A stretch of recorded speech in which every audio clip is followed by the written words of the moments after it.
I feel the liftoff. The clock has started.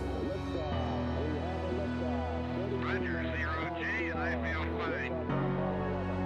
Godspeed, John Glenn. Houston, Tranquility Base here. The Eagle has landed. Roger, Tranquility. We copy you on the ground. New possibilities are opening up for scientific cooperation between countries. 2, 1, 0, 0. Liftoff. Americans return to space as Discovery clears the tower. Discovery, go and throttle up. Discovery, Roger. Go for deploy. Thanks, June, and to everybody in the shuttle program. The crew is go for launch. Roger. Nice to be in orbit. We have followed in their footsteps to get us where we are today.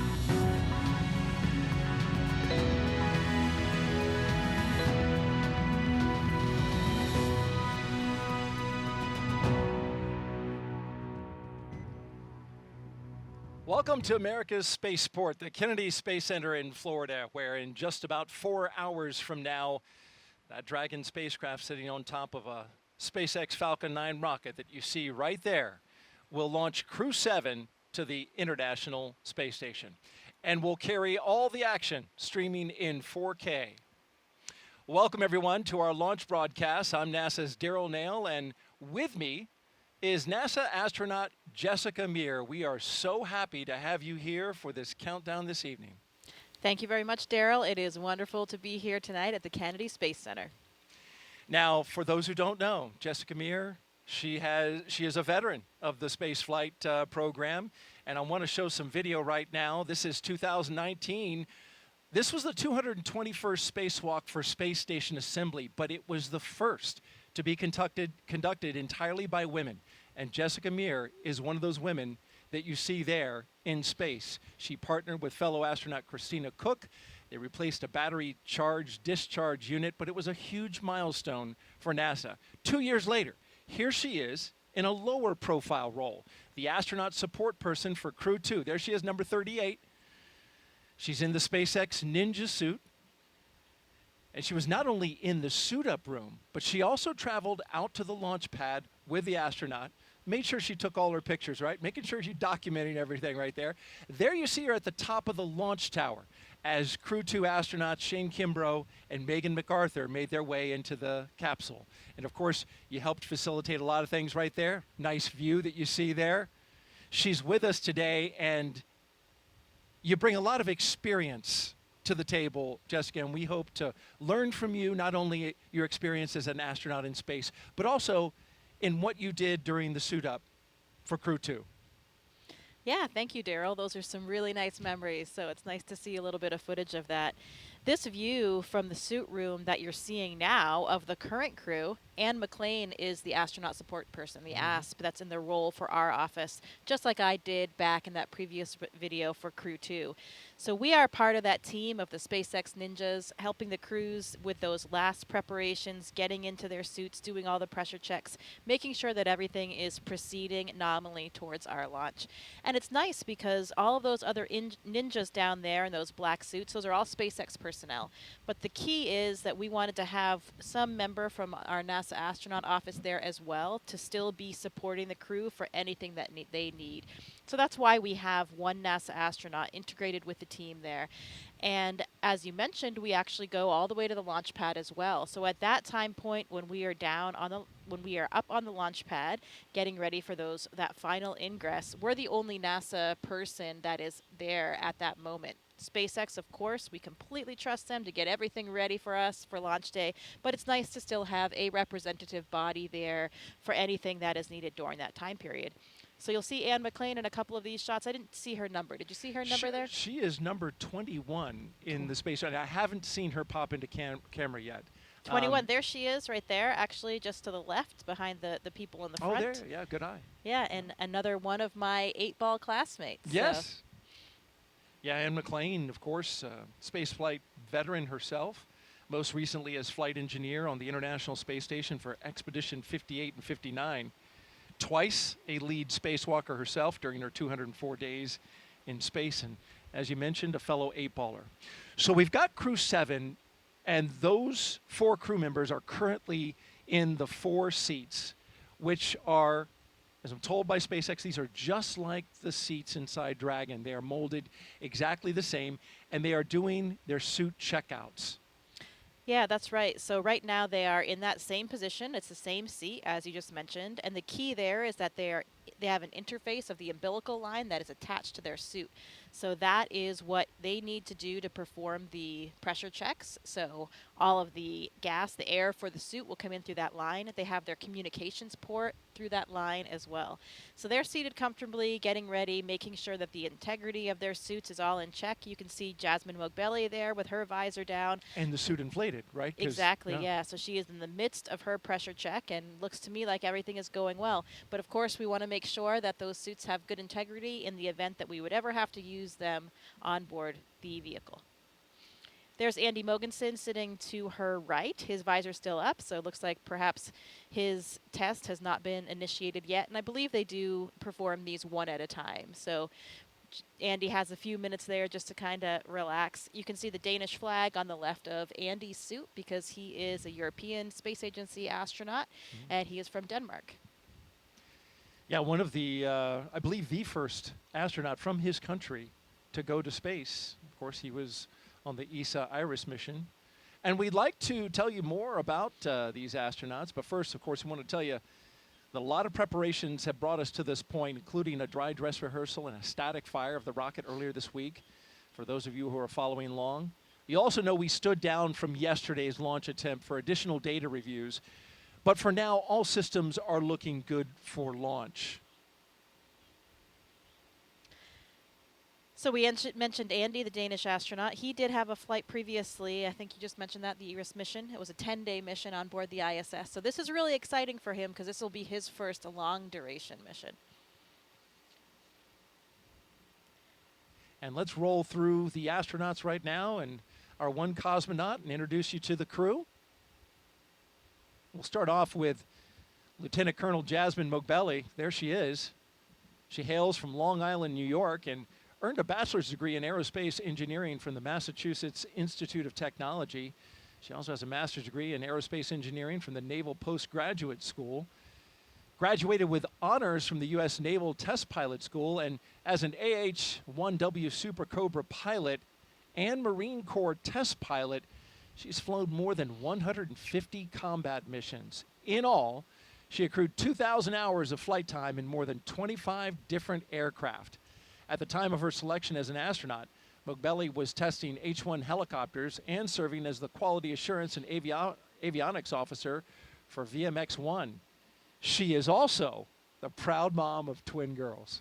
And she goes by the call sign Jaws, right? Yes, she does. Most people in her office do refer to her as Jaws, and those girls are extremely adorable. So I'm sure that they are getting very excited to see their mother lift off to space. In fact, she's taking 2 stuffed dragons with her up into space as part of her personal flight kit. We'll talk a little bit more about that in a bit, but each dragon for each twin girl. And now you're looking at Andreas Mogensen. This is pilot Andreas Mogensen's second trip to the space station. His first was as the flight engineer for the ESA IRIS mission in 2015. Mogensen has logged 9 days, 20 hours, and 9 minutes in space.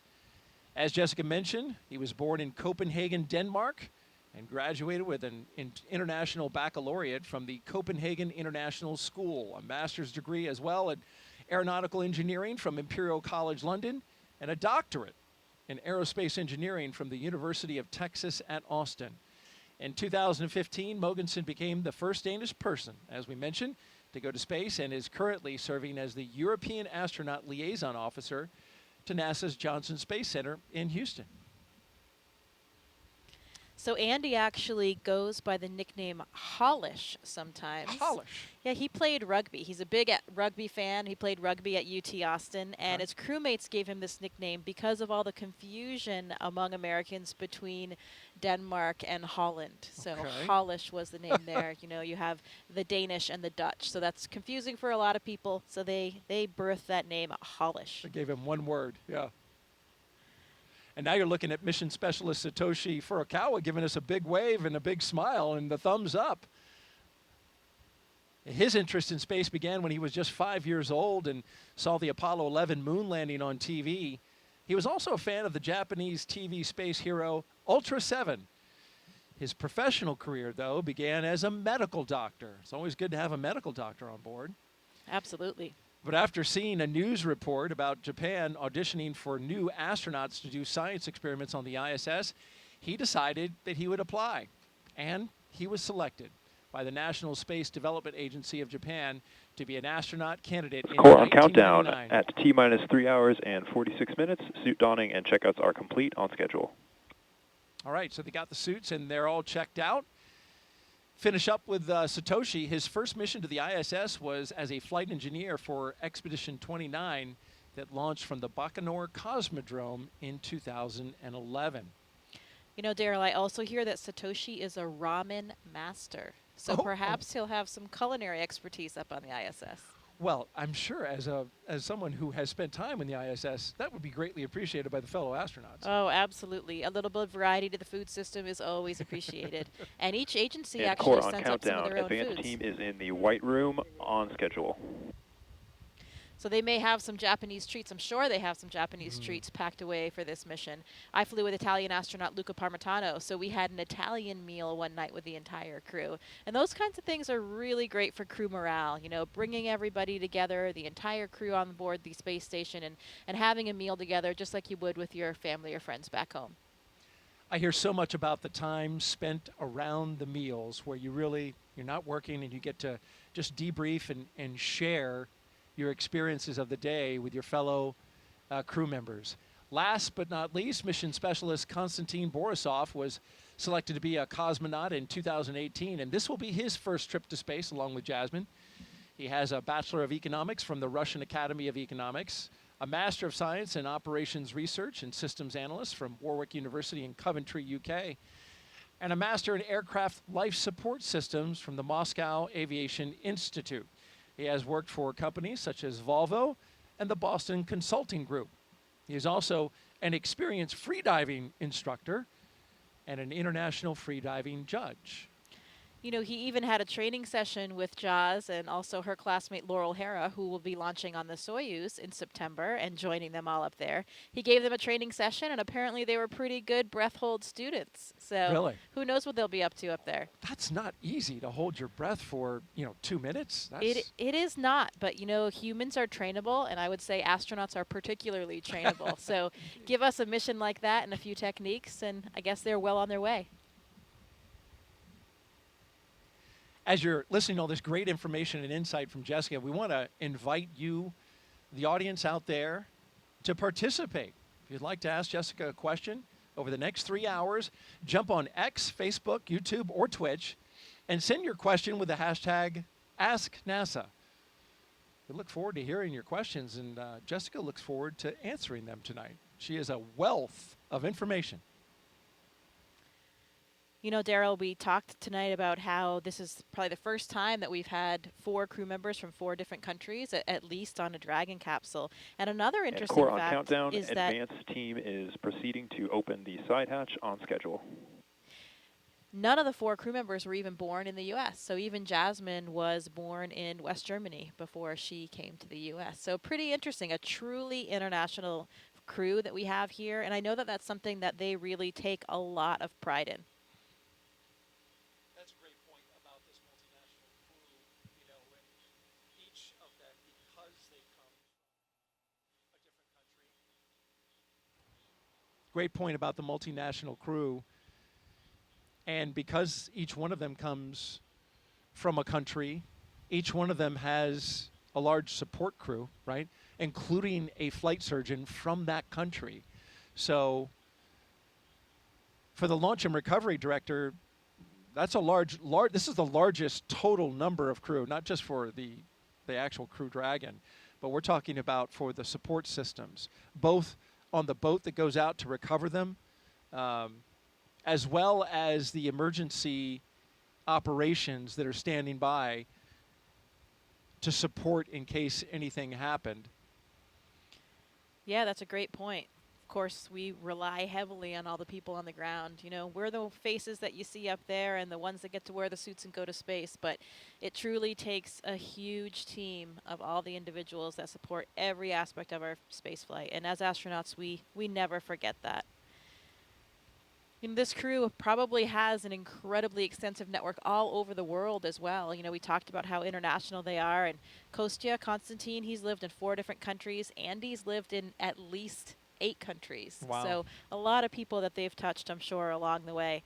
I love the story. You know, Andy actually worked in the oil industry in Congo and Angola after he studied aerospace engineering. And it was about the same time that the movie Armageddon was coming out. So at least for him, he was doing this kind of obscure job. But finally, you know, he had this movie where he could help explain to people that there truly was a connection between his current job and his dream to be an astronaut one day. Well, a guy from an oil rig going up into space, thank goodness he's not trying to steer a meteoroid away from hitting the Earth. Hey, well, he will be prepared for whatever comes their way. Bruce Willis style right there. Absolutely. And hey, Jessica, we got a question already teed up. Let's go ahead and take that from our social channels. At Savannah Brainery asks, are there any pre-launch rituals for crews? Yeah, that's a great question. And tradition is something that we do like to uphold. We have several rituals. For example, this crew, when they leave the suit-up room, they will sign a mission patch. And all of the other crews, all the other Dragon crews have done that before them. When they leave the building, just before they get out and ride out to the launch pad and the Teslas, there are stickers that are on the outside of the crew quarters building there, and they'll sign those as well, one for each crew. There's a great story that one of the SpaceX employees told me that one time she came out for one of the launches, I think it may have been Crew-2, and it seems to happen for every launch where she saw a dragonfly land on the Dragon patch. So lots of those good luck signs along the way. The crew. Indeed, the dragon. I've heard that. Like you see a dragonfly on launch day, that's supposed to be a good omen. Yeah, absolutely. The crew will play a card game. Yes. We'll have a view of that so we can save that conversation for when we see that later, before they exit that suit room. And then in the white room, so the small room that's really at the end of that access arm before they get into the capsule, they'll sign that as well. So lots of different traditions along the way. And I'm looking forward to that. You mentioned the card game. We're going to be showing that in a NASA broadcast for the first time that I know of. They've taken pictures of it. Certainly, there's Konstantin relaxing. And by the way, those recliners, I understand it, are from the shuttle era. So they've got some miles on them. Yeah, again, that history and tradition is always very important to us here at NASA. You can see Joe Akaba in the blue flight suit there. He is our current chief of the astronaut office. So he's down there talking to the crew right now. He'll be the one playing the commander of Crew-7 in a game of cards. Jasmin Moghbeli, of course. You can see they're holding on to those little packs to the right. That's giving them some airflow so that they'll still get some cooling in the suit. You know, once you get into that garment, it can get warm in there in that pressure suit. So they're carrying their little ventilation system to help them stay cool. Looks like they're going over there now toward that card game table. It sure does. We have some fists on the table. Looks like they're ready to play. Yeah, so Daryl, the tradition for this card game is that they will play until the commander loses. And the idea there is that they want Jasmin, the commander, to finally lose that card game, get all that bad luck out of the way before the mission.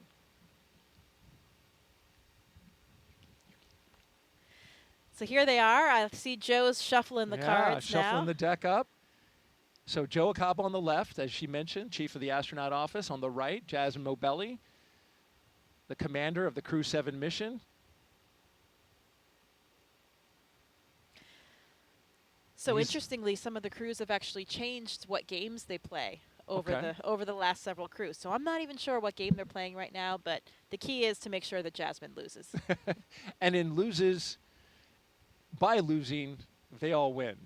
Exactly. Get that bad luck out of the way now, and then, you know, this is just really gives us a nice moment of levity, a little bit of a laid-back atmosphere before they're really getting going and getting out to the launch pad. So like that like the social media question that came in, it's nice to have these traditions that are all part of the process that mean a little bit of a something to us.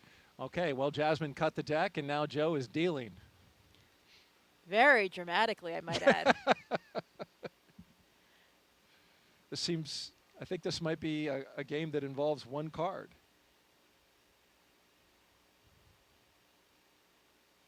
Oh, she lost already, Right it looks off like to the me. bat. That's great. That is great news. High fives all around. Oh, they're back for more.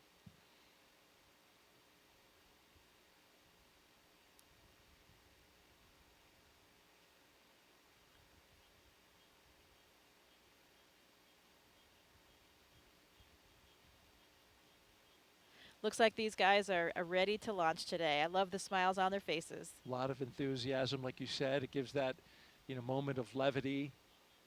Space flight is serious business, so it's good when you can join around the table with your crew and those who are supporting you and share a moment like this. Yeah, I can tell you the camaraderie in that room right now is really palpable. You know, that SpaceX team that they have been training with and working with for so long now, preparing them for the flight. All of the different managers like Joe, Norm Knight we saw there in the previous frame. Lots of people that are there for them, supporting them and really enabling this space flight. All the people down to the ones that provide us with all of the things that we're going to fly up there to the space station. So a really great feeling, and I can see those genuine smiles all around tonight.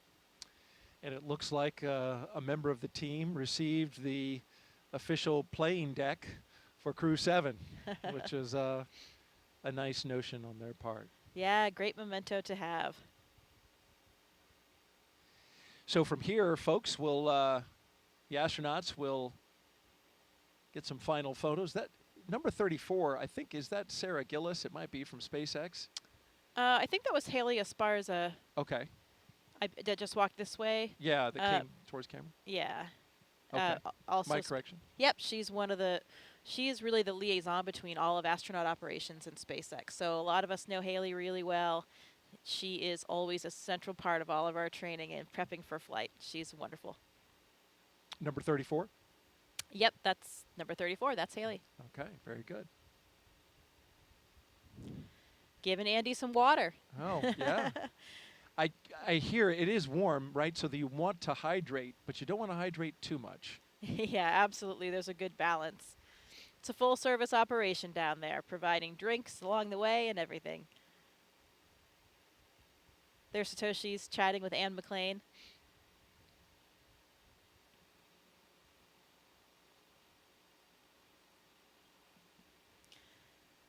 And of course, this is all very, very choreographed for the timeline. They will exit that room at exactly the prescribed second and get down, do their signing, and get into the elevator. Right, and they are not scheduled to depart the suit-up room until T-minus 3 hours and 24 minutes, so they have a fair amount of time in here.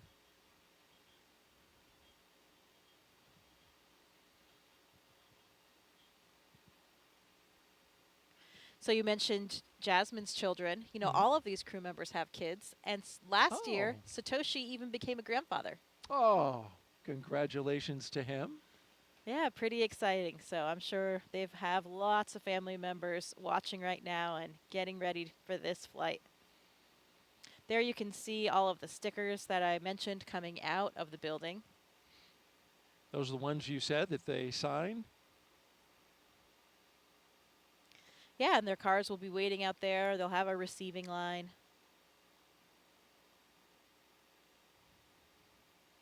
Core on countdown. Lyo seals have been removed and installation is complete. We are on schedule. So you mentioned folks watching from Japan. It's actually 1 o'clock in the afternoon there, so this is a great time to take in some launch coverage, although for us it's, midnight. Yeah, I was thinking about that yesterday. You know, for the Europeans and the Japanese, this is much kinder hours than it is for us. But hey, any time of the day or night is a good time to go to space. Absolutely. Now we're looking down the hall from crew quarters, and you'll notice there's some art along the walls there. And former space shuttle astronaut, NASA astronaut Nicole Stott led a campaign to get some of these wonderful paintings, space-themed paintings, put up on the walls. And it's really a nice touch, I would think, as you're walking down that hall before you get in the elevator and come out to the Teslas. Yeah, absolutely. Those were new as of a few years ago. I remember seeing them being installed, and it really is nice to add a little bit of current flair and something that represents a lot of different communities to this historic building. You know, staying in crew quarters, I'll never forget the first time that I stayed there. You know, as a new astronaut, when you get to stay in that building for the first time, where so many astronauts before you have stayed on their final week of that night, those nights leading up to the space flight, it really is an incredible feeling, and you kind of feel like you've made it. You know, okay, I'm really an astronaut now. Here I am in crew quarters. Yeah, how about that? It's unspectacular in its decor, right? It is, you know, when I went through there and looked at it, very much they look like dorm rooms, but the history, I take it, and I take your point, knowing that so many big names and historic names in the past have gone through there. That's pretty special. Yeah, absolutely. And you're right, they aren't really updated or fancy by any means. They kind of look like they're still back in probably the 80s kind of thing, but it's kind of nice. It gives you that nostalgia, and I think we all take a lot of comfort there. Well, we're looking at the back of the SpaceX, one of the SpaceX Teslas that will be going out to the pad, and apparently now we have the custom license plate. It's bye. And so there'll be different license plates, different messages on all three of the cars. So we'll have to see what the other ones are. But I believe there's always a nod to the Crews as well. Yeah. That was something I just found out for this launch. So I would expect to see a 7 somewhere. And maybe How that's many on E's one were of the there? other cars. Yeah, maybe there's. Oh, you know. I don't think there were 7, but maybe there's a combined. I don't know. You we'll might be onto something there. We'll have to see. We'll have to take another look at that license plate. Yeah, I remember for Crew 2, the 3 cars were reduce, reuse, and recycle. So I really like that message. Yeah, that's good. Positive Yeah. messaging. I think I saw Pam Melroy out there. She, of course, is the Associate Administrator for NASA, so the Deputy Administrator for NASA. So great to see her. And a former space shuttle astronaut. Yes, very accomplished space flyer.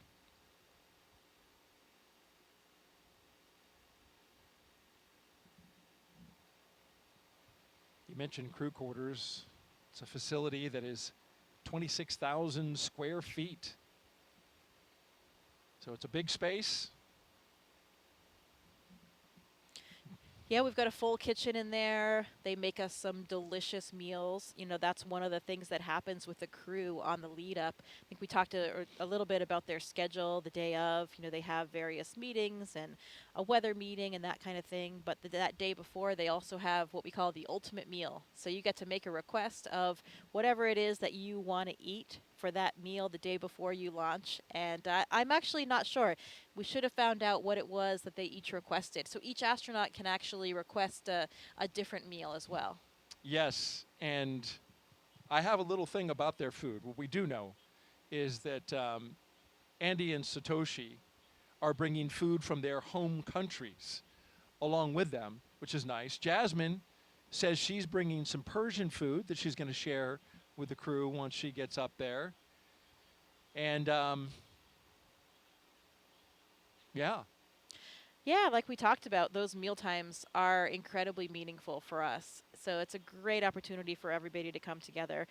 Like you just said, each of those countries, I'm sure there'll be a little bit of ethnic flair to each of those meals.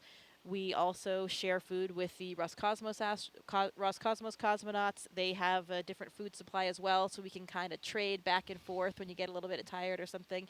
But we get that question all the time about the food in space, and I think people think that it's pretty terrible. But I can tell you, it's actually really delicious. Speaking of which, Jessica, we have a question about food. All right. So let's pop that up. That came in on social. Perfect timing. Tina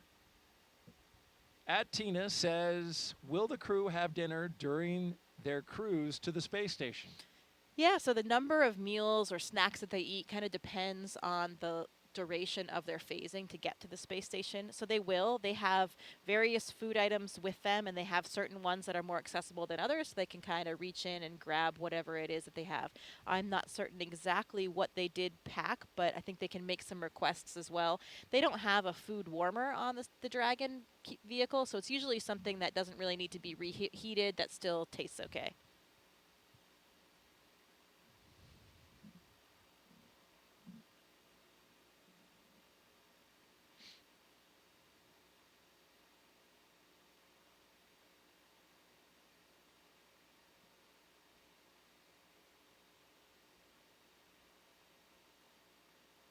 And our social participant who asked that question, she is actually here participating in a NASA social at Kennedy Space Center, which is an event we do for launches, invite various influencers and social media account holders to come out and participate in activities in and around the Space Center, as well as take in a launch. So she was right there, watching the coverage, presumably, I guess, on her phone when she asked that question. Yeah, it's nice to be able to help share the mission with everybody. And through social media, so many people are communicating that way today that it's great that we have all of these people that can help spread our NASA message and share in the excitement of this exploration. Absolutely. So we're T-minus 3 hours and 26 minutes. You're watching NASA's coverage of the Crew-7 launch to the International Space Station. I had their patch on the other day. I think that's what it was. Well, hey, Crew-6 is eagerly awaiting their arrival. Indeed they are. And in about 7 days, we'll be coming back down to Earth. But today we're focused on Crew-7, getting up to the International Space Station. You're looking outside of astronaut crew quarters here at the Kennedy Space Center, where we are awaiting the walkout of the astronauts on their way to the International Space Station. Here are the doors to crew quarters that Jessica mentioned earlier, and you see the patches around the doors and up there around the meatball.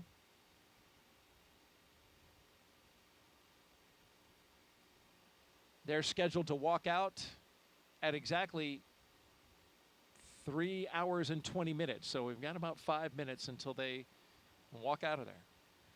All right, 5 more minutes. You were talking about, of course, a lot has been made about the multi-international crew here, which is impressive. This is the first time in a Crew Dragon has had one person from a separate country. But I did some research, got a hold of the historian at Johnson Space Center, and she was telling me that if you go back to the space shuttle program, there was actually a space shuttle launch that was more diverse for nationalities, and it was STS-84. And the reason is that flight included C. Michael Foale, a British American, Elena Kondakova, a Russian, Jean-Francois Clairvoy, French, and the remainder of the crew were Americans. However, Carlos Noriega was born in Peru. So you've got 5 nationalities on STS-84. Yeah, that is a central element toward everything that we do. Of course, it is called the International Space Station, but it is something that is so important to all of us. This great example of what can happen when people from different backgrounds, from different places, all work together.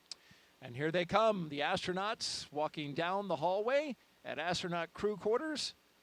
3 astronauts, 1 cosmonaut of Crew-7 waving as they go by into the elevator, headed down to the first floor. Behind them, Joe Akaba, I believe that's Norm Knight with the Flight Operations Directorate. It is. Core on countdown. Crew walkout and suit-up room departure is in progress, on schedule. It's impossible to not smile when you're watching them walk out with those smiles on their faces, isn't it? It's contagious.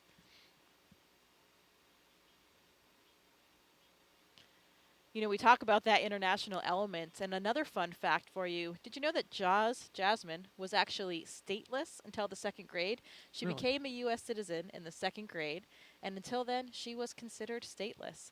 But she celebrated that big moment by bringing brownies into her classroom. Aw. she went back, right, to many of the schools that she had gone to when she was a kid and visited with those kids and is taking up some mementos from that. I believe some class pictures from those kids. So I like that tie-in of how she is, you know, both a nod to her childhood and her background. Yeah, absolutely. It's something that many of us try to do, to really make that connection to all the people that you've known all along the way and have helped you get there. You mentioned the traditions, Jessica. Let's take a look at one of them. Here's the crew signing that mission patch inside crew quarters at the Neil Armstrong Operations and Checkout Building there, putting it on the wall, and Jasmin putting her John Hancock on there, and each crew member signing away.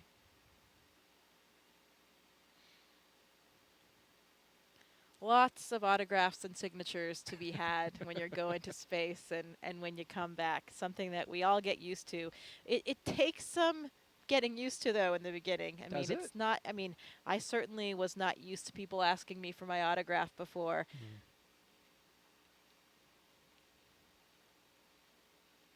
Getting closer to walkout. Now just about 90 seconds away from them walking out of astronaut crew quarters. The Teslas are queued up. The security escort is ready. Now, were they black Teslas last time? I know They for were- Crew 2 they were white. Right. They were black for Crew 6, and then they were white for Demo 2 through Crew 5. Okay. They changed up the color. SpaceX said, you know, just adding some vehicles to their fleet. And I bet they've got their playlists all lined up as well. They do indeed, and I'm glad you asked about that. Yeah, another one of the traditions. You've got to be listening to some loud jamming beats when you're headed out, and it's such Why a cool. is that? It's such a cool feeling. It really helps get you psyched up. I know I love music and certainly thrive off it.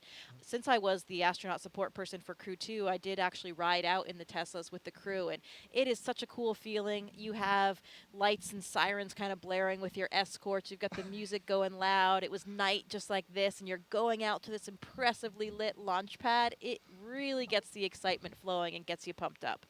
I'm getting pumped up just listening to you because the picture you just painted, wow. I can only imagine. Yeah, again, it's hard to not feel the excitement.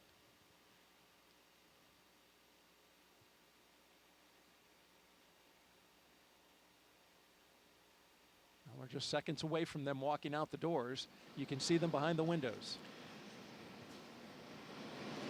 And here they come. Crew-7 taking their first steps outside before their journey to space. Again, look at those genuine smiles. You really can't hide the excitement. From left to right, we have Konstantin Borisov, Andreas Mogensen, Jasmin Moghbeli, and Satoshi Furukawa.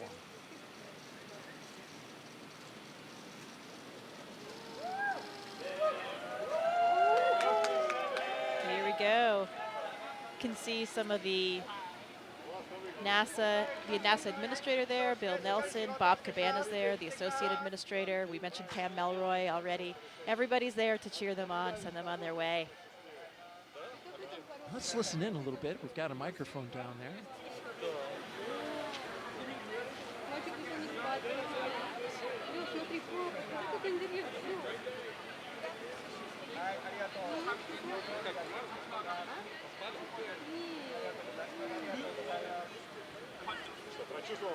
Да, классно. Начал кайфовать. Нет, вообще нет. Вот сейчас вот стоял, думал, чтобы вас увидеть, расплакаться немножко, отвлекся,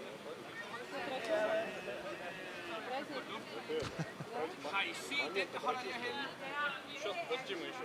Of course, the astronauts have been in quarantine for the past 2 weeks, so that's why they're standing a set distance away from their family and loved ones.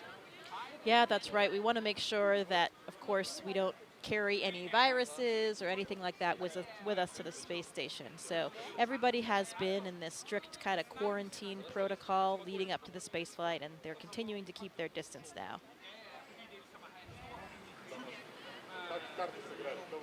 Я почти выиграл, у меня был король. I see Alex Gerst, German astronaut from the European Space Agency there, and Takuya Onishi, a Japanese astronaut. You can see those blue suits toward the front, helping out, escort the families and with the guests. Both are space veterans, of course. Mm-hmm.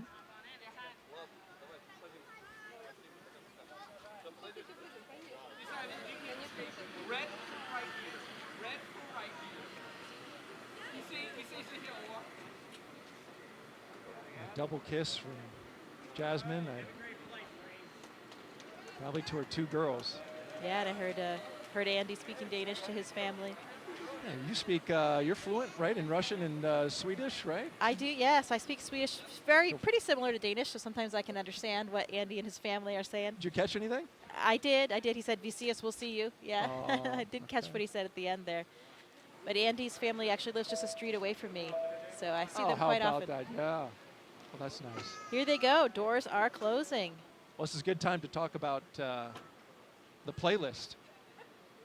Jasmin is going to be queuing up some Stevie Wonder, Whitney Houston, some hip-hop. She's a big hip-hop fan. And apparently so is Andreas, so that works well for the commander and the pilot, who will be in the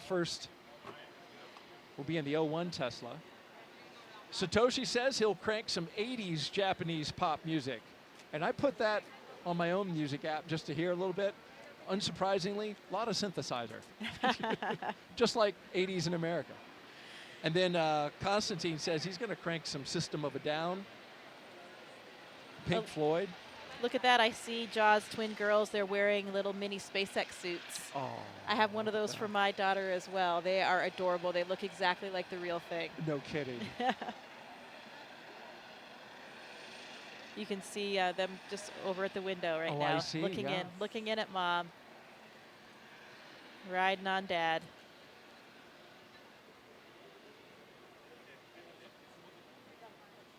Yeah, those playlists they have for the Teslas and perhaps, you know, we on the Soyuz, we create a playlist for inside the vehicles. We're in the vehicle for so long before things get busy in there that we have some music, and it's so nice to hear a couple of the favorite songs from each of your different crewmates, lots of different styles of music, and those songs that are really important to you.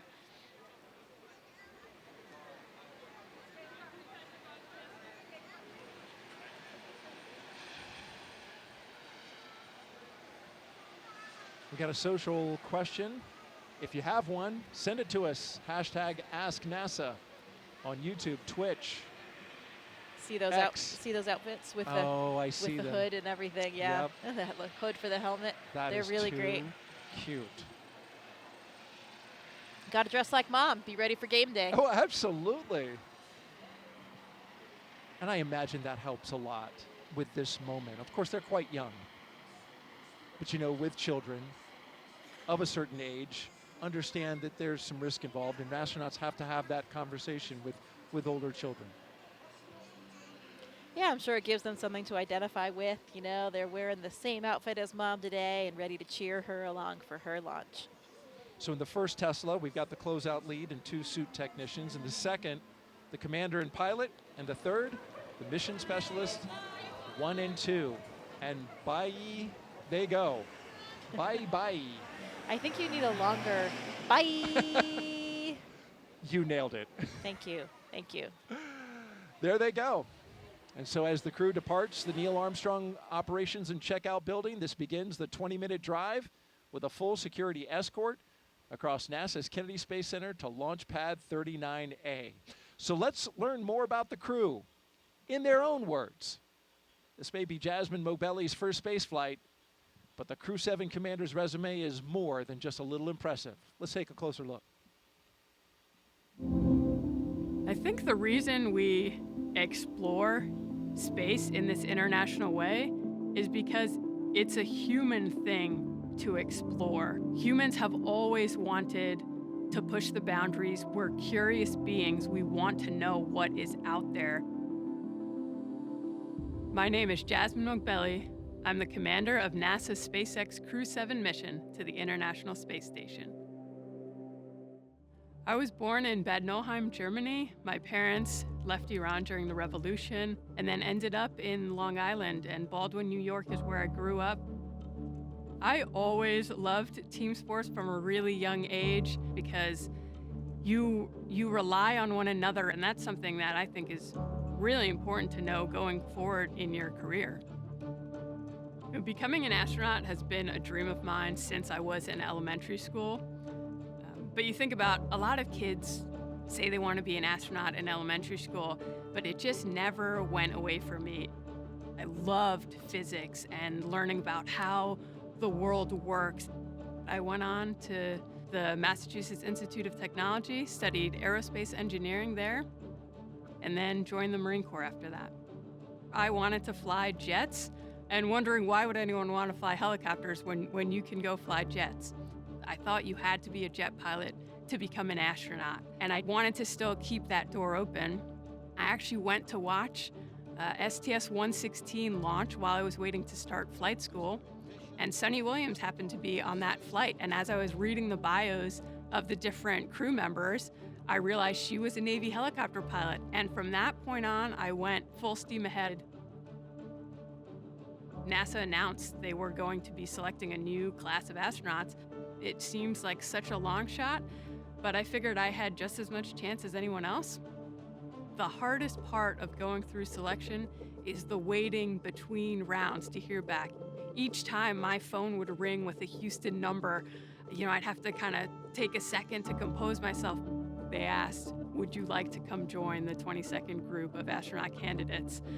And I don't think I've ever had such a strong physiological reaction to something. Of course I said yes. Ladies and gentlemen, your newest astronaut, Jasmin Moghbeli.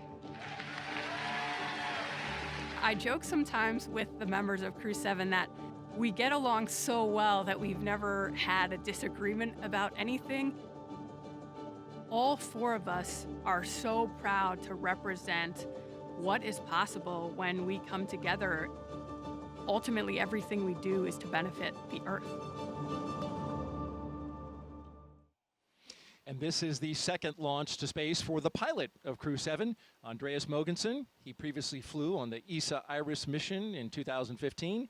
Here's more on the Copenhagen, Denmark native.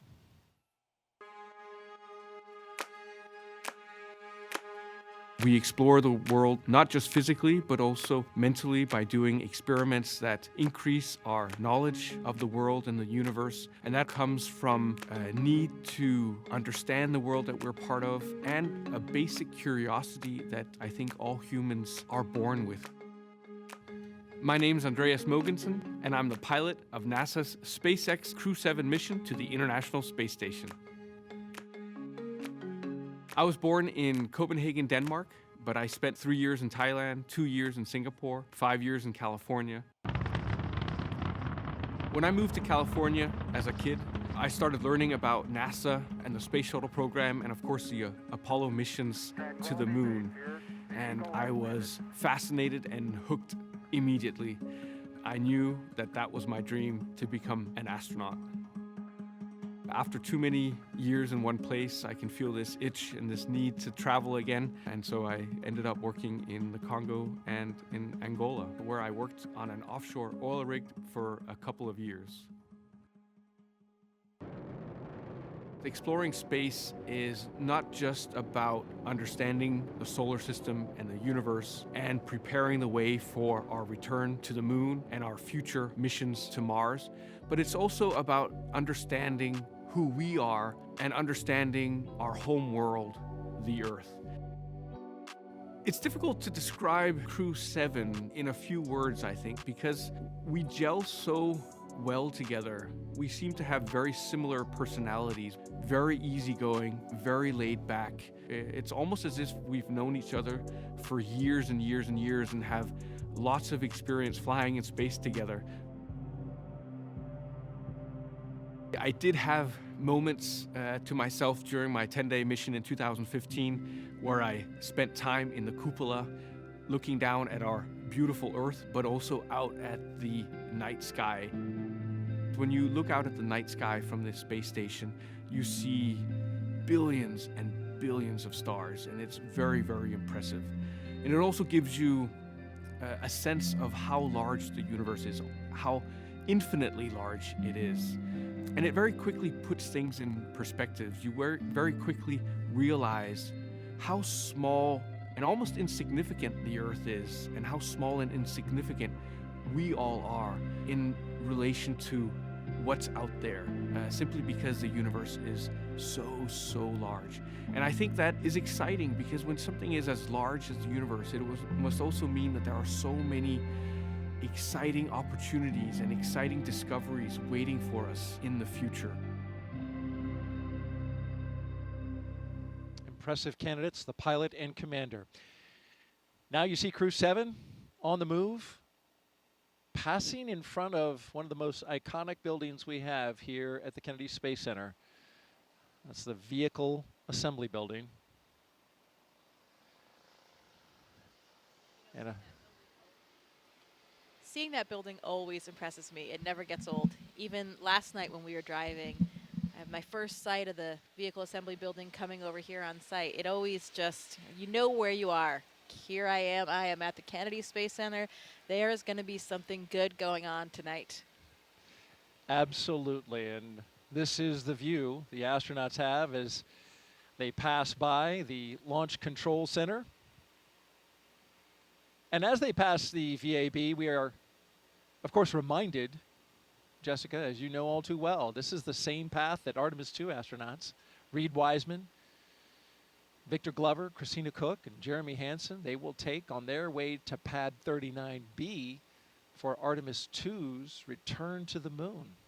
Yeah, it is incredibly exciting. And look right there. We have a beautiful view of the moon right now. That is gorgeous and such an inspiration. Absolutely, and this is the same sight that the astronauts will see here. It is a clear Florida night. Winds are calm. We are 95% go in terms of weather. Nothing on the radar that looks like it will interfere. And as you mentioned, Jessica, that is a great look at the moon. We're looking at it from our host desk here. And certainly, you know, the crew that we're looking at here on the screen can see that moon from their view. Yeah, absolutely. It looks to be about a little over a half moon, and it is fairly well illuminated. Yeah. It's pretty bright up there. In a couple of weeks, I believe we're heading towards a blue moon, which only comes around every once in a blue moon. Every once in a while. Thank you very much. You know, the moon is even more beautiful from the space station. I can only imagine. Yeah, you know, it's not obscured by the atmosphere. You have a more direct view since you don't have that obscuration, and it is absolutely gorgeous. You feel like you're closer to it. You know? How about that? The moon is 250,000 miles away, and we're only about 250 miles up from the Earth. So you're really not much closer to the moon, relatively speaking, but you feel like you're closer because of that view, that pristine view without the atmosphere. And there it is on the screen. That's the view we've been talking about, and thank you to our Kennedy production team for getting that shot. It is a beauty and a reminder of exactly the exciting mission in Artemis II that is right around the corner, end of next year. Certainly preparations are happening right here at the Kennedy Space Center for Artemis II. But we are focused tonight on Crew-7 and their launch, and they are only about 3 hours from lifting off from Pad 39A. Talking now about the mission specialists. He was inspired to be an astronaut when he saw the Apollo moon landing on TV as a child, and now this is his second space flight. We're talking about Satoshi Furukawa. I think it's an instinct for human beings to broaden their boundaries and areas of activities. I think it's like the age of discovery. My name is Satoshi Furukawa. I am a mission specialist for NASA SpaceX Crew-7 mission to the International Space Station. I was born in Yokohama, Kanagawa, which is right south of Tokyo. I was a very active kid. There were many mountain areas around the area I grew up, and so I love outdoor life. I played all day in the mountains from sunrise to sunset. The first human landing on the moon when I was 5 years old. I thought it was a great moment for humankind. I had a longing for space from my childhood. I wanted to be an engineer or an astronomer until my high school life. And when I was 17 years old, I had a chance to talk with my uncle, who is a medical doctor. And what impressed me was he told me that it is my happiest moment when a patient gets better and discharges. So I changed my future path and wanted to be a medical doctor because I would be able to positively affect people's life. February 1998, when I was working in a night shift in a hospital, TV newscaster mentioned that there would be new Japanese astronaut recruitment. Those selected would stay on board the International Space Station for 6 months and conduct many scientific research. I felt strongly, I'd like to do this job.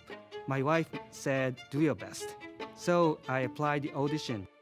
The moment I was selected as a Japanese astronaut candidate, you are hired, you are selected. It was the happiest moment in my life. Crew-7, we are international crew members living and conducting many scientific researches on the space station to benefit people over the world and also future space explorers. We are going to use the space station as a test bed for the future human exploration to the moon, Mars, and beyond. I am very proud of being a part of this excellent team of international partners and also researchers, engineers, flight controllers, flight directors, and so on. Because working as a team and working together, we can accomplish the big mission.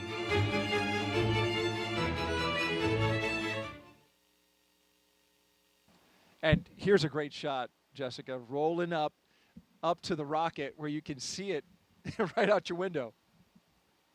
Yeah, that's a great moment. They're arriving there on the pad, and once they get out of the cars and come around, they'll get that first unobscured view outside of the vehicles of their rocket.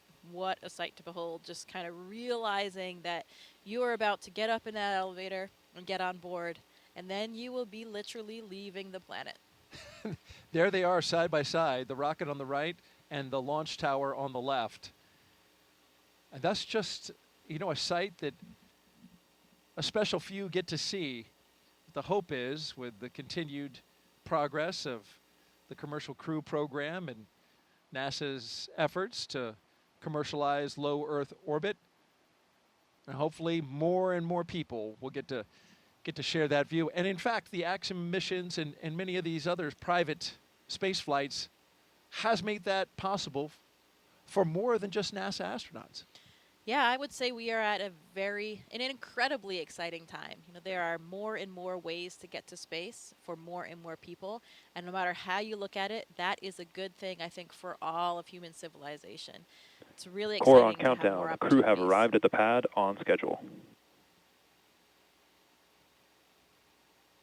At T-minus roughly 3 hours and counting, we got the confirmation that the crew is on the pad, and we want to talk now about our last mission specialist, cosmonaut Konstantin Borisov. He has a master's in aircraft life support systems and is a freediving instructor. It's a very natural thing for any human to explore. We want to see what's behind that hill, we want to see what's behind that sea, we want to see what's behind that planet. My name is Konstantin Borisov, and I'm a mission specialist for NASA's SpaceX Crew-7 mission to the International Space Station. I was born in Smolensk, Russia, but when I was 1 year old, the whole family moved to Zhukovsky.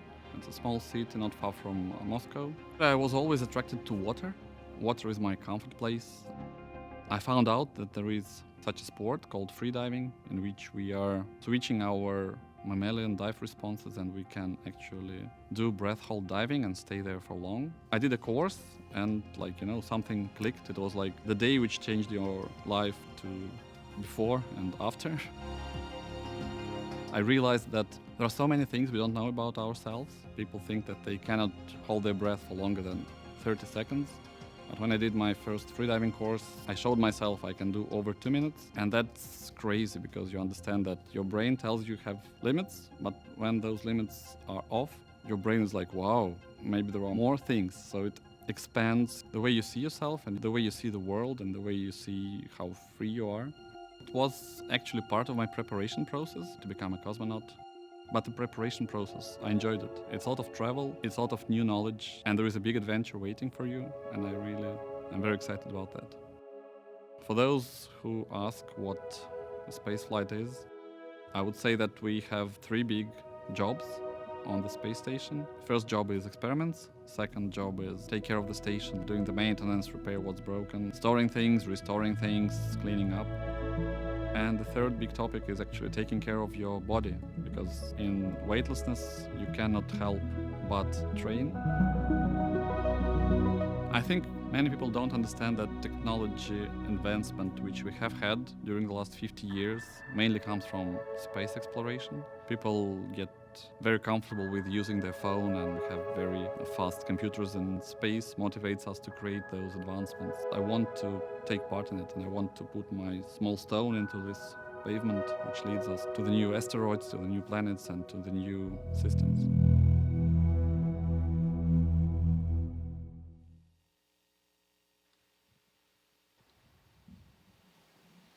If you just joined us, we are T-minus 2 hours and 56 minutes until liftoff of NASA and SpaceX's Crew-7, a journey to the International Space Station for our 7th rotational flight. 4 new crew members coming aboard, and then about a week afterwards, Crew-6 and their 4 crew members will come back. You're looking at the top of the Falcon 9 rocket. You see the Dragon at the very top. And in just a little bit, we'll see the astronauts walk across that crew access arm and into the Dragon.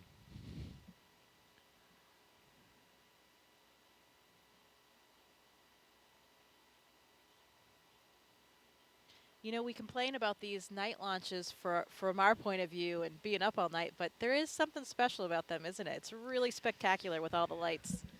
It is. It is special, and especially when the rocket goes off and just lights up the sky, turns night into like dawn.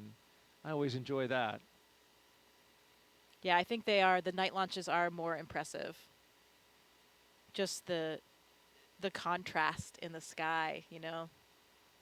Absolutely, and you can see how still the winds were from that previous shot. The flags are not moving at all. Of course, we know it because the bugs are buzzing all around. Here we go with our commander and pilot, Jasmin and Andreas, making their way out for a view of the rocket. And there it is, that traditional lean back. You got to try to take it all in, and it's a tall rocket. And they've got as I understand it, a very rigid back to the spacesuit, which prevents them from actually turning their heads up. So you've got to turn your entire upper torso in order to see it, right? That with the helmet being integrated onto the suit, it adds that stiffness as well. You know, I remember these moments getting ready for my launch, and it's interesting because people ask all the time, you know, how do you feel? Are you scared? But the thing is, we are so well trained. We've gone through all of these motions so many times that even for me, when I was well into sitting in the vehicle, looking at my displays, monitoring things, hitting buttons, you know, you're going through all of these training protocols, and it just feels like another simulation. I actually had to remind myself that this one was going to be real, that it was going to end a little bit differently. And then, of course, you hear a little bit of a fuel in the system, or you feel the rocket moving a little bit. Those things bring you back to reality and remind you that this one will have a different outcome. But, you know, it's not the astronauts that have any apprehension or are scared thinking about what's going to happen, because they're going through all of those motions that they've been so trained to do. It's really more for the families and friends that are on the ground. They're less familiar with everything. They don't have a full understanding of it. And of course, their loved one is sitting on the top of the rocket there. So, you know, it's interesting. People think that it's us that are worried about something on launch day, but it's really not. We're very well trained. We have trust in our hardware, in our systems, and all of the people on the ground watching everything so closely. And, you know, I know for me, I was just nothing other than 100% excited that my childhood dream was finally going to come true. 100%. Here they come. And I believe Anne McLean was in this group. Yeah, there she is by the phone. There's a telephone there on the corner, and that's one of the roles of the astronaut support person. Since it's a little bit difficult to dial things on a telephone when you're in a spacesuit. Yeah, there she is. Yeah, she actually has phone numbers of whomever the astronaut or cosmonaut is going to call. their spouse, family members, whomever, and they will have an opportunity to speak with them before they board the rocket. You see the chevrons, of course, those lead to the slide wire baskets in the case of a launch pad emergency egress. If it were cloudy or smoke-filled, those white chevrons would lead the way, so they go opposite of the chevrons to go up, but they point on the way out to the slide wire baskets. And also note that you see the graded floor. In the case of emergency egress, there would be a lot of water coming down. The sprinkler systems would activate and be just a deluge of water, and that water needs to drain off. So to keep the floor from being slippery, all that water drains off through the grate. Another aspect of our training, we are so well trained on all those procedures that we know we would be able to execute those procedures and get everyone to safety in the event that they had to. You can see, looks like Andy hooked up to a little bit more cooling there again. It is a warm night here tonight, especially if you're wearing one of those suits. 80 degrees out here in the east central coast of Florida, right here on the Cape. Now, you were in this role that Anne McLean is currently doing. Now, did you have to learn, like, dial 8 to get out, and then 9, and then the country code? Oh, yeah. I made sure that I had exactly the right series of numbers to press, because I really didn't want to mess up that call for them. Yeah.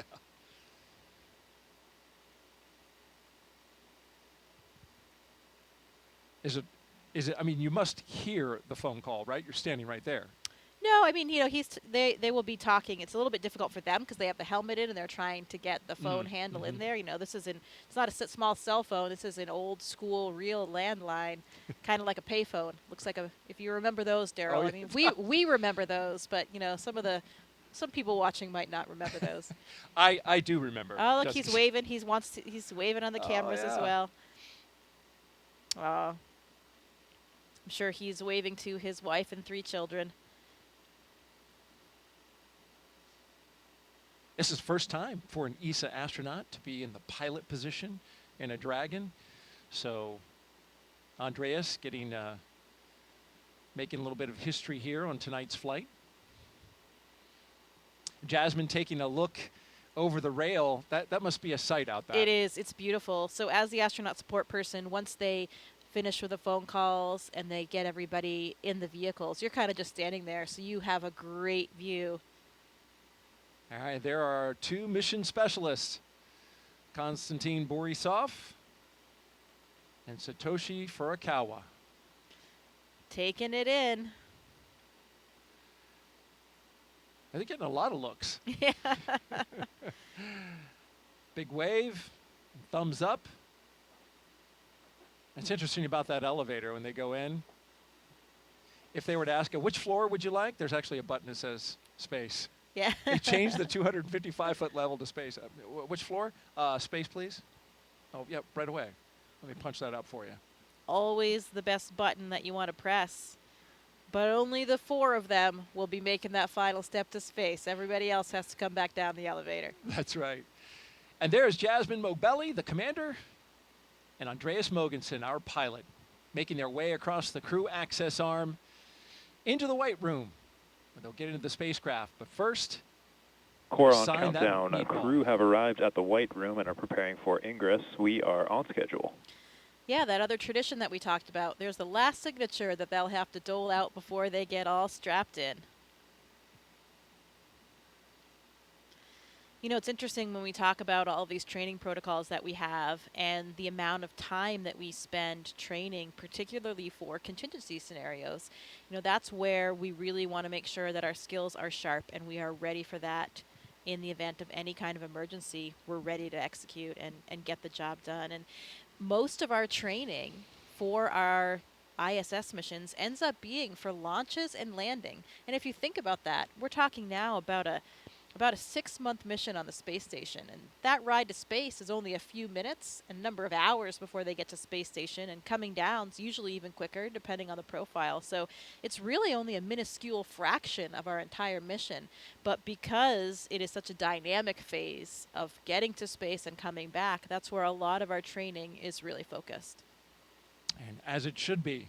as you mentioned, the most dynamic part. There's a lot of energy that is required to get into space. Core on countdown, crew ingress has started. And you got to get rid of a lot of energy when you come back.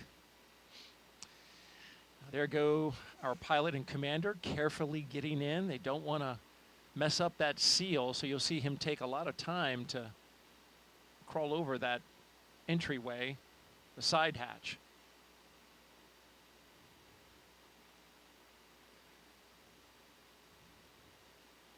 It's a cool view going down that access arm, isn't it? It sure is. Again, I think that night sky helps with the dramatic scene we're creating here tonight. For sure, as we wait our 2 mission specialists to wrap up their phone calls, and then they'll be coming right down that crew access arm. We've been doing this for 3.5 years now, but that crew access arm still looks futuristic.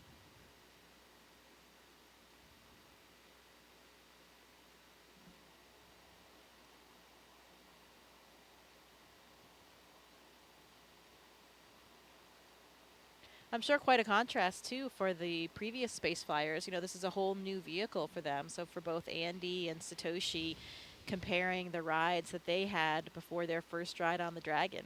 Every vehicle is a little bit different in terms of the launch profile, the Gs that you experience, how it feels going up and coming down as well. Andy talked a little bit about that in a press conference, comparing Soyuz with Dragon. And you, of course, flew Soyuz up to the International Space Station. And I thought it was interesting. He mentioned that his flight time to space was something on the order of 56 hours, which is almost double what the Dragon takes to get there. A lot of that is orbital mechanics, obviously where you're launching from on the Earth to get up to the ISS. But you had a long ride up. Well, it depends on the profile that you fly. So a lot of times it is about a 48 hours, a 2-day profile. That was more common in the past. Now, actually, it's more common to do either a 4-orbit or a 2-orbit profile, which means it's only about 6 hours. That's what I had, 6 hours to get to space, so much faster. Oh, wow. And that is more common now. And now we even have the 2-orbit. So Laurel O'Hara, her Soyuz will be flying the 2-orbit rendezvous. So that is only about 3 hours, and that happens very quickly. That was being tested about when I was up there. It was still being tested only on Progress vehicles. Now we're doing it with crew vehicles too. So that's the way to travel. Two orbits, 3 hours to get to space. Not bad. Can't complain about that. Not bad at all. I did not know that. That's interesting. You know, one of the big differences for them, you can see the windows in the vehicle right there on the sides of the vehicle. For the Soyuz, though, everything, we also have windows on the sides. I was in the left seat, so I had a window right next to me to my left. But during launch, those are covered by a fairing. So you can't actually see anything when you're taking off here on the launch pad. From what I hear from other Dragon flyers, the view is spectacular of the launch pad area when they're lifting off. So those windows really, really come in handy.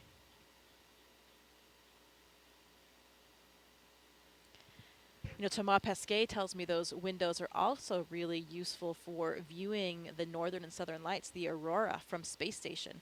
When the Dragon is docked, the orientation that you have looking out those windows, you can spot those aurora and see them coming from hundreds of miles away and get your cameras ready. And that's opposed to when you're just looking out of the cupola, sometimes you don't see them till they're already there. And then you're frantically getting your camera ready and trying to capture it. And sometimes it's too late. So those Dragon windows can give you a little bit of a heads up to get configured for the aurora. How about that? I mean, it's on my bucket list just to see an aurora from Earth. I just imagine what it'd be like in space. Well, you know, Daryl, people make fun of me for saying this, but it's still true. I've only seen them from space. How about that? You know, maybe that sounds a little bit annoying. I would love to see them from Earth as well, but it's nice to still say for now, I've only seen them from space. I was in northern Sweden last year hoping to get a view, but we didn't. Yeah, it's got to be just right in order for that to happen. You've got to have Got to have some, as I understand it, some solar particles coming your way, right? Yeah, you have to have the right things happening out there in the solar system, but also have to have good weather here on Earth so that your view isn't obscured by clouds or. And here come our mission specialists. On the left, Konstantin Borisov, and on the right, Satoshi Furukawa. They're even dancing their way down the hallway. Oh, they're loving it.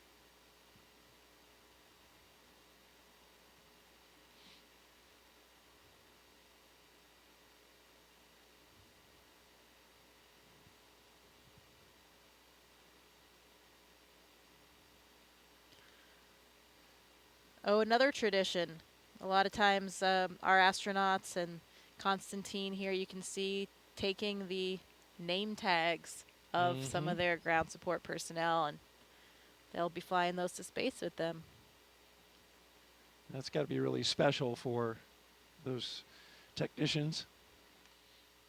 Absolutely. I mean, they're playing such a critical role, you know, especially those connections you have with those people in those moments leading up to your launch. Really has an incredibly strong bond you have with those people.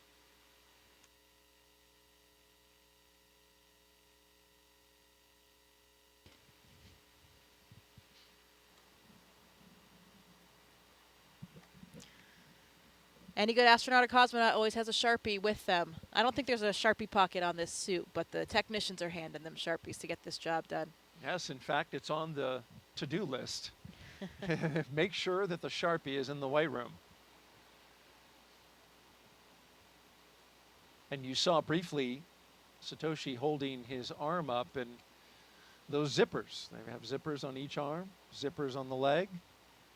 Those got to be zipped up, nice and secure, so that that pressure suit functions exactly as needed. Yeah, there's actually 2 layers of zippers. That was probably just the external one, so there's a redundancy there. The main pressure is held by the lower set, the more internal set of zippers.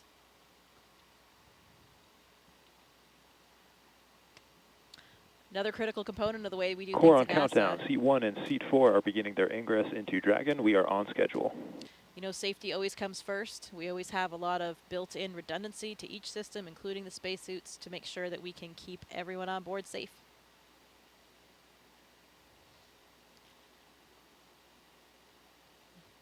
Another big difference that I'm sure Andy and Satoshi are feeling right now is the difference of the seats between Dragon and the Soyuz spacecraft. You know, you have a much more natural kind of sitting position in Dragon, a lot roomier for you to stretch your legs a little bit. You know, their heels will actually be kind of clipped in. Not clipped, but there's a little runner there that you slide your heel in. It's a little notch in the boot. You slide that onto the boot plate to help secure your feet for the launch and landing process. But while they're sitting there on the launch pad, they can take a foot out if they want, stretch a little bit, and move around. Kind of like a ski boot and a ski, or a, you know, cycling shoes that have those. Yeah, kind of like that cycling shoe, but a little bit of a different mechanism. It's just kind of a front to back slide. You can see Andy looking up at the displays there. Looks like he's configuring something or checking something on the monitors. And Satoshi and Konstantin getting strapped in. They have their little satchels, that's what they call them, on their knee there. They have a tablet, so they have procedures on the tablet. If they have a few small items that they might need during the ascent, they can have them in that little satchel as well.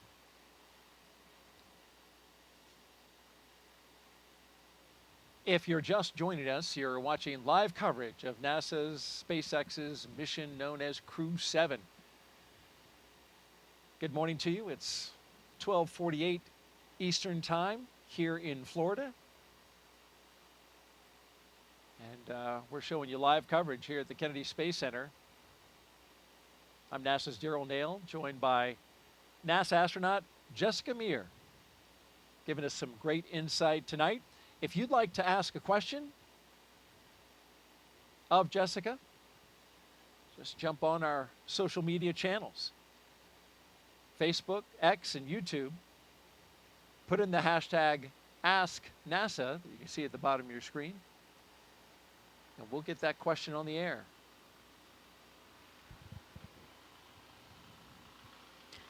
Here's some helicopters in the distance, maybe clearing the range, checking up on things, making sure that everything is good in the surrounding area.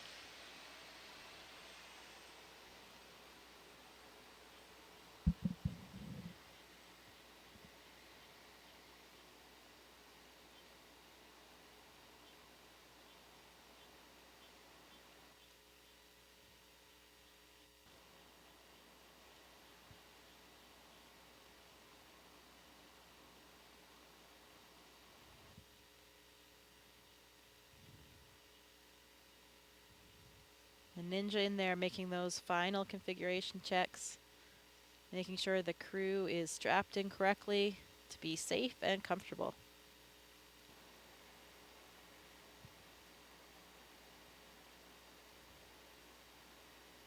Another one of the key components on making their way into the Dragon is being aware of FOD, right? Foreign object debris. That's a big deal in space flight. They wear special pads on the bottom of their boots that come off once they go in.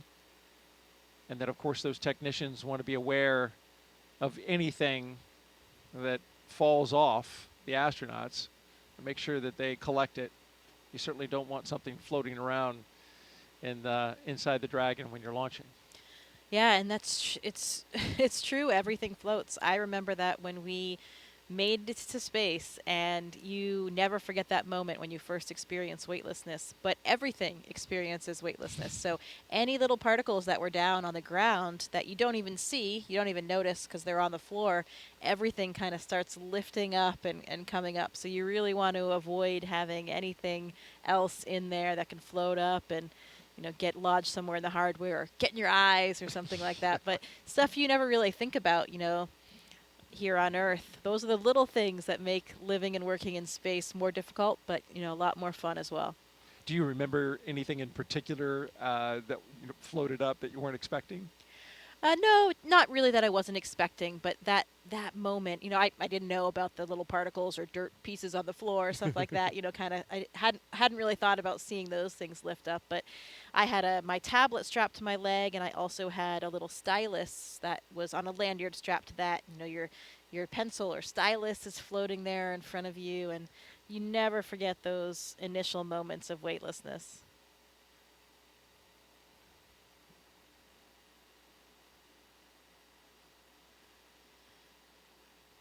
Pretty dramatic when you have that last engine cut off and suddenly you're in weightlessness and it's prolonged.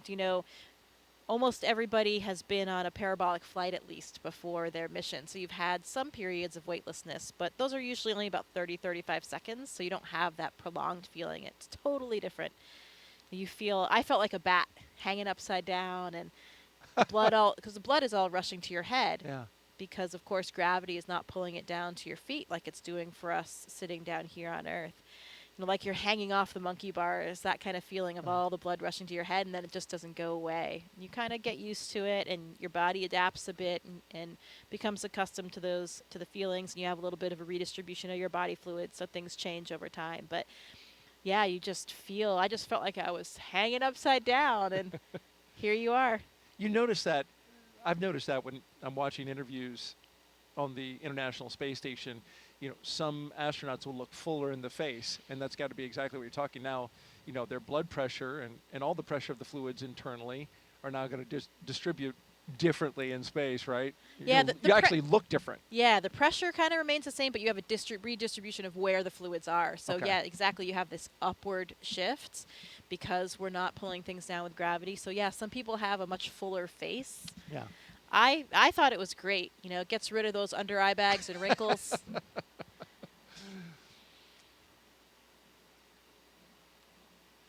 Very flattering, microgravity. Okay.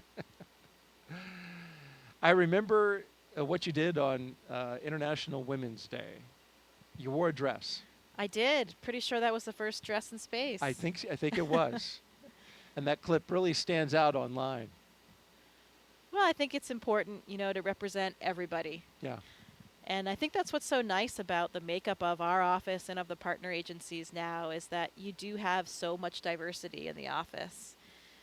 astronauts don't just look like one thing anymore. They don't come from one mold. You know, we have people in our office that are, you know, still the traditional military test pilots like the first astronauts, but we have scientists of all types. We have medical doctors. We have engineers. We have men. We have women. We have people from all different ethnicities and backgrounds. And, you know, that makes it just a much more interesting place to work. There are so many studies on the ground, right, that show that we have more successful, more productive teams when we have that kind of diversity and actually much more job satisfaction as well. I believe we have a social question as the astronauts are getting comfortable in their seats, got their harnesses on. Coming up in a little bit, we'll be articulating their seats up to launch position. And here's our question from Savannah again, who is here taking everything in with the NASA social group. How is it decided, Jessica, who gets to go up on each designated mission? Well, it's certainly not decided by us, I can tell you that. And we have a chief astronaut for each space agency, and you know, for us that's Joe Acaba. We talked about him. We saw him in the suit room. And basically that chief gets to decide who is the right person to fly for each mission, and we get approval from people above him, his bosses as well, but he's really responsible for forming those crews and getting everybody assigned on their missions and making sure that he has a nice crew complement. And there's certain skill sets. All astronauts, as you mentioned, are not the same, but then there are skill sets that once combined with a crew are complementary. Copy, Dragon. Stand by for umbilical comm check. Yeah, absolutely. You know, now for the space station, we all have the same training. So everybody is trained on everything from science to spacewalks to flying the arm. CDR, PLT, MS1, MS2. Comm check. Loud and clear, help me. Core, loud and clear. Has you loud and clear. How me? Core's got you loud and clear. This one has you loud and clear. How me? Core's got you loud and clear. So I have you loud and clear. How me? Core's got you loud and clear. Umbilical comm checks are complete. Report when ready for seat rotation. Thanks, Dragon, we'll go.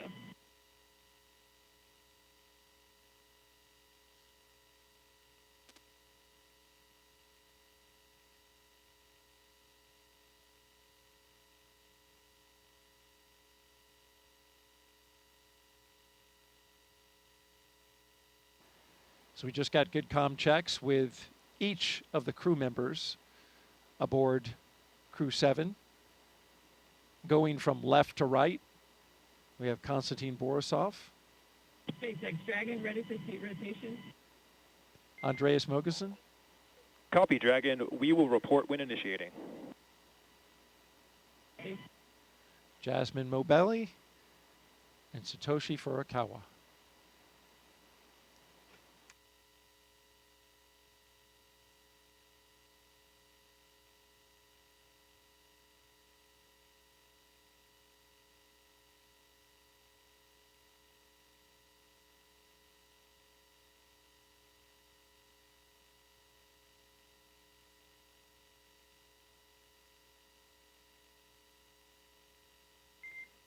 And Dragon SpaceX initiating seat rotation. Copy.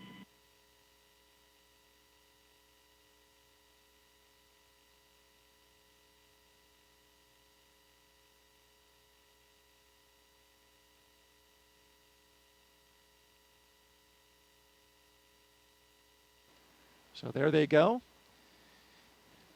With a big wave as they rotate the seats upwards so they can be better configured for launch, of course, and also they'll be able to see their display panels directly in front of them. Yeah, and the main reason why we want to launch and land in that position is for the G forces, the gravitational forces that we experience. You know, get up to 3 or 4 Gs on launch and landing, on a nominal launch and landing. And when you take those G forces through your chest, so when you're on your back, those forces are coming straight down, so they're hitting through your chest, that's much easier to deal with than if you were sitting straight up, then they were hitting your head. That would really drive the blood out of your head, and that's why, you know, if you're flying a jet, that kind of Dragon thing. SpaceX, seats are in the launch position.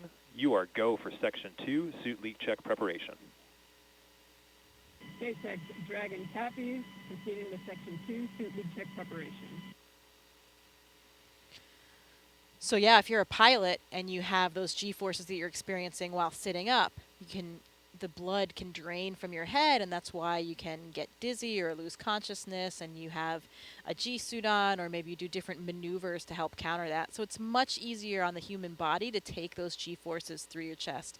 And we train in centrifuges as well so that we become accustomed to what those G-forces are, how they feel, and make sure that you can still feel comfortable, function with what you have to do.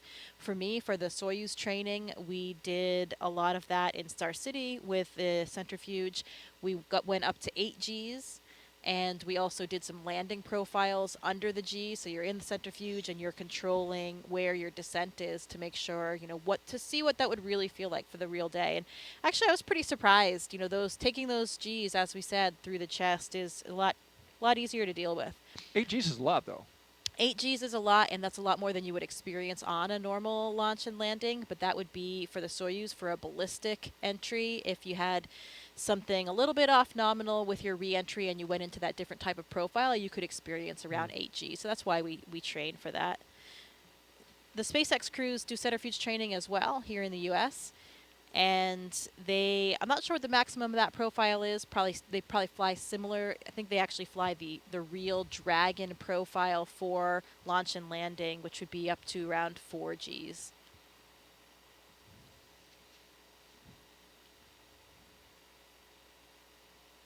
We're getting great stuff from NASA astronaut Jessica Meir as we count down to liftoff of Crew-7. Now just T-minus 2 hours and 25 minutes and counting. But hey, you don't have to be an astronaut to share in this experience, folks. Take a look now as our Crew-5 astronauts explain how you can get your virtual guest passport and be part of the excitement. Did you know there's been over 1 million registrations in NASA's virtual guest program since May 2020? From your neighbor to the Crew-5 astronauts, you might be surprised who is a NASA virtual guest. Do you have Mars 2020? I do. Do you have James Webb? Sure do. Do you have Crew-5? Well, I've got it here, and you guys have it here, but I missed it here. We conducted over 200 science experiments and technology demonstrations on our mission. We love being part of Expedition 68. We even remembered a virtual guest passport for Einstein, our freefall indicator, but we forgot to register. I missed the stamp. Even if you're doing existing research, never miss a stamp from NASA's virtual guest program. Whether you're en route to the International Space Station or located anywhere around the globe, register at nasa.gov/virtual guests to receive updates on missions and milestones. As a virtual guest, you will receive curated resources and a stamp for your passport following a successful launch. Remember, you only get the updates and stamp if you register. I joined. I won't miss it next time.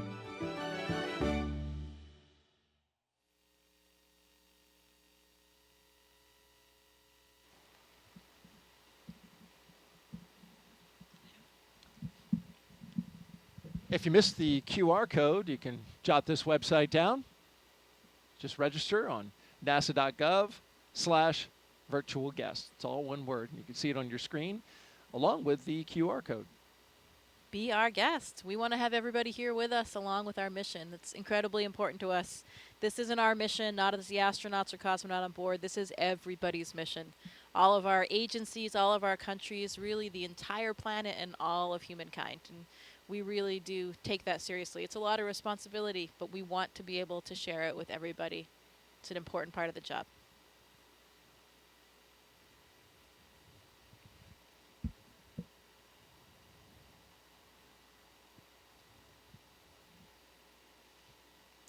Good view of their boots there. It's the second iteration of the boots, I believe, or maybe even third. The early Demo 2 and earlier missions had a different style boot. Yes, Andreas Mogensen's knees and boots are prominent in this particular shot. And once they test again, the pressure suits, we'll see those inflate, and the crew members will kind of get a little bit of a zombie look to them. Arms will come up a little bit because, yeah, when your suit's pressurized, it's going to make you look a little inflated. Yeah, and working against that pressure, it's kind of like squeezing an exercise ball. All of your motions are a little bit more difficult to accomplish in that pressurized state. But of course, that pressurized state is really only there to protect us if for some reason we had a depressurization in the capsule. At any time during the space flight, those suits would inflate and they would protect us, still provide us with the air that we need to breathe, and protect all of the systems of our body. So that's why we wear them. Nominally, during the mission, you would never have it inflated at all, just during these pressure checks to make sure that it works. You would never wear this suit outside of the Dragon. This is just in case, something breaks the hull or somehow you lose your atmosphere inside the Dragon. Right, absolutely, that's correct. So the spacesuit that we wear to do spacewalks on the space station, the extravehicular mobility unit, or the EMU, much different than these suits. Dragon, we copy and concur 4 good suit leak checks. Closeout team will be performing its final closeout steps. You are go to proceed to Section 4 and report when ready to close the side hatch. Dragon, also proceeding with Section 4 side hatch closure. Good news. 4 good checks. You can hear Jasmin speaking to the ground and getting ready for those next steps.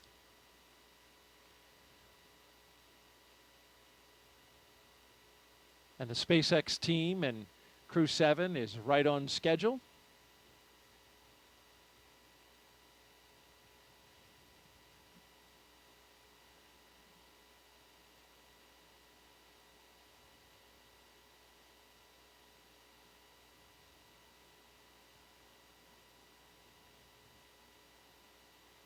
We got a split view now. On the left, you're looking inside the Dragon spacecraft, Crew-7, and on the outside, technicians working to inspect the seal, both on the inside of Dragon and on the outside, before they close that side hatch.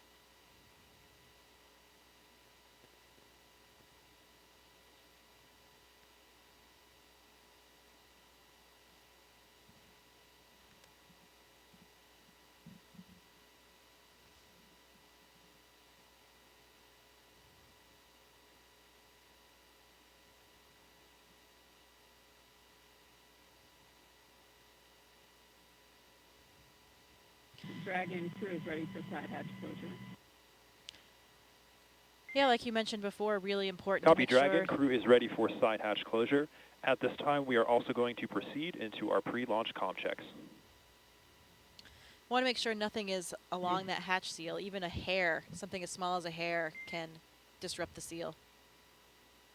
Another reason why those ninjas are all really covered up so that they don't, have anything fall in when they're going in and out of the hatch. In fact, we did have a hair breach the seal and had to reopen it up on a previous mission and get it cleaned out. Exactly. Another reason why we do these checks, to make sure everything is in the proper configuration before we go. Dragon, SpaceX, comm check. SpaceX, Dragon has you loud and clear. How me? Core has you loud and clear.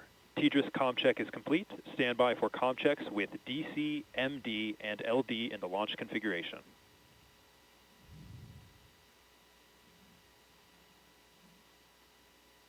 Dragon, DC on countdown 1, comm check. DC, Dragon has you loud and clear. How me? DC loud and clear. Stand by for comm checks with MD. Dragon, MD on countdown 1, comm check. MD, Dragon has you loud and clear. How me? MD loud and clear. Stand by for comm check over Dragon to ground. Dragon, MD on Dragon to ground, comm check. MD, Dragon has you loud and clear. How many? MD, loud and clear. Stand by for comm checks with LD. Dragon, LD on countdown 1, comm check. LD, Dragon has you loud and clear. How many? LD, loud and clear. Stand by for comm check over Dragon to ground. And Dragon, LD on Dragon to ground, comm check. LD, Dragon has you loud and clear. How many? LD, loud and clear. Let's go fly. Let's do it. And Dragon SpaceX, launch configuration comm checks are complete. Dragon copy.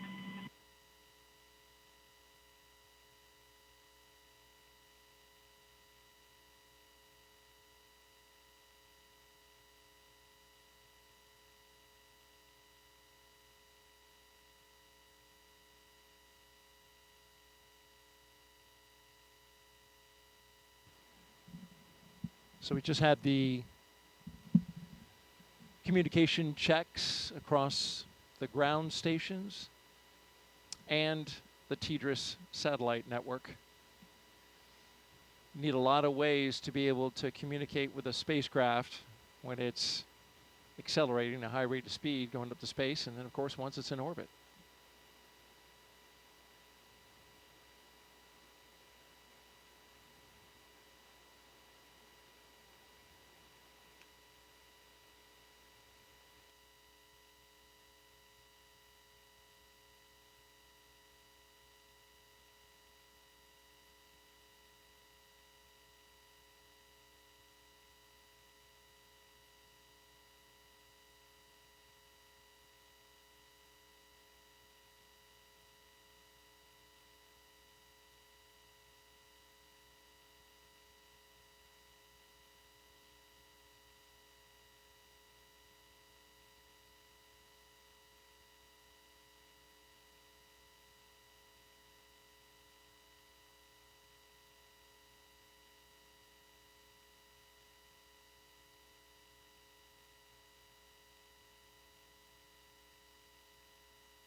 You're watching live coverage of NASA and SpaceX's Crew-7 mission to the International Space Station from Kennedy Space Center in Florida.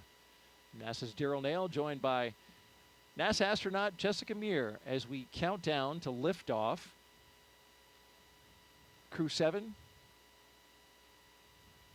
got up early this morning, T-minus 7 hours. Had their medical checks, their pre-launch meal. Got suited up at roughly around T-minus 4 hours. Drove out to the pad. Arrived at the pad at right around T-minus 3 hours and change. And since then, they've gone up the launch tower and into the Dragon, where they are strapped in, secured, had their suit leak checks, individual comm checks, and spacecraft communication checks. And now we are awaiting the closure of the side hatch. And we've got a range of time in which this can happen. Yeah, we're looking pretty smooth so far. Those good leak checks, good comm checks. Crew is all situated and ready. I think those feelings of anticipation are building up now as they start thinking about what's going to happen in 2 hours and 13 minutes from now. It will be exciting, and we will have all the best views. It certainly will be exciting, and we'll have all the best views as they go into space. If you're just joining us, you're watching live coverage of SpaceX and NASA's Crew-7 mission to the International Space Station from here at the Kennedy Space Center in Florida. We have beautiful weather for launch. We are 95% go. It doesn't get any better than that, Jessica. Wow, I don't think I've heard a number that high for a while. Yeah, sounds great. The 45th Space Wing started going to increments of 5 percentage points. They used to do just 10, but then they changed it to 5. Now the best you can get, it used to be 90%. Now it's 95%. All right. Can't ever get 100, though. It just has to be, 95. Well, we've got a lot of overachievers on board. That's probably difficult for a lot of people in our office not to get that 100%.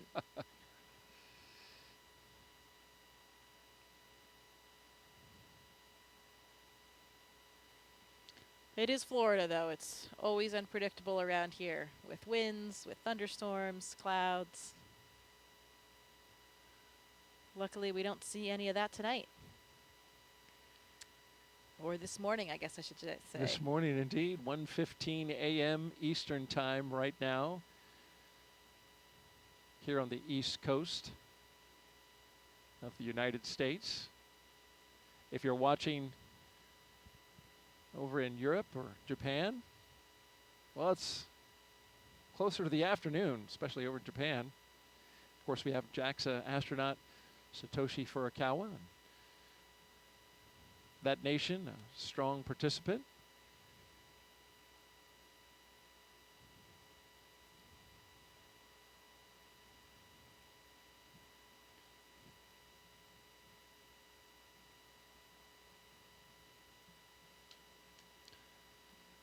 (7:16 a.m. in Copenhagen), so Andy's fans are probably waking up. What a great way to start their day over there in Denmark. Great start to a weekend on a Saturday morning. Absolutely. Wake up, have a cup of coffee, and watch your countrymen go to space. And once Andy, speaking of Andy, once he arrives at Space Station, he'll be able to take over as commander of the International Space Station. That's quite a responsibility. Yeah, it absolutely is. And it's a nice experience to be able to have some different representation in those roles. He's not the commander of this vehicle, but he'll be the commander on board the ISS, and each of those carries a lot of different responsibilities. And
so our next step will be closing that side hatch. Is that right?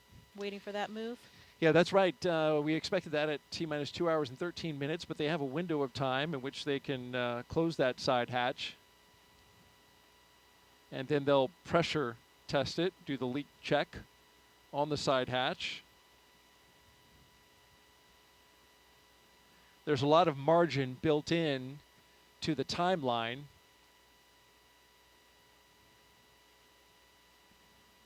So that in case they have something come up, they have time to work it. We've seen that happen on a few missions prior.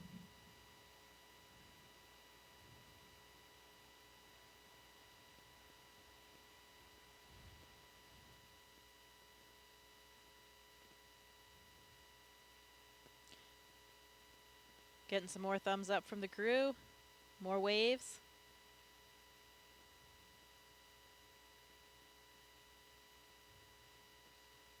And Dragon SpaceX, the closeout team is taking its final steps in preparation for side hatch closure.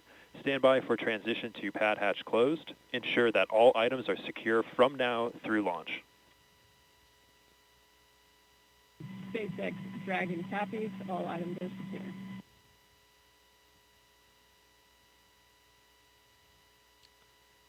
Just like we mentioned, want to make sure that things aren't going to be floating away from them in the launch environment. Straps and Velcro are your best friend when you're in space. I've always likened that call to the stow your tray table and put your seat upright, you know.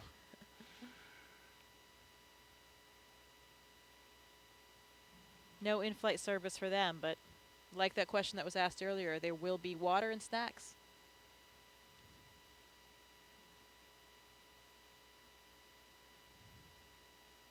And as we await side hatch closure, if you've got a question for our own Jessica Meir, NASA astronaut, just punch up hashtag #AskNASA on the social sites, Facebook, X, and YouTube.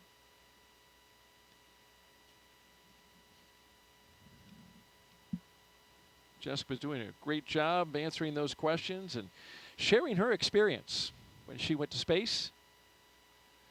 Here's a question at spacecraft 2-7. What is the main purpose of Crew-7's mission to the space station? The main purpose of Crew-7's mission is to support the International Space Station in all of its science and operations during their stay there. So what does that mean? You know, now that we are at assembly complete for the space station, which we reached back many years ago, 2011, I believe it was, assembly complete, we have much more time for doing what we call utilization. So any type of scientific experiment or something that is flying as a hardware demonstration, those are our most important objectives. That's science that we are getting done. Of course, you have to do maintenance as well. You need to fix the toilet, change the light bulbs. We don't have those plumbers or electricians coming up to help us out, so we have to be able to do all the work ourselves. We do spacewalks. We have to do certain repairs outside the space station. All of those things are part of a nominal mission. Visiting vehicles will be coming to the space station with all of the cargo on board. We'll have to fly the robotic arm, capture those, and unload them. And we could talk a little bit about the science as well. You know, there are some interesting experiments that are on board with this crew. One of them is the crew themselves. We have a big physiology study called CIPHER. I think we're going to hear more about that later in the broadcast from some of the scientists involved, but that's a comprehensive physiological suite. It's about 14 different studies that are really targeted at comparing and contrasting different mission durations. So, you know, we have had short shuttle missions in the past. We have typically 6-month missions on the space station, and we have a few that were more around the year mark. We want to see if there are differences in different lengths so that we can try to forecast ahead toward our really long duration mission, which will be to Mars. You know, that mission right now with current methods and of Dragon technology will SpaceX, be about 3 years. we are commencing a health check for the launch escape system. Expect a momentary flight computer state change followed by a transition back to pad hatch closed. SpaceX Dragon copies. So when you go to Mars, it takes about 6 to 9 months to get there, 6 to 9 months to get back. You want to spend a good amount of time there on the surface as well to make it worthwhile. So that's why we call it about a 3-year mission. And we want to understand the physiology involved in that kind of length of a mission. So that's really what this CIPHER study is designed to get at. Try to understand the differences between these short and longer. You know, what happens between 6 months and a year? Is there just a plateau that is reached? Do things stop changing? Or do we have a linear increase in certain parameters or that kind of thing? We want to understand more about those experiments. There's a sleep in orbit experiment that sounds pretty interesting. I think Andy will be a subject for that one. I'm not sure, maybe someone else as well. that uses an earbud EEG, an electroencephalogram, to measure brain waves, look at brain activity during sleep. So pretty cool EEG on board. You know, I speculated that it would be so cool to have an EEG on board crew members to see what's happening to the brain when you first go up in microgravity for the first time, because you are navigating in this three-dimensional environment for the first time. You know, sitting here, of course we're in 3D, but we're not really using things above our head, in the ceiling, on a ceiling, and that kind of thing. On the space station, we use all of the planes. We use the floor, the ceiling, all of the walls, all equally. And so you're navigating in this different way, and these different pathways are really forming in your brain in order to accommodate for that. It was a really interesting feeling I felt during the first few weeks I was in space, where I felt like my brain would actually do these flip-flops. If I went from the floor up to the ceiling and I was working there, you know, here on Earth, when we think about how we navigate and move around, it's all in relation to down, because we have this gravitational vector pointing down toward the Earth. When you don't have that in space, you know, suddenly there's no right or left. And if I'm up on the ceiling working, my brain would kind of reinterpret that as being the floor, or the deck, as we call it on the space station. So then when I, you know, lifted my head up, I didn't know which way to turn, because, you know, I was on the ceiling, but my body felt like it was on the floor. And that takes a couple of weeks for your body to get used to. And I think these new neural pathways are forming. And such an interesting thing for me as a physiologist, because I felt like I could really feel that happening. And Dragon SpaceX for post-ingress briefing.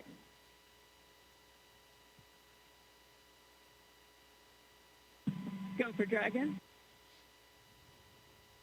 Okay, Jaws, we'll keep this one short. At this time, the Dragon team and F9 teams are not tracking any issues, and you couldn't ask for better weather. How copy?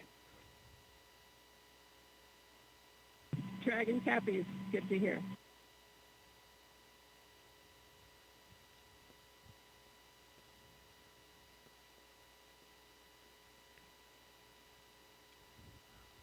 So you feel that up in space. You feel the difference of how your brain has this remarkable plasticity. Your brain can adapt in this new way. And after a couple weeks, I didn't feel that anymore. You're saying you actually felt? Yeah, you could sort of feel this flip-flop. It's a strange thing to kind of describe, but you could sense it almost. And then a few weeks later, that feeling was gone, and I was, you know, more effortless in terms of navigating around the space station.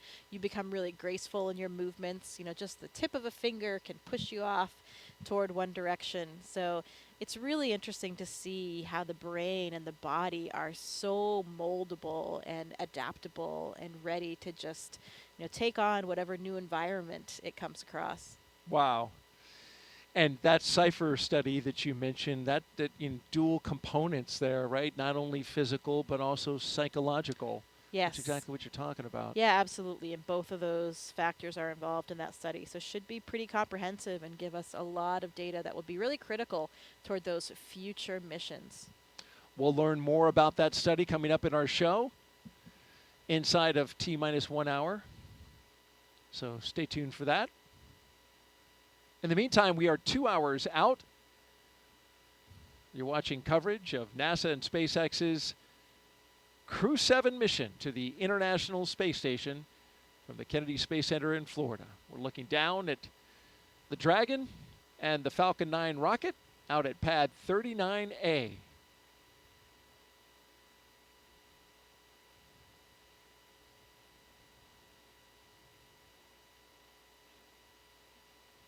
It's been a smooth countdown so far. Countdown proceeding nominally.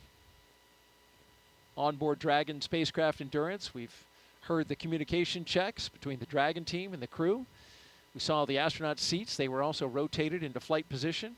We got the suit leak checks successfully completed. The closeout lead verified the cabin environments were good. We got the side hatch closed.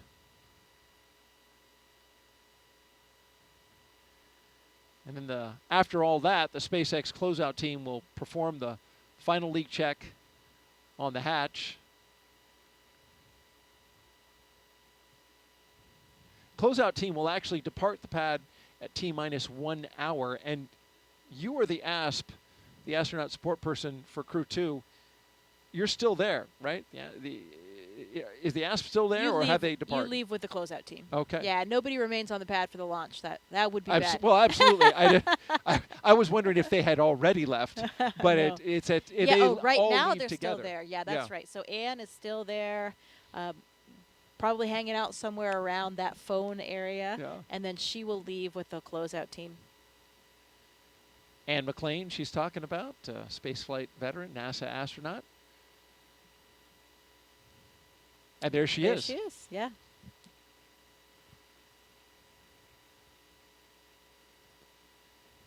So those technicians, they stand by at that location. They are just on the other side of the crew access arm in the launch tower.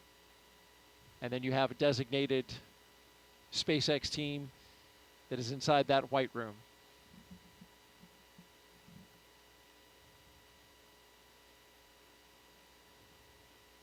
And as they continue to check that side hatch, been getting some great stuff from Jessica. Just fascinating to listen to you talk about all the aspects of space flight and the experiments that are going on and what it was like for you. We certainly know that space flight is not child's play, but did you know that every Dragon astronaut crew brings a stuffed toy with them? Its purpose? Well, when the toy starts floating, the crew then knows that they have reached 0G. That's the confirmation. And there's been a few of these over the years.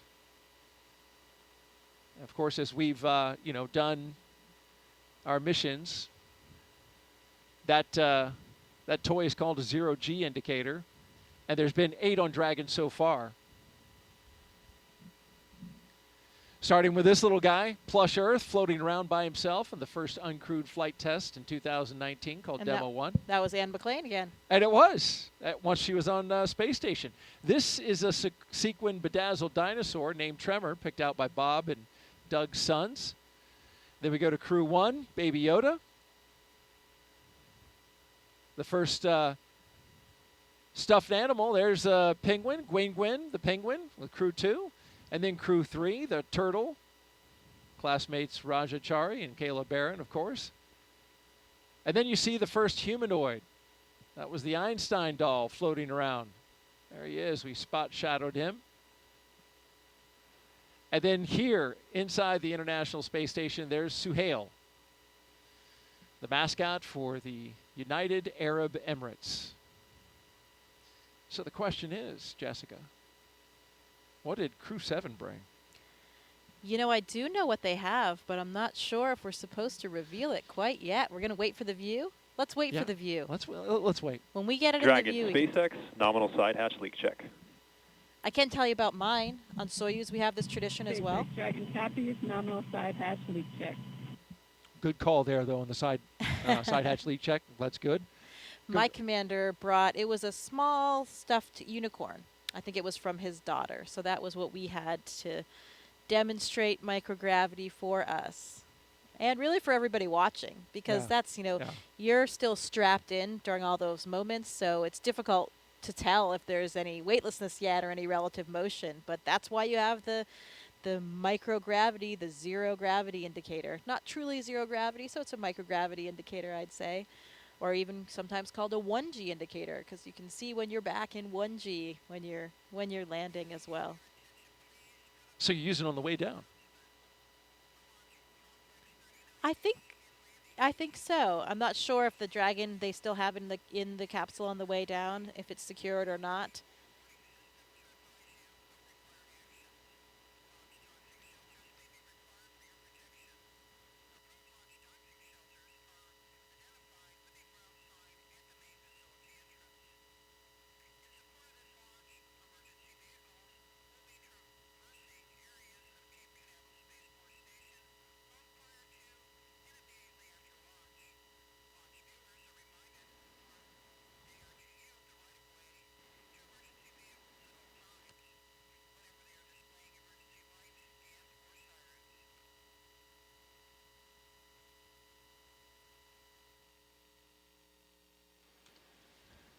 Yeah, it's a fun tradition, though, and it's, you know, a group activity, or at least usually up to the discretion of the commander. Who's going to choose it? Maybe it's your first space flight. Children are often involved, so everybody gets to play along and have a role and see that microgravity indicator launching.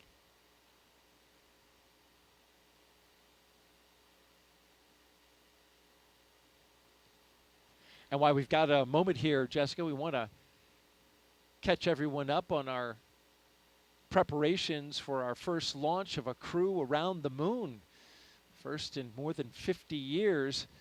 Let's take a look at our Artemis Moon Minute.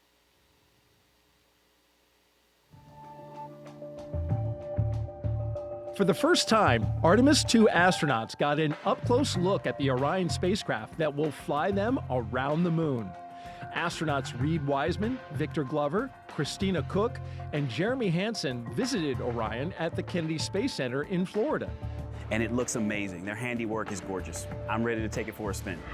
Until launch day arrives, the crew is training at the Johnson Space Center in Texas. They use the Neutral Buoyancy Lab, a giant pool, to practice safely getting out of a floating mock-up of Orion. And it's not an easy task. Navy divers in rafts will harness and hoist the astronauts into the air by helicopter, where they will be taken to a nearby Navy vessel. Back at Kennedy, we got a look at the brand new Artemis crew transportation vehicles. So the first 9 miles of the journey to the moon starts in these crew transport vehicles.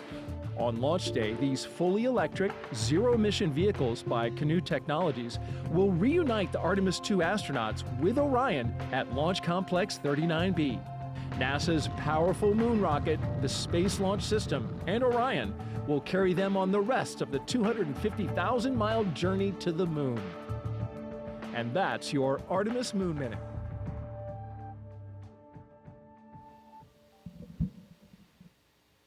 For Artemis updates, please see the QR code on your screen right now.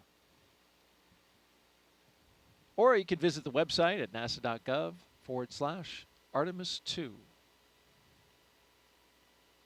Certainly, you know all the crew members for Artemis 2, but also friends with the A2 crew, and 2 of them, Christina Cook and Victor Glover, were even part of your astronaut class, the 8 Balls, right? 2013?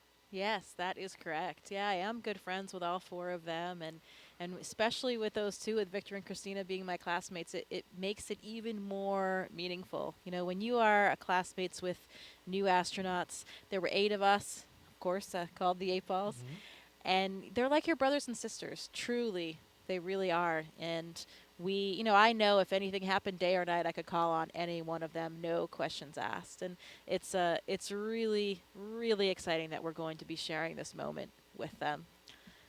When I was on board, I even had, at one moment when I arrived, we had 4 members of our class. Half of our class was actually on board the space station at the same time. Oh, wow. Nick Hague was still there for the first 8 days of my flight.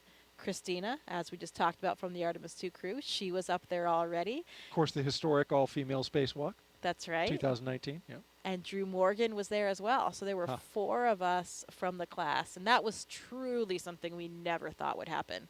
You know, a lot of times, especially in the past, you would see if a rookie astronaut flew their first time, often they were with more experienced people, so you didn't have a lot of rookies all at once, or 4 of your classmates at once. Yeah. And so in the end, that's how it happened for us, and we couldn't have been happier. You know, it's, again, you're flying with these people that you're already so close with and know each other so well. And of course, half that class was women, right? It was four men and 4 women. Yeah, that's right. That was the first time that we've ever had that 50-50 ratio. You know, we still don't have a 50-50 ratio in the office, but we're trending in the right direction. I think we have about maybe 35% women right now, but heading in the right direction, really like all the STEM fields. And that's why it's such an exciting time when we are starting to have more equity from different backgrounds in everything that we do. As we look at the launch pad there, pad 39A here at the Kennedy Space Center, the Falcon 9 rocket, and the Dragon spacecraft on top. We're counting down towards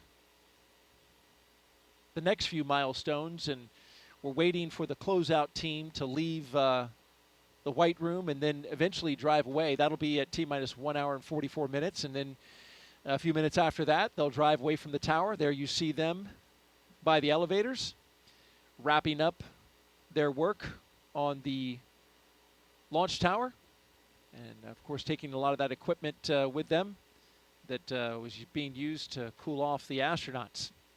And so while they finish their work, let's learn more about what the astronauts are going to do once they arrive at the International Space Station. Let's take a look at their mission overview.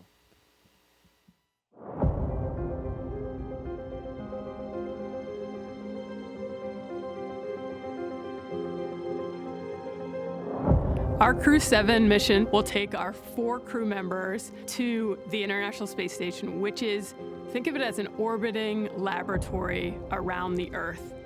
In the broadest sense, Crew-7 and Expedition 70 is about the exploration of space, because a lot of the science and technology development that we do on board the space station not only benefits future missions to the Moon and Mars, but it also benefits humanity and it benefits the Earth. The main topic of our work is always science, so we have numerous scientific projects and scientific experiments which we are part of.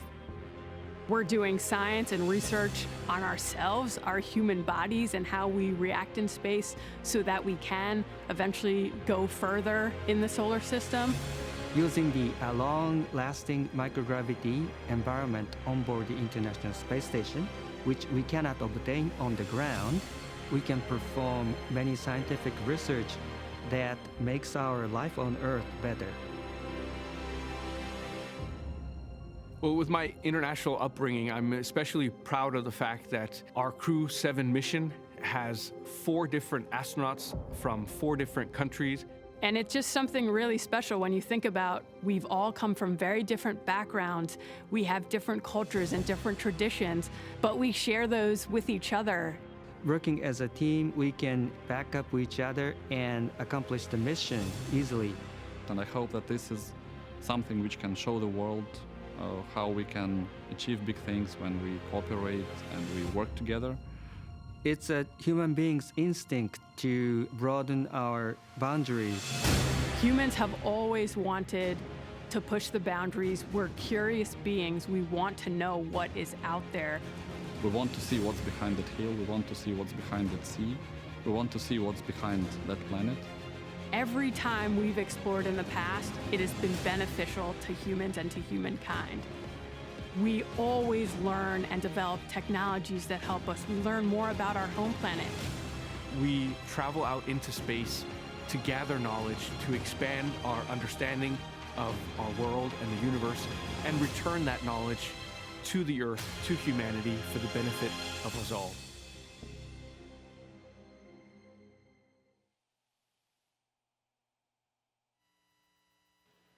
Welcome to the International Space Station Flight Control Room at NASA's Johnson Space Center in Houston, Texas, where teams work around the clock to monitor work and life aboard the orbital laboratory. Mission Control Houston is essentially the nerve center for operating the International Space Station, working in tandem with our partner agencies and providers around the globe. Together, we've ensured the station is ready to welcome Crew-7. Leading the team inside the room right now is Flight Director Chris Dobbins. He will lead the joint NASA-SpaceX Go, No-Go polls once we're in integrated operations with mission controls here in Houston and SpaceX in Hawthorne, working together to bring Crew-7 to its new home in space. Like many launches to the International Space Station, today's launch has an instantaneous launch window, meaning the crew must launch at exactly 3:27 a.m. Eastern Time to line up with this space station. Launching at that time puts us in an orbit where Dragon's thrusters, which don't have the same power as Falcon 9, can carry Crew-7 the rest of the way to the space station. When Crew-7 arrives at the space station, they will no longer be referred to as Crew-7, but rather as Expedition 69 flight engineers. They'll be declared Expedition 70 once the Soyuz MS-23 departs in a few weeks with NASA's Frank Rubio on board. He will land September 27th with the longest single spaceflight by a U.S. astronaut with 371 days in space. Once on board, Crew-7 will conduct a direct handover with Crew-6, and Crew-6 will remain on board the station until their scheduled undocking day. A direct handover also helps ensure a continuous U.S. presence on the space station, a record approaching 23 years in duration. After docking and hatch opening on Saturday, Crew-6 will give Crew-7 a safety briefing and orientation, which might be particularly helpful for the first-time space flyers on this flight, NASA's Jasmin Moghbeli and Roscosmos cosmonaut Konstantin Borisov. As the station is first and foremost a laboratory, the crew will jump right into conducting experiments with new research still to be delivered on upcoming cargo flights. For now, we'll send it back to you, Daryl. All right, thank you very much, Courtney. Back here at the Kennedy Space Center in Florida, looking at pad 39A, the rocket and the spacecraft that will go to that destination that Courtney just gave us an update on, the International Space Station, which of course is flown from Mission Control in Houston. Give you an update on what's happening out the pad. We've got the crew inside the Dragon spacecraft. They are buckled in, plugged in, ready to go, had their comm checks completed. And right now, the closeout crew is making their way, finishing up their work and making their way out of the launch tower. Dragon SpaceX closeout team has departed the crew arm. So that means they're out of the crew arm. You can see them going down the steps to the elevators and then back down to their vehicles to clear out of the blast danger area. There you see their vehicles awaiting them, the 3 Teslas that took the astronauts to the launch pad. They will take the closeout crew out of the perimeter of the launch area, and they will stand by at an area a good distance away from the launch pad. We're 1 hour and 41 minutes and counting until liftoff, and as we look at the pad and think about traveling to the International Space Station, we talked about the crew and how they'll be performing many groundbreaking science experiments. Let's take a closer look now at some of that science they'll be doing. The International Space Station is a state-of-the-art microgravity laboratory that is unlocking discoveries not possible on Earth and helping us push farther into deep space. Every single day, we are answering big questions about Earth and about space, about where we came from and about where we're going. But the other thing that we're doing is we're learning more questions to ask. Microgravity turns almost everything we know upside down. Liquids behave completely differently. Fire burns in new ways. Biological systems reveal surprises. There's a few things that have made me gasp out loud up on board Space Station. Watching heart cells actually beat has been a pretty big one. We're studying ways to grow food in microgravity. I got to tell you, these are pretty amazing. We're learning how human bodies react to life in space and how to keep crew members safe and strong on long-duration exploration missions. Deadlifts are awesome on Earth. They're also awesome in zero gravity. We're testing technologies that will be critical to our return to the moon and great leap to Mars. Our research has contributed to medical and social benefits on our home planet, allowing us to find new ways to combat disease back on Earth and develop technologies to deliver clean water to remote communities in need. The spectacular vantage point of more than 200 miles above our planet supports our monitoring of Earth's climate, natural disasters, and plant life. The orbital perspective that we have here on the ISS is just absolutely amazing. Earth is gorgeous. The growing new space economy, so vital to our continued progress in space, is flourishing in low Earth orbit. We're inspiring future generations from a platform that is one of the largest international collaborations of our time. We're doing science at 17,500 miles per hour. Come along for the ride.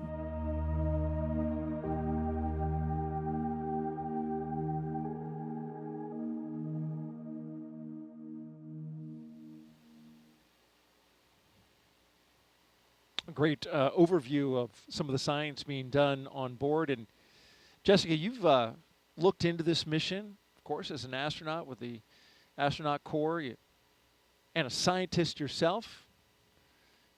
You're pretty curious about some of the science that's going up on this mission. Yeah, we talked about some of the experiments already, the CIPHER, physiology and psychological experiment, the sleep in orbit experiment. There's another one that I find particularly interesting. It's called ISS external microorganisms. So this is a really cool one because for the first time we're going to be taking samples during the spacewalk to determine whether or not the space station releases microorganisms through things like life support vents. So we'll be swabbing and collecting these samples to try to understand how far they go, how many of them are there, how far they travel, and get a good idea for what it would be like. In particular, if we think about going forward and being good stewards. Now, I like to think about when we travel, we need to be good stewards of our planet. So if we're going to the surface of Mars one day, we need to understand what kind of contamination we might be having and what kind of effect we might have on that planet. So this microorganisms experiment will help understand a little bit more of the impact that we have. And to me, that is the ultimate experiment because it is science and a spacewalk at the same time. Oh, yeah. My two favorite things. So if I could knock both out at once, I mean, that would be incredible. A double winner right there. And so they're going to actually swab the outside of the space station? Yeah, they're going to collect those samples during that spacewalk. How about that? Now, what are these vents that you're talking about? What are they venting? So some of the vents are for the life support system. So, we are introducing an atmosphere into the space station to give us the air that we need to breathe. And so there are some vents associated with life support systems in general, stuff that is off-gassed or released to the external environment. Out into space. That's right. Yeah. And so you're wondering if by chance there could be some microorganisms out there growing, which would just blow my mind if there were. Right, and perhaps rapidly evolving in the space environment. How about that? Fascinating. And as a scientist, Jessica, you did a lot of work early in your career. You've talked a little bit about that. And it calls back to an experiment that is worth mentioning now that had some amazing results. And when you were working on this experiment, it even got a catchy name called Mighty Mouse. And I was wondering if you could share a little bit of that with our audiences. This is a mission to the International Space Station, and science is at the forefront. You were involved in an experiment that had some pretty incredible results. Yeah, the Mighty Mouse experiment is one of my favorite ones to talk about for a couple of reasons. One, I'm a physiologist, as we mentioned, and so there's a lot of similarities between the work that I've done and working with animals. This experiment looked at the myostatin and activin pathways. So these are very important molecular signaling pathways that influence muscle degradation or breakdown. So on the Earth, the researchers involved here have identified these as very important for providing possible targets to prevent muscle and bone loss. So you can see a picture here. These are two of the mice in question, the Mighty Mouse experiment. I think it's pretty obvious to the naked eye, even without a scientific background, that they are very different. So what you have here is what we call a wild type mouse on the left, the smaller mouse, just the normal mouse. And then on the right, you have a Mighty Mouse. And this was accomplished in two different ways in the experiment. One, by creating a myostatin knockout mice. So this means that this mouse actually does not have the gene for this pathway. So as you can see, this mouse, these myostatin knockouts, have 2 times the muscle weight compared to the other mice. So because you're blocking that pathway, degradation is not inhibited, and they have much more muscle on board. And you could feel that in the mice. When I was doing the experiment, holding the mice, you could feel how strong they were and how much bigger they were. Interestingly, when we treated another set of mice, again, just the normal mice, with a therapeutic agent, they also did not lose muscle or bone mass in space. What I'm pointing to right there in this picture, this is a bone densitometer. So we were actually putting the mice into this bone densitometer and imaging their bone density while they were on board the International Space Station to get these images, because we're looking at not only muscle, but also bone. These pathways are important for both muscle and bone. And why is this important? this is important for a lot of different reasons. First of all, here on the ground, we have a lot of different disease states that have different types of bone loss or muscle wasting, muscular dystrophy, osteoporosis, heart disease, any kind of disuse wasting of the muscle for like elderly people or bedridden people. And if we can understand more about the mechanisms involved in these pathways, we can help those patients. And the other interesting thing about this experiment in general is that it also has applications to space. You know, you saw a video earlier of us exercising in space, incredibly important part of our day. We have 2-hour blocks on our schedule because if we don't exercise every day, we will have significant muscle loss and bone density loss. We have these really large systems on the space station, these pieces of exercise equipment to keep our bones and muscles healthy. But when we talk about going back to the moon, going to Mars for long periods of stay, we'll have smaller capsules. We won't have these big pieces of equipment. And so we might need to employ some of these strategies that we're learning about on the International Space Station. So that's why this experiment is such a favorite of mine. It really touches life back here on Earth, helping patients with various disease states, also is applicable to the future of space travel as well. And even I'll cap it off with a really interesting story of the investigators. Se-Jin Lee and Emily Germain Lee, they met back in college. Se-Jin was working on the myostatin pathway, the one involved in the muscles, and Emily, before she was his wife, she was already working on the activin pathway, the one involved in bone. And they realized, although they were working separately at the time, they had this very complementary system that worked in concert. And if they worked together, then perhaps they could solve some of these even bigger questions. They were incredibly excited. They had always dreamed of having an experiment of theirs fly in space, and they had demonstrated these concepts on the ground. So it was really cool to be part of this team and watch that experiment come to fruition and to have such dramatic results. Again, those mice that were treated with this therapeutic agent did not lose muscle and bone density in space, while the ones that were not, just like us, had dramatic losses in both of these. So really interesting to see that these agents were successful in space and the applications it might have for the future. And amazing that it was, you know, an experiment. Yeah, the results, of course, incredible, and they obviously, you can see them in the photo of the mice and how it turned out. But I mean, this experiment was right in your wheelhouse, right? All of that came together, you know, both the scientists, you up on board the International Space Station as well. I remember reading, you know, I looked into the study a little bit in preparation for the show, and space was said as, you know, the ultimate bed rest, right? Yeah. Like, which is not good if you're trying to maintain that bone and muscle mass. Right. We need to make sure that we can bring astronauts back to be healthy. And when we think about going and walking around on the moon and Mars, we need to make sure that astronauts are healthy when they get there as well. My colleague Drew Morgan and I were super excited to be performing this experiment in space. He's a medical doctor by background, and me as a physiologist. We were utilizing our own backgrounds, and that was another one of the big contributions that we felt we made. And we even ended up on their scientific publication as well. How about that? Well, thank you very much, Jessica, for sharing that outstanding science.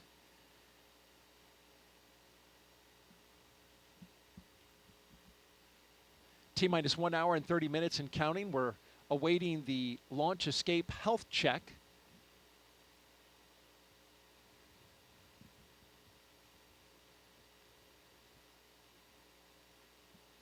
And then in a few more minutes, we'll get to our chief engineer technical poll. We won't hear that over the loops, but marching slowly to the T-minus 1 hour mark, and activity will really start picking up. Until then, let's take a social question. I've been getting them all night. Keep them coming in. Hashtag Ask NASA. Here we have at Indiana Jonas. Do you have a favorite item, Jessica, that you brought with you to space? Yeah, I think we'll actually have a chance coming up here to show some of the items of things that I brought to space. So I won't spoil the surprise quite yet of everything. But, you know, a lot of times astronauts will bring pictures of loved ones, whether it's a physical picture or just something that we can bring up, sent up on a computer or an iPad. And we like to bring things that represent our different backgrounds, for representing universities we went to, clubs that we belonged in, because, you know, we've talked about it a little bit already, but this is not just our mission. This is really for everybody, and we want to carry that enthusiasm and that excitement with everybody to show them that they are a part of it. So there are so many things. You wish you could bring more because our capacity is very limited, but we have to think long and hard about which items we'll bring up with us. Well, let's talk about that flight kit a little bit more. Each Crew-7 astronaut is allowed to bring a few personal items with them for their roughly 6-month stay in space. We're holding your item as a surprise. Let's take that crew shot and we'll talk about what they're bringing up. You see all the way to the left, Konstantin Borisov. He's bringing up his son's first toy, going left to right. Next is Andreas Mogensen. He picked the 0G indicator along with his children, and he kept it a surprise. And so we're waiting to see that. We're going to see it float in space. We'll learn more about that in a bit. And then to his right is, of course, the commander, Jasmin Moghbeli. She brought 2 dragon stuffed animals, one for each of her twin girls, and she's going to show them floating around in space to her girls. So we can take a little video, send that to them. It's a touching thing to do for your young kids.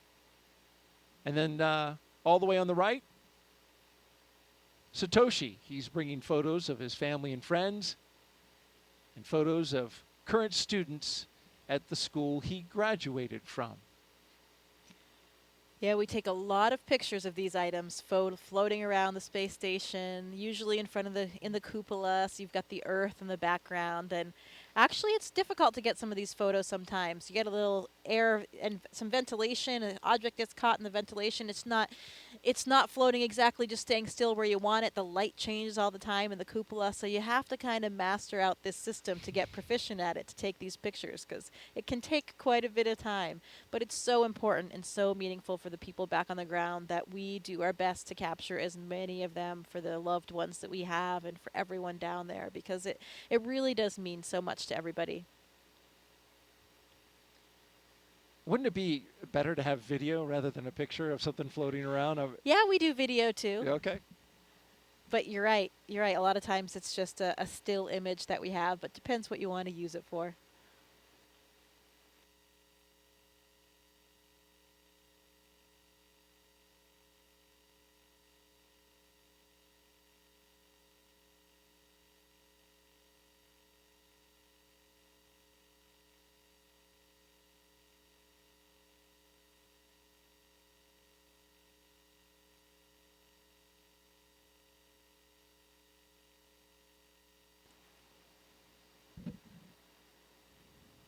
Great stuff there by Jessica Meir, NASA astronaut, with us on the broadcast. Thank you very much, Jessica. And continuing to count down, 1 hour and 25 minutes and counting until liftoff of Crew-7. You're watching NASA's coverage.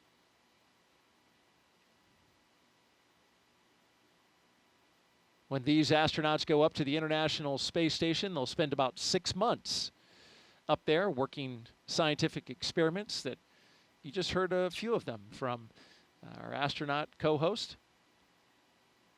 And then they'll come back down, and one of the traditions we've just started to see now is the astronauts coming back to the Kennedy Space Center to talk to the folks that help support the mission. And there's a lot of people here at the Kennedy Space Center working behind the scenes to make those launches a success.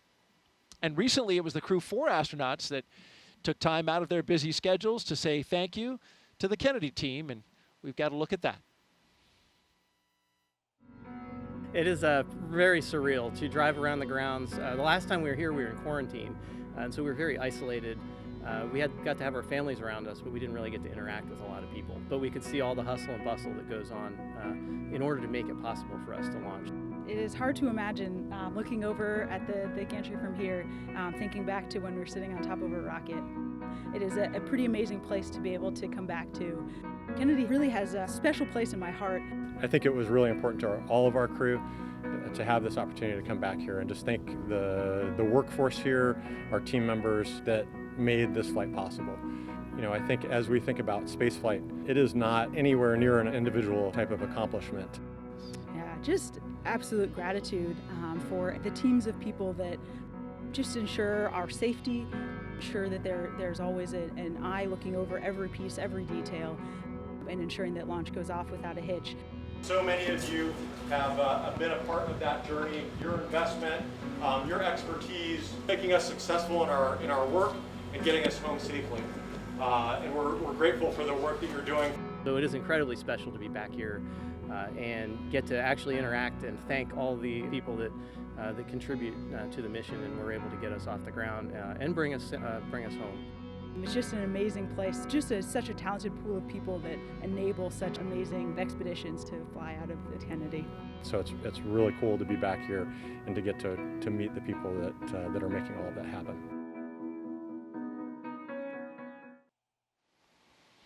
You can really tell all those smiling faces just how much that meant for Crew 4 to come back and share their time and their words with the team here at the Kennedy Space Center. Well, you're looking live at Launch Pad 39A, the Falcon 9 rocket and Dragon spacecraft. We'll start fueling up the Falcon 9 at T-minus 35 minutes and counting. But in between this time and that time, got a few more milestones to go, including arming the launch escape system, rotating that crew access arm away, and then, of course, having the pole for the readiness to tank the rocket. This view right here, you're looking at special guests that have gathered at Banana Creek facility here on the Kennedy Space Center. Launch watchers. Got a big group here, which is impressive because it is 2 a.m. Eastern time, but it's always exciting to take in a crewed launch when you know that you've got astronauts going up on top of a rocket. And so they've all gathered pretty early in the morning here and pretty early in the countdown. An hour and 21 minutes to go. It's great to see the crowd out there at the Banana Creek viewing site. Got about 6,000 people who are at various viewing areas around the Kennedy Space Center. Banana Creek is one of them. Also got folks along a causeway that's just across the water, watching from those locations. Of course, we've got special guests up at a building we call the Operations and Support Building. We've got our own Jasmin Hopkins up there who will be interviewing some special guests here in the final hour. And they're joined by several hundred VIPs who are taking in the site from the 5th floor up there on the balcony. It's a great view up there as well.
We've talked a lot about the different astronaut classes this evening. Of course, our astronaut co-host, Jessica Meir. She's from the 8-ball class of 2013. Our crew tonight, the commander, Lieutenant Colonel Jasmin Moghbeli, is the only NASA astronaut going up on this flight. It's a multinational flight.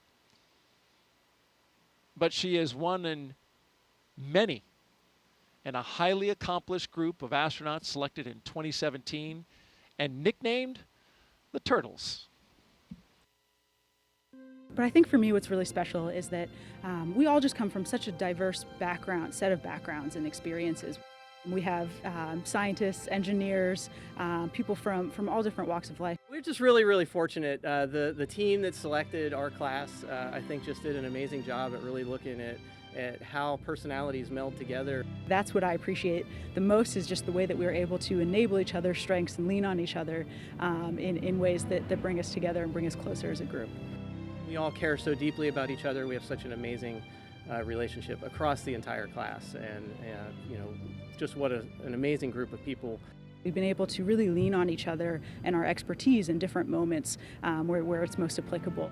Jasmin is an amazing person. Our class is incredibly close, and she is just an amazing leader, an incredible pilot, and a great choice to be the commander of Crew-7. And that's one of the biggest blessings of being up here for so long for me, is I'll have flown with pretty much half of my class. We now have a continuous turtle presence in space, which started with Crew-3 when Kayla and Raja launched, which we look forward to Jasmin carrying forward. So the Turtles class, an amazing class. They were the class that was selected just after my class of the 8 balls, and pretty cool that they have this kind of run of the space station right now. I remember when we were saying that about the 8 balls, but Jasmin will be joining her classmates Frank Rubio and Woody Hoberg on board. They are already up there awaiting for her. And then Laurel O'Hara will be joining from her Soyuz launch in the middle of September. So pretty exciting to have all of those turtles up there at once. And I know that's how it felt for me. Daryl and I were talking earlier about when I arrived on the space station and we had 4 members of our class all up there at the same time. And in thinking about it, I think I've talked about all 7 of my classmates during this broadcast. You've seen photos of most of them in the previous coverage. And it just shows how we really do become like a family here at NASA in the astronaut office, especially with those classmates. We talked about my classmate Anne McLean. You saw her as the astronaut support person on the pad, helping the crew with all of those final preparations. We saw Christina from the spacewalk footage from the spacewalks. Actually, we did 3 spacewalks together, Christina and myself, during our mission. And you saw Victor and Christina in those Artemis images as well, as they are now in training for the incredibly exciting Artemis 2 mission. You saw some footage of Nicole Mann and Josh Cassida from their recent mission on board the space station. They were on Crew-5, so again, carrying that legacy with them. We talked a little bit about Nick Hague earlier as well. Nick was there on the space station when I arrived.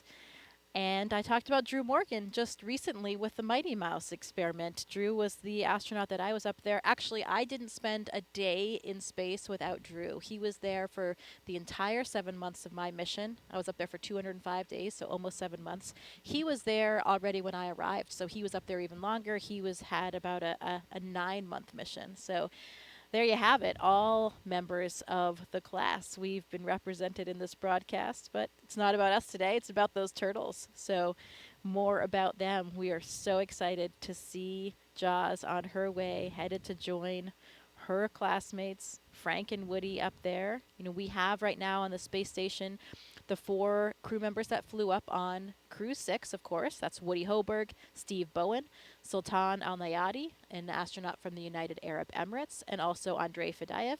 They arrived on the Crew-6 vehicle, so they'll be departing about 5, 6, 7 days after Crew-7 arrives. They'll have a handover period so they can really get accustomed to everything that's going on, hand over whatever information they need, and then they'll depart. And then we have Frank Rubio and cosmonauts Sergei Prokopiev and Dmitry Petelin. So this crew will be joining the 7 crew members that are already up there until that handover period ends, and then the 4 from Crew-6 will depart.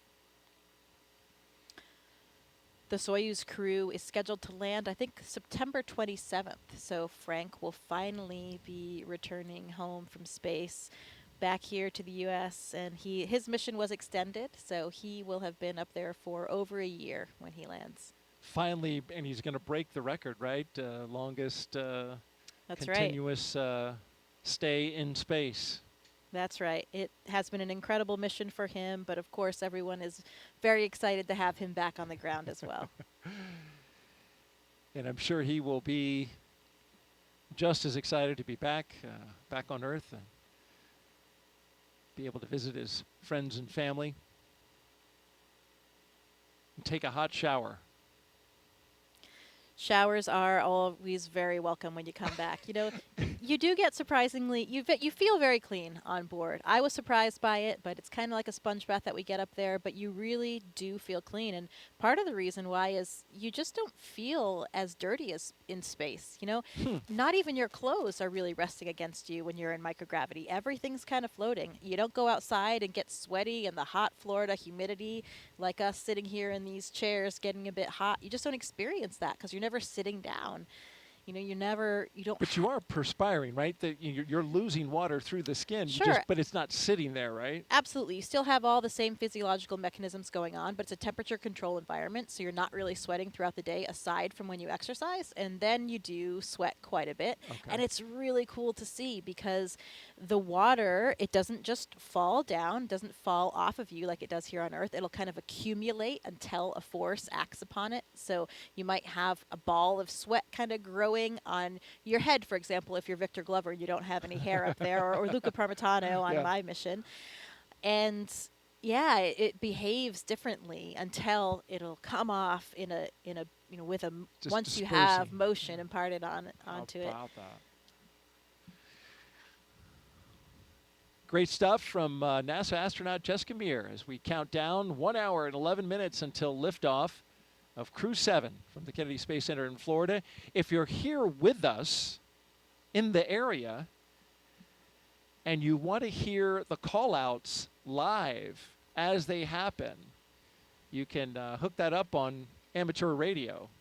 The VHF frequency you can see on your screen, 146.940 megahertz, and on the UHF radio frequency, 444.925 megahertz FM mode. And you can hear that throughout the county here on the Space Coast. So we're a little over 1 hour until liftoff. And this is a continuation of regular crew flights to the International Space Station from U.S. soil.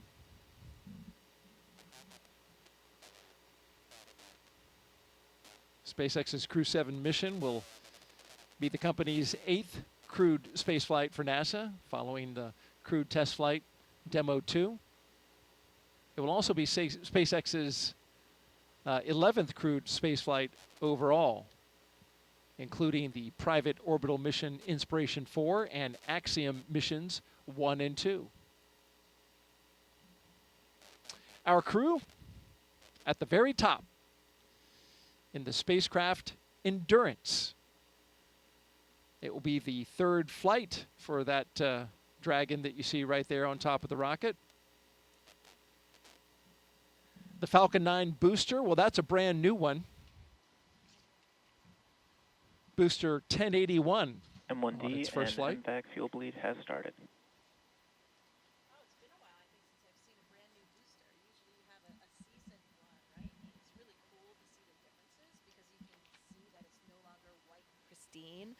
As they are reused more and more. Pretty cool to see.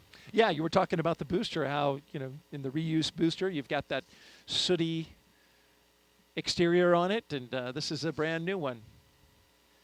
Of course, commercial crew program, they limit the number of boosters in terms of their reflight for use on Crew to 5. The Endurance, its previous missions were Crew-3, Crew-5, and of course today, Crew-7. If you're just joining us now, we've had a great countdown so far. Weather is nearly perfect, 95% go. We've got a crowd of launch viewers on hand at our various locations around the Space Center. more than 6,000 people here in the local area. And of course, beyond that, outside the gate, even more.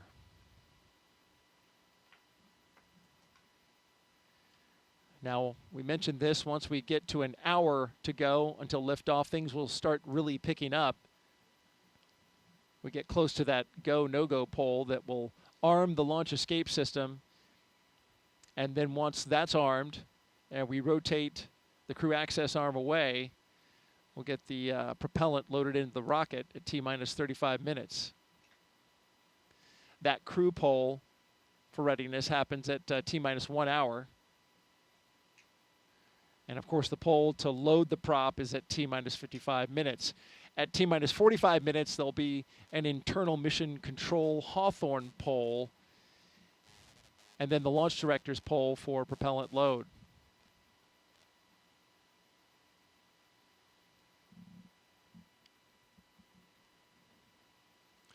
I mentioned the crew access arm. That'll retract when we get to T-minus 40 minutes. And the crew will get the call to close their visors and arm the launch escape system.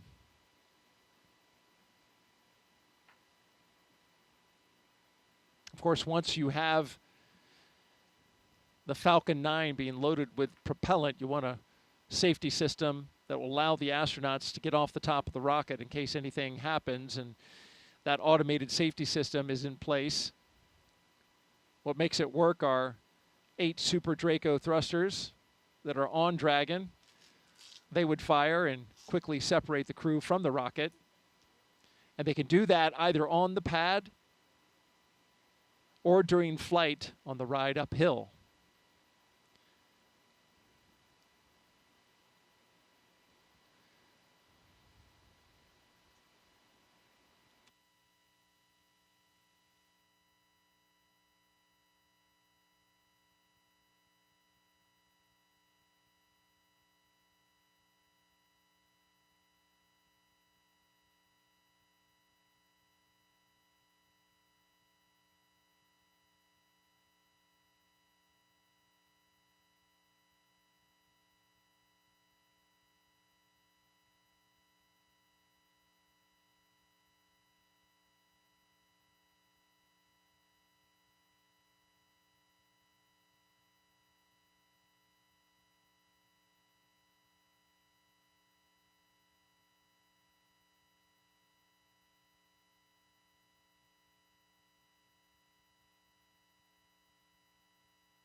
And thanks for tuning in. You're watching live launch coverage of NASA and SpaceX's 7th rotational flight of astronauts and one cosmonaut to the International Space Station from the Kennedy Space Center in Florida.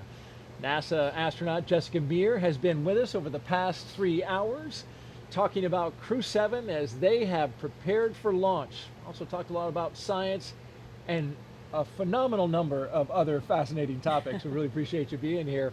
We're now closing in on T-minus 1 hour until liftoff, and your thoughts on how we've done so far? Things have been proceeding nominally, as we say in the space business. Things are looking good. The leak checks were good. Comm checks were good. The hatches closed. I think we're in good shape. And the weather, what did we say? A 95% favorable odds for weather. So looking good, and I'm feeling good about it tonight. What about you, Daryl? Oh, I am feeling fantastic, and it's good. We both got the positive vibes going. You mentioned the weather. It's nearly perfect. Liftoff time still holding for 3:27 a.m. Eastern time and 27 seconds if you're right down to the second. We're tracking no issues with the Falcon 9 or Dragon, as Jessica mentioned. The range is green. Weather, good to go. Over the past 3 hours, we want to review now what our crew's been doing, and there you see them. Jasmin Moghbeli, Andreas Mogensen, Satoshi Furukawa, and Konstantin Borisov. They have been getting ready to launch into space. Let's take a moment now to recap the overnight launch preparations. After waking up and having a meal, SpaceX helped the astronauts into their suits, as you can see right here at the historic quarters suit-up room. Then the crew, well, once they got their suits pressure tested, they walked right out of the same path that every NASA astronaut has done since Apollo 7, waving to family and loved ones after getting inside their Teslas with the gull-wing doors coming down. They joined a caravan led by Center Security on a 20-minute ride to Launch Complex 39A. Big smiles all around. All the way around. And then following their arrival to the pad, they got a look at their rocket, and in they went, walking across the crew access arm and right into their spacecraft. And those big smiles you mentioned, Jessica, we just saw them right there. Looks like the crew, they're good to go. They truly are contagious, those smiles. It is difficult not to be smiling and excited when you know you are about to leave the planet for the first time for some of these, for Jasmin and for Konstantin as well. Absolutely, and a lot of preparations have been brought to us at this point, including a dry dress. A lot of things have been going into this so to get everybody ready. Of course, we had a launch delay yesterday. We stood down for that attempt, but now we're good to go, and we expect to be launching at 3:27 and 27 seconds, our new T0. All systems good to go for launch. Now we want to have our Dragon team. SpaceX, you are go for Section 5. When ready, report go for launch. Dragon copies, go for Section 5. Okay, and with that call out at this time, we're going to expand our coverage. I'd like to welcome in SpaceX and NASA commentators joining us live from Hawthorne, California, where the SpaceX mission team is located. Welcome to Jesse and Leah. Thanks, Daryl, and hello to everyone watching around the world. I'm Leah Cheshire with NASA Communications. And I'm Jesse Anderson, an Integration and Test Engineering Manager here at SpaceX. Leah and I are joining you today from SpaceX headquarters in Hawthorne, California, as we count down to liftoff of Crew-7 just under an hour from now. And of course, Crew-7 is our 7th operational mission with SpaceX, flying astronauts for long-duration missions to the International Space Station, but it also comes with an important first. Crew-7 is the first mission in which every seat in the spacecraft is filled with a crew member from a different international partner agency. Represented are NASA, ESA, the European Space Agency, JAXA, or the Japan Aerospace Exploration Agency, and Roscosmos. It's also the first time an ESA astronaut has served as pilot of Dragon, so Andreas Mogensen is adding that to his list of accomplishments. The Dragon flying today will be making its 3rd trip to station, having previously supported Crew-3 and Crew-5. And much like on those missions, our teams will be staffed around the clock in mission control, which is just behind us, to monitor Dragon and the mission, not just today, but throughout the entire mission, from liftoff to Crew-7's arrival at the space station, all the way through splashdown when the astronauts return back home to Earth. On console or headset and mission control are 6 key SpaceX Our copies. 6 Crew key 7 is positions. go for launch.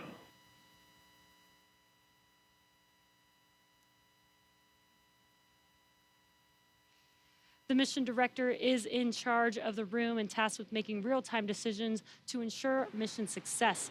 The person that you may hear talking to the astronauts, which we just heard a few seconds ago, is the Crew Operations and Resources Engineer, who you'll hear us refer to as the core throughout the broadcast. And the 4 additional team members are focused on vehicle systems, including avionics, navigation and control, software, propulsion, life support, and communication with ground support teams. Apart from Mission Control, our Falcon 9 team is currently located in the Launch and Landing Control Center at Hangar X. With less than an hour until launch, they are settling in for final checkouts, propellant loading, and for launch. And of course, NASA has its own team members at NASA's Mission Control Center in Houston, Texas, who have been preparing the International Space Station for Dragon's arrival. They recently gave their go for launch and confirmed the station is ready to receive Dragon and the new crew. Now, upon liftoff, today's flight to the space station will take almost 30 hours, with Dragon flying autonomously the entire way. And just like autopilot on a commercial aircraft, the crew always has the ability to take manual control of the spacecraft if needed. It continues to be a smooth countdown, and we're looking good for an on-time liftoff. Coming up at T-minus 45 minutes, the team will report their readiness for propellant load with a final go-no-go poll.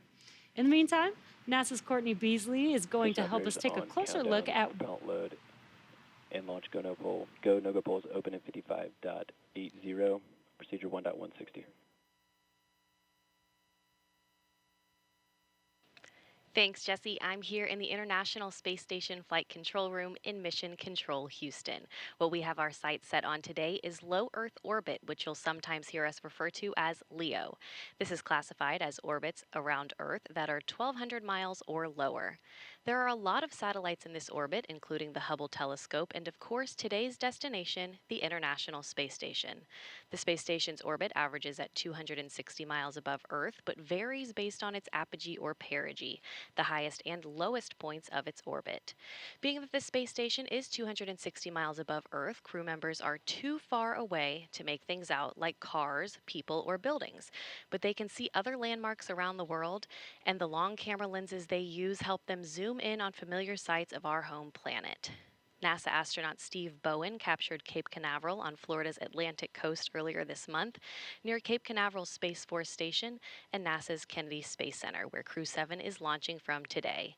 The contrast of the colors between the Indian River and Atlantic Ocean become much more pronounced from space. And here's a beautiful nighttime shot of the city lights of Mecca in the desert valley of western Saudi Arabia, captured by NASA astronaut Woody Hoberg on July 26th. Human presence on Earth becomes much easier to see at night. And this final image was captured by NASA astronaut Frank Rubio of Vedima Lake, one of the largest in Argentina, on May 7th. Each of these images are taken from the vantage point of the International Space Station that orbits roughly 260 miles above Earth. Satellites collect imagery of Earth too, of course, but the International Space Station is unique in seeing these viewing opportunities because astronauts and cosmonauts can tell scientists on the ground what they're observing and what stands out in real time. We can't wait to see what Crew-7 captures, but for now, we'll send it back to Hawthorne. Jesse and Leah. SpaceX's ultimate mission is to make life multiplanetary. To get us there, we've been developing a fully and rapidly reusable transportation system called Starship, the most powerful launch vehicle system ever developed and designed to carry passengers and cargo to Earth orbit, the Moon, and planetary destinations like Mars. In fact, earlier today, the team completed a successful static fire of our Super Heavy Booster 9, an exciting step towards our next Starship flight test. But you have to learn to walk before you can run, or should I say fly. And our learning started with Dragon, designed from the beginning to transport both people and cargo to space. The Dragon hanging from the ceiling behind us was initially flown to certify SpaceX for cargo missions to the space station. Dragon launched to space in December 2010 and became the first private spacecraft to return from orbit. 2 years later, Dragon became the first commercial spacecraft to deliver cargo to and from the space station, and in 2020, as we remember well, became the first private crewed spacecraft to reach the International Space Station. Altogether, the reusable Dragon spacecraft has completed 9 human spaceflight missions and visited the International Space Station 38 times. Dragon is capable of carrying up to 7 passengers to and from Earth orbit and beyond. And these days, we are very much focused on the beyond. Now, of course, we already have explorers on the Red Planet, paving the way for humans who will arrive in the future. NASA's Perseverance rover landed on Mars in 2021 after an almost 7-month journey. Its mission addresses high-priority science goals and also provides opportunities to gather knowledge and demonstrate technologies that address the challenges of future human expeditions to Mars. These include testing a method for producing oxygen from the Martian atmosphere, identifying other resources such as subsurface water, improving landing techniques, and characterizing weather, dust, and other potential environmental conditions that could affect future astronauts living and working on Mars. Now, of course, Perseverance also brought along another passenger named Ingenuity. This is the first helicopter ever flown on Mars. There's Ingenuity being deployed from Perseverance and those historic flights that we've seen so far. When the time comes for human explorers, they'll have to take everything with them for a surface mission. Building bases or even cities on Mars will require huge amounts of cargo and eventually crew. So we're designing Starship from the beginning to carry hundreds of tons of cargo into space and be able to be refueled in orbit. Before Mars, Starship will play a key role in the exploration of the moon. SpaceX is providing the lunar lander, which will return astronauts to the lunar surface for the first time in 50 years under NASA's Artemis missions. With the ability to deliver cargo and people to the lunar surface, we'll be ready to help humanity build a sustainable presence on the moon and learn how to live off-world before the next step to Mars. Today, however, we are going a little closer to home, and the work we're doing on the space station also paves the way to Mars, but it takes place in low Earth orbit. As Courtney mentioned, the area includes any spacecraft that orbits at or less than 1,200 miles from our home planet. That's pretty close in comparison to our moon, which is almost 240,000 miles away and is referred to as deep space. Deep space missions like future missions to Mars will challenge us like no spaceflight journey has before when we start looking to send humans millions of miles away from home. Long-duration missions on the space station, just like Crew-7, directly inform how we'll plan to support the first humans bound for the Red Planet on missions that could last months or even years. So we really look forward to those human missions to Mars. And right now we're paving the way with today's exciting mission, plus through Artemis launches to the moon. For now, I'll send it back to Daryl and Jessica at KSC. Thank you very much, Leah and Jesse. And to keep our astronauts safe while on missions to the moon and Mars, NASA is working to understand the long-term effects of living in space. Earlier, NASA's Jasmin Moghbeli caught up with NASA's Chief Deputy Science Officer for our Human Research Program. One of the investigations launching on Crew-7 is nicknamed CIPHER, and it will study the physiological and psychological changes in up to 30 astronauts. Joining us now to talk more about it is Kristen Faub from Johnson Space Center. So Kristen, tell me about your title and the 14 different investigations that make up CIPHER. Yes, I am the Deputy Chief Scientist at the Human Research Program, and 14 research studies, all wrapped into one research complement called CIPHER. What we want to do is study the impact of microgravity on bone, exercise, vision, behavioral health, and not only as individual elements, but how they all interconnect together. And not only do we want to study that, but we also want to understand the impact duration has on the human body and microgravity. This is going to be really important information for us for the Artemis missions and for Mars. Right, Kristen, and on that note, we have been studying in low Earth orbit for over 20 years now. So how is CIPHER adding into that? Yes, 20 years, and we've learned a lot about the changes that happens in the human body in space. Plus, we also have learned a lot about the twin study that happened a few years back. So CIPHER is just a build on top of all of that knowledge that we've gained so far, plus all of the technology that we have today, and data analysis. It's a great time to start CIPHER. It really is. And after the launch of Crew-7, how soon can we expect to get the data back from CIPHER? Well, once we start getting data, we'll start processing it, and then when we start to understand some of these observations and findings over hopefully these 30 crew, it's going to take time because 30 crew is going to be a lot of information. But once we start to find some interesting observations, we'll let you know. Absolutely. It will be well worth the wait. Thank you so much for being here tonight, Kristen. It's my pleasure. Back to you. All right, thank you, Jasmine and Kristen. We're going to turn it over now to Hawthorne, California, and check in with our team at SpaceX headquarters for an update on the launch progression. How are we doing? Thanks, Daryl. I'm Ronnie Foreman, a commercial sales manager here at SpaceX.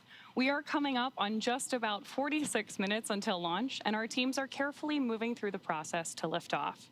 A lot of preparations have brought us to this point today, including a dry dress rehearsal and static fire earlier this week.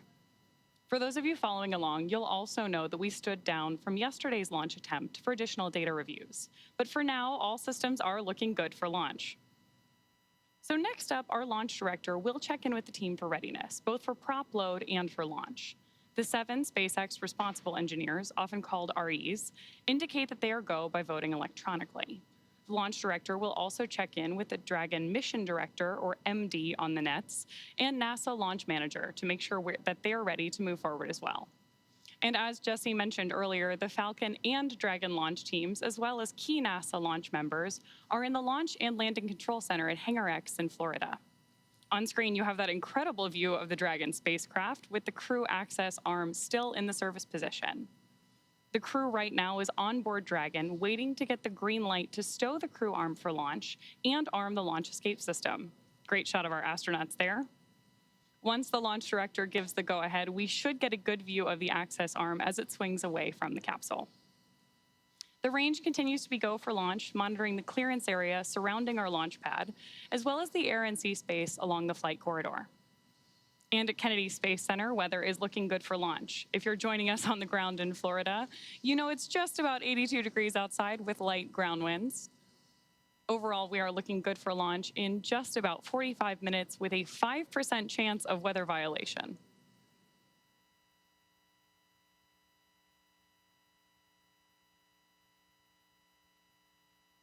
Right now, we are listening in for that readiness poll announcement and instructions to our launch team.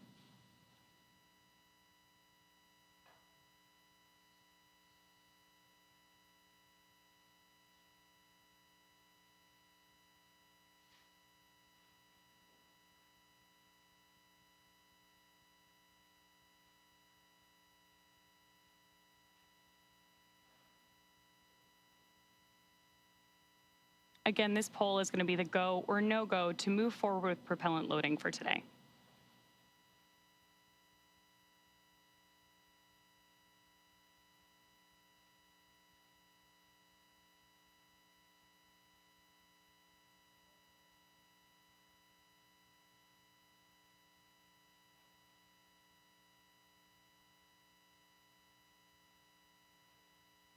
As soon as that briefing ends, we should see that crew access arm, which you can see lit up on your screen right now, immediately start to move away from the capsule when that stow procedure begins.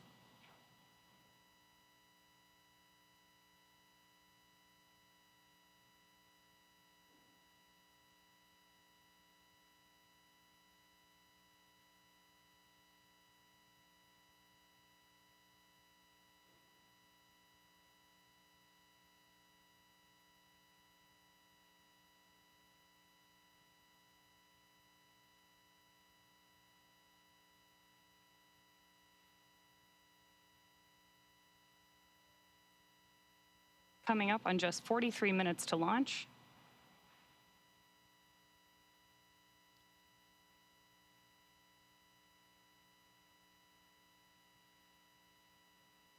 Great nighttime views of our Falcon 9 and Crew-7 capsule there on the screen. SpaceX Dragon. Go ahead, Dragon. We didn't hear the poll for prop load and launch readiness. We're just giving a call.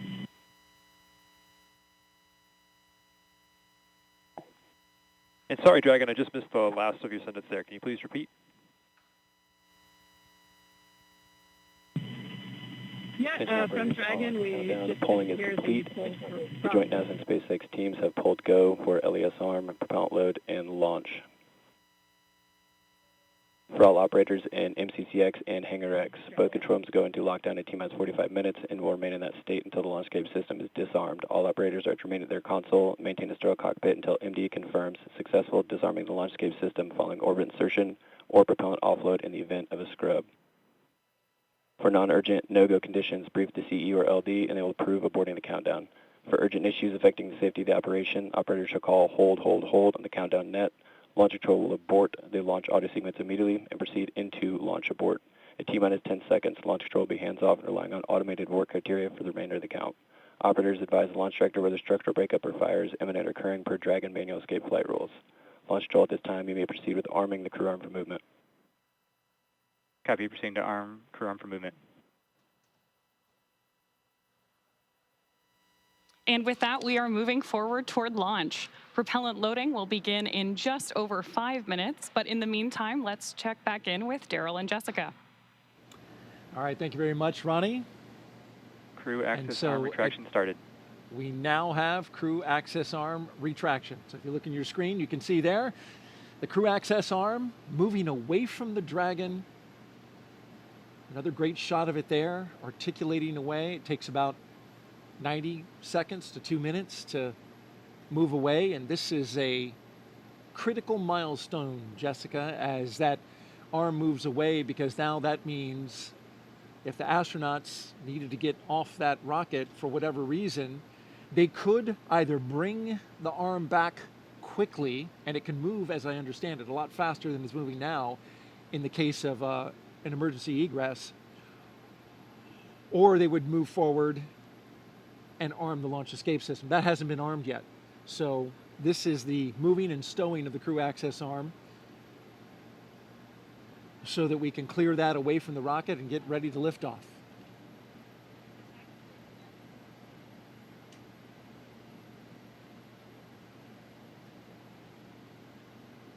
After that, crew access arm retraction complete. We're now waiting to hear that Dragon is go for Section 7, closing the visors and arming the launch escape system. You are go for Section 6, close visors and arm launch escape system. Well, they changed the number, but it's the same. Dragon copies, go for Section 6, launch escape system arming. Same milestone. I hear from previous crews that this system arms the very loud thump, so they can actually hear that on board. Which makes sense. You've got those engines, those Super Dracos, which are Dragon visors closed, arming launch escape system. right there next to their heads, right? You know, because copy, your go.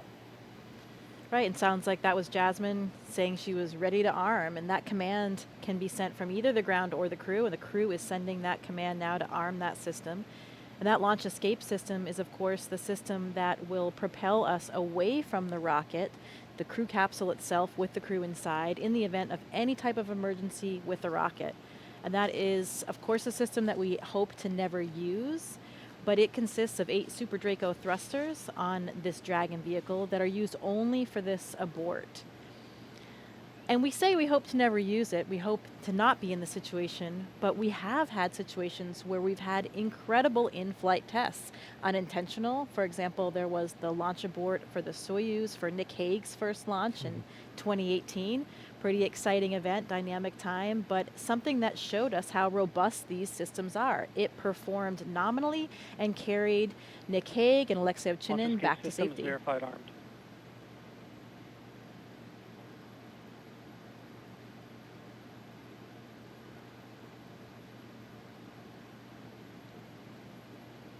We got the verification of the launch escape system now armed. You mentioned Nick Hague. As I understand it, he counts himself having gone to space twice. That's right, or at least 1.5. But this system is now active. They do that 2 minutes before loading of the prop, since that, of course, then does present a more risky situation with that prop on board, and it will stay armed all the way through orbital insertion.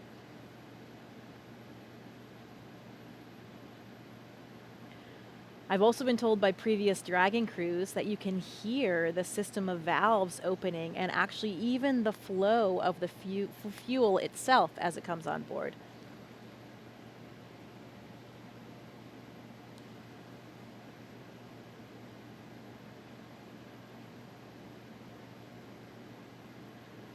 The scenarios in which the launch escape system would be used. F9 tanks venting for prop load in 10 seconds. Expect loud venting. There they are warning them about that, exactly what you just mentioned. Giving them a heads up that they'll be hearing those sounds. Yeah, Victor Glover was telling me it's a very noticeable process. You can hear the opening and closing of the valves, and there are these low hums and kind of a fluttering sound as that super cold liquid oxygen and kerosene fill those large propellant tanks, first on the first stage and then on the second stage. Must be pretty exciting to be hearing those noises, knowing what that means and how much closer you're getting to liftoff. This is pretty unique in the launch industry, right? Where the astronauts are inside the Dragon, inside their spacecraft, as it's being loaded with propellants. That's correct.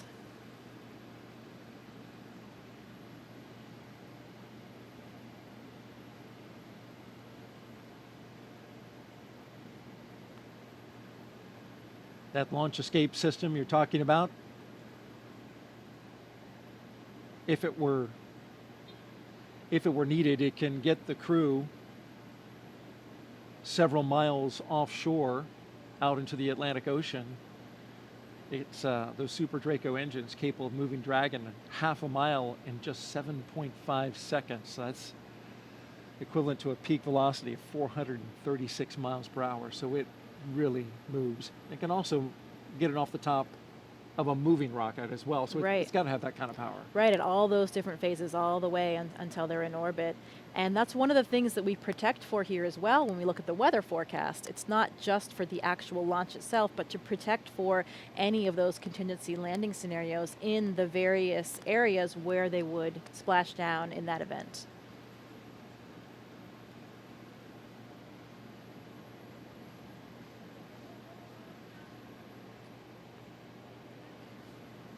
Propellant load has started.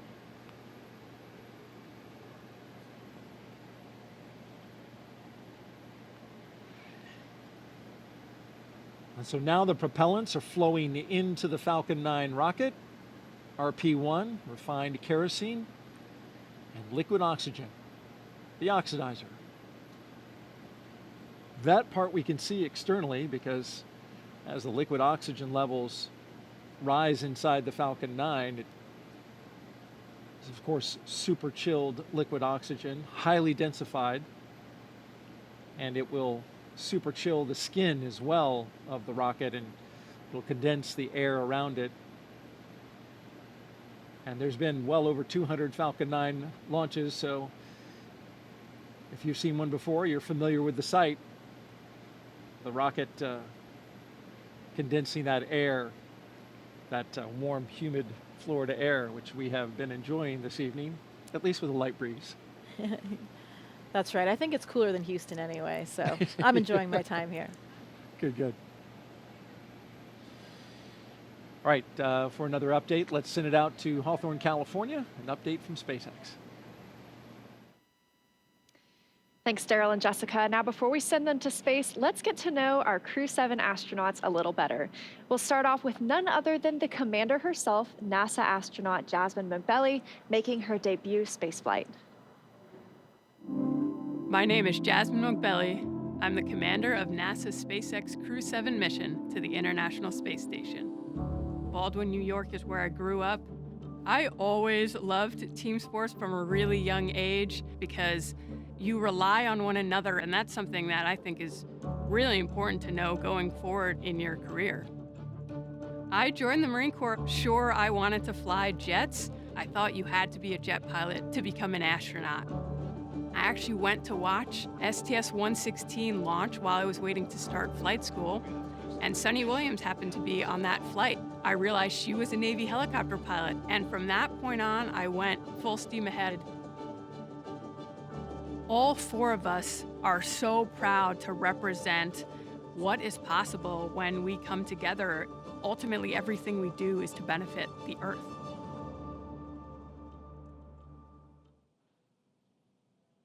Right next to Jasmin in Dragon Endurance is Andreas Mogensen, today's pilot representing the European Space Agency and making his second trip to low Earth orbit. My name's Andreas Mogensen, and I'm the pilot of NASA's SpaceX Crew-7 mission to the International Space Station. I was born in Copenhagen, Denmark. In 2008, ESA were looking to select a new class of astronauts, and I applied together with about 8,500 Europeans. So I thought, there's just no way that I'll get selected. The chances of being selected are too small. But that changed when we were down to about 20 candidates. My first mission to the International Space Station was on a short 10-day mission. I had to hit the ground running as soon as I arrived on board, and as soon as I landed back on the Earth, I knew that I wanted to go back to the space station. I'm especially proud of the fact that our Crew-7 mission has 4 different astronauts from 4 different countries and 4 different agencies.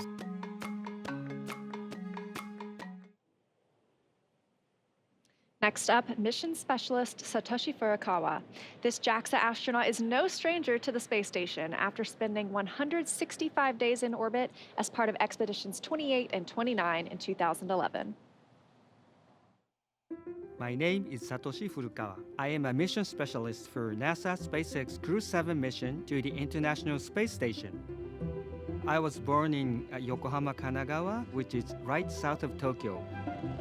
The first human landing on the moon when I was 5 years old. I thought it was a great moment for humankind. I had a longing for space from my childhood. The moment I was selected as a Japanese astronaut candidate, you are hired, you are selected. It was the happiest moment in my life. Crew-7, we are conducting many scientific researches on the space station to benefit future space explorers. I am very proud of being a part of this excellent team of international partners and also researchers, engineers, flight controllers, flight directors, and so on. Because working as a team and working together, we can accomplish the big mission.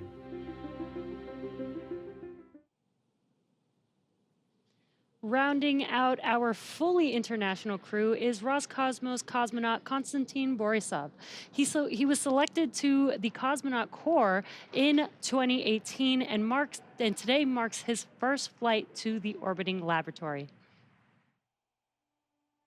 My name is Konstantin Borisov, and I'm a mission specialist for NASA's SpaceX Crew-7 mission to the International Space Station. For those who ask what spaceflight is, I would say that we have 3 big jobs on the space station. First job is experiments. Second job is take care of the station, doing the maintenance, repair what's broken, storing things, restoring things, cleaning up. And the third big topic is actually taking care of your body, because in weightlessness you cannot help but train. I think many people don't understand that technology advancement which we have had during the last 50 years mainly comes from space exploration. People get very comfortable with using their phone and have very fast computers, and space motivates us to create those advancements. I want to take part in it, and I want to put my small stone into this pavement which leads us to the new asteroids, to the new planets, and to the new systems.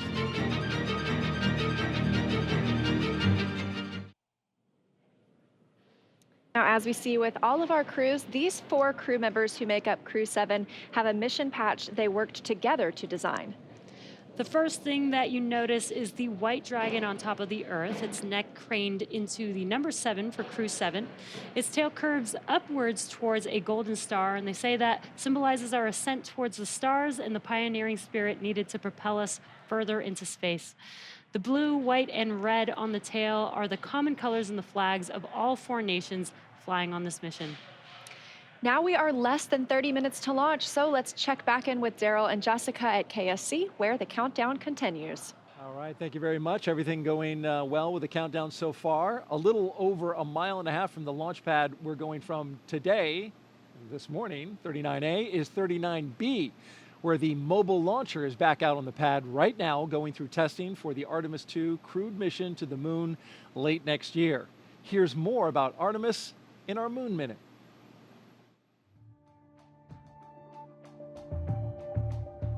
For the first time, Artemis II astronauts got an up-close look at the Orion spacecraft that will fly them around the moon. Astronauts Reed Wiseman, Victor Glover, Christina Cook, and Jeremy Hansen visited Orion at the Kennedy Space Center in Florida. and it looks amazing. Their handiwork is gorgeous. I'm ready to take it for a spin. Until launch day arrives, the crew is training at the Johnson Space Center in Texas. They use the Neutral Buoyancy Lab, a giant pool, to practice safely getting out of a floating mock-up of Orion. And it's not an easy task. Navy divers in rafts will harness and hoist the astronauts into the air by helicopter, where they will be taken to a nearby Navy vessel. Back at Kennedy, we got a look at the brand new Artemis crew transportation vehicles. So the first 9 miles of the journey to the moon starts in these crew transport vehicles. On launch day, these fully electric, zero-emission vehicles by Canoe Technologies will reunite the Artemis II astronauts with Orion at Launch Complex 39B. NASA's powerful moon rocket, the Space Launch System, and Orion will carry them on the rest of the 250,000-mile journey to the moon. And that's your Artemis Moon Minute. And for Artemis updates, there's a QR code on the bottom left of your screen, right there. Actually, bottom right. You can visit, you can use your cell phone to scan it, or you can visit the website at nasa.gov/Artemis2. Earlier this evening, our own NASA's Jasmin Hopkins caught up with NASA Administrator Bill Nelson, who is here watching the launch from SpaceX's firing room. Administrator Nelson, today marks a first for NASA, the first time in a single launch that each astronaut represents a different space agency. So we have NASA, ESA, JAXA, and Roscosmos. What do you make of this diverse crew? Well, it's a sign of our times. We are an international program. For example, we're going back to the moon in order to go to Mars. It's going to be an international mission that will launch with an international crew. So too, tonight's launch is entirely an international crew, save for the commander, Jasmin, an American astronaut. And so here we go. Now, isn't it interesting that what space does in our NASA program, it unifies us. It brings people together. And this is so true with what we're seeing tonight. Right, and Administrator, you recently visited South America, and later on this year you're planning to visit India as well. Why is it so important for NASA to foster these international partnerships? They are delighted, indeed, eager to learn more about NASA and to partner with NASA. And so that's what we find when we go to another country. It's usually the president that wants to see us. And for example, in this South American trip, we talked to the president of Brazil and Colombia about what NASA can provide in the way of information from our satellites to help them protect the Amazon rainforest from being destroyed, which is a high agenda item for those countries. Indeed, it's a high agenda item for the entire world. I'm going to India. India is one that we want to have a close relationship with.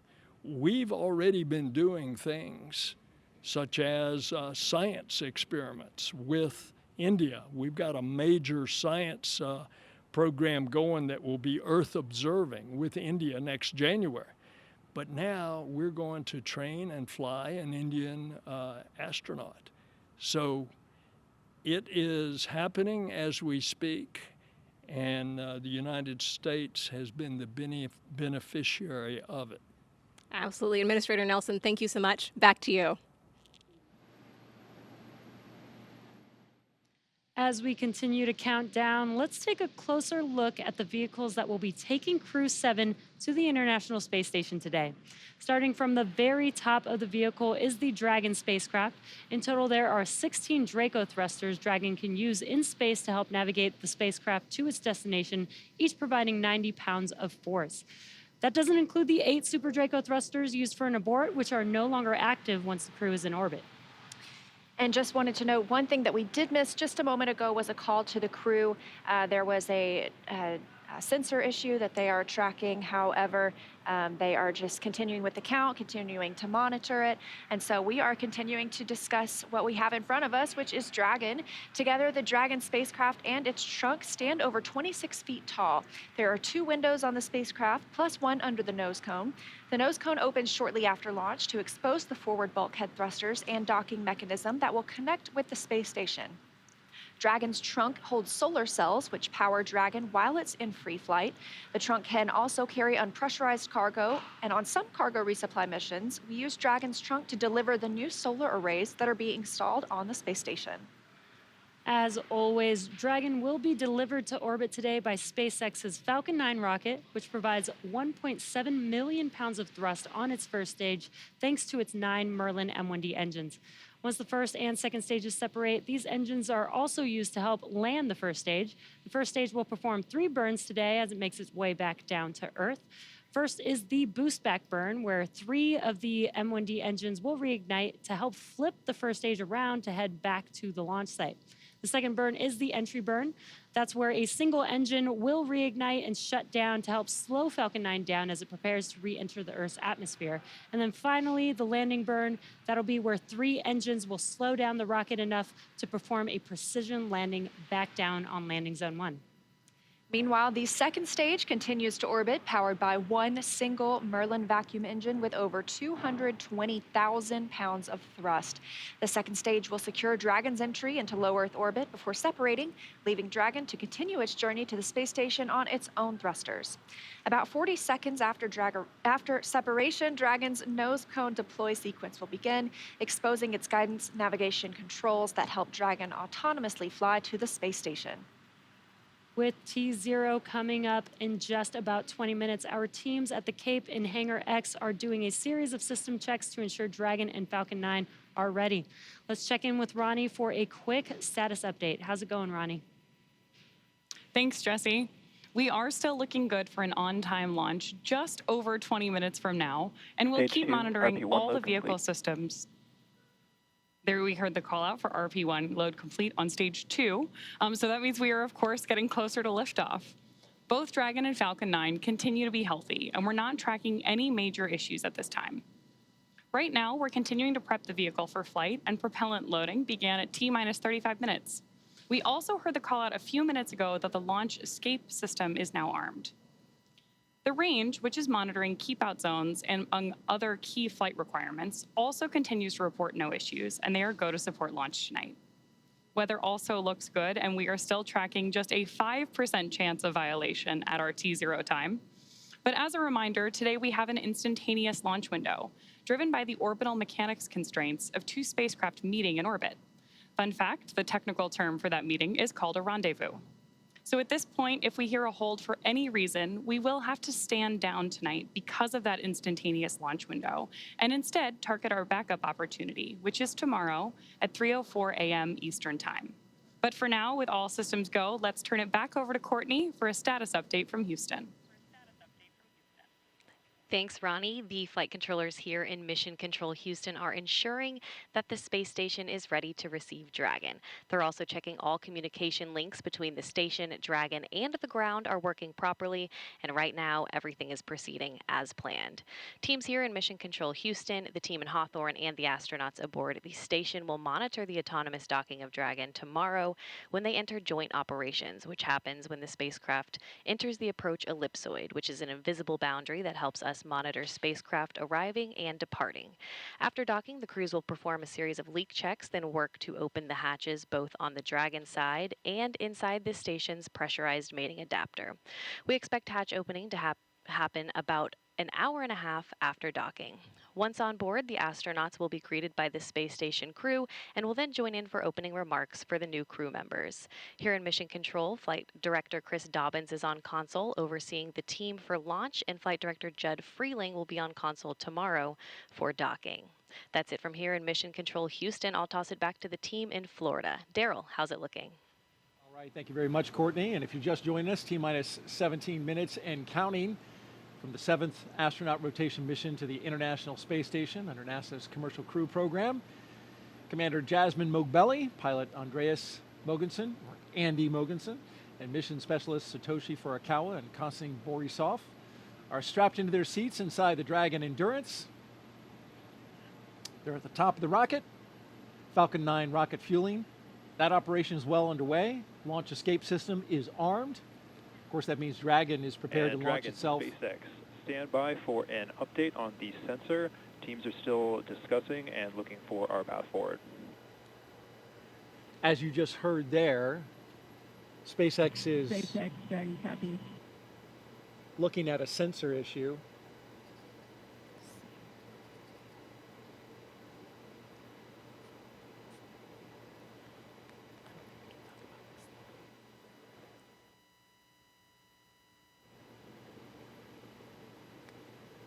And so trying to determine if the sensor is giving good data, good reading, or if... Startup stage 2, lock floating. If they're looking at something else, of course, we'll keep close tabs on that. In the meantime, propellant load continues. I think sometimes you have hits on sensors for other reasons. We want to make sure that we are getting an accurate reading of what's happening with the system they're looking at. Probably trying to decide if it's a real signal or if it's a hit from some other reason. There's a lot of redundancy in the systems, as you mentioned, and those sensors have to make sure that the engineers understand exactly what they're looking at. So we'll, again, keep tabs. In the meantime, here's a little bit about Crew-7. Lieutenant Colonel Jasmin Moghbeli, a military helicopter test pilot. There she is. She hails from Long Island, New York. She's a mother to 2 twin girls, and she is the mission commander. This is pilot Andy Mogensen's second trip to space station. His first was as the flight engineer for the ESA IRIS mission in 2015. Mission specialist Satoshi Furukawa's interest in space began when he was 5 years old and he saw the Apollo 11 moon landing on TV. And mission specialist Konstantin Borisov was selected to be a cosmonaut in 2018, and this will be his first trip to space.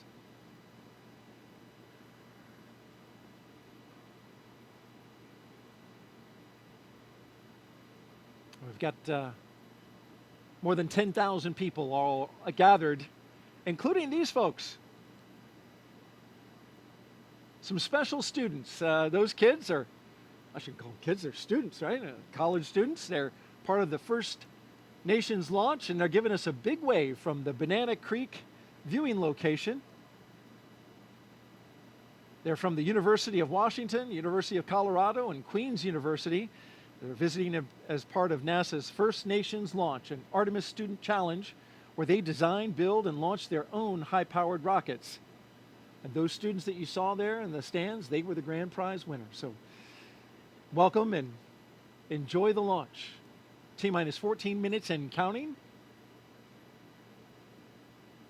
Awaiting Crew-7 are 7 crew members at their destination at the International Space Station. I caught up with 3 of them as they were zipping around the Earth. Hey, Daryl, good morning. Well, good morning to you, Frank, Stephen, and Woody. Okay, minutes away from liftoff. You're inside the spacecraft. What's it like? The rocket is a living, breathing machine. We fuel the Falcon 9 rocket on the pad while the crew is on board. I expected that my heart would be racing, but actually it was just so much like training that I felt quite calm. Well, I'm sure calm will give way to excitement, right, when Crew-7 comes aboard. What do you think that'll be like? More than anything, it's your friends coming up to station, right? And so you get to hug and greet your friends that you haven't seen for several months. And it's always just a really fun reunion. You know, they're coming on board. They're going to live on board. It's really exciting to greet them as new friends and crewmates. Well, those new friends and crewmates, will you have any advice for them when they come on board, like things to do, things not to do? The awesome thing is that we have an amazing ground team that catches all of it and keeps us honest and keeps us out of trouble. And so you can just kind of relax and enjoy it and just allow yourself to take it in, because it really is a pretty special experience. Really enjoy your time up here with the people, with the environment, and with the opportunity to work up here and look at the Earth. It's really amazing. Just really enjoy it. All right, speaking of enjoyment, Do you have a fun way to confirm that you're in space, something you can do?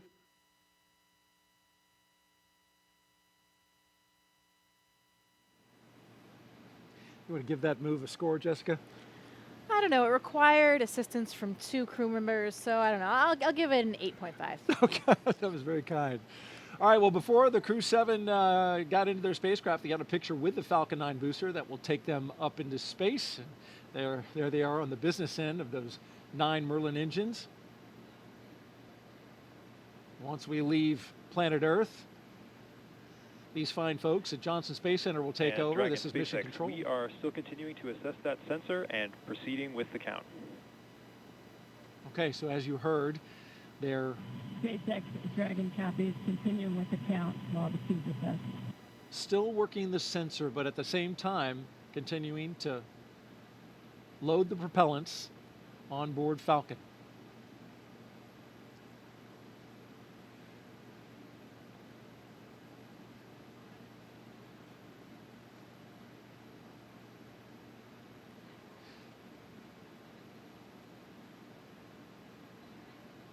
So Jessica, as we count down these last few minutes, you've got the launch team.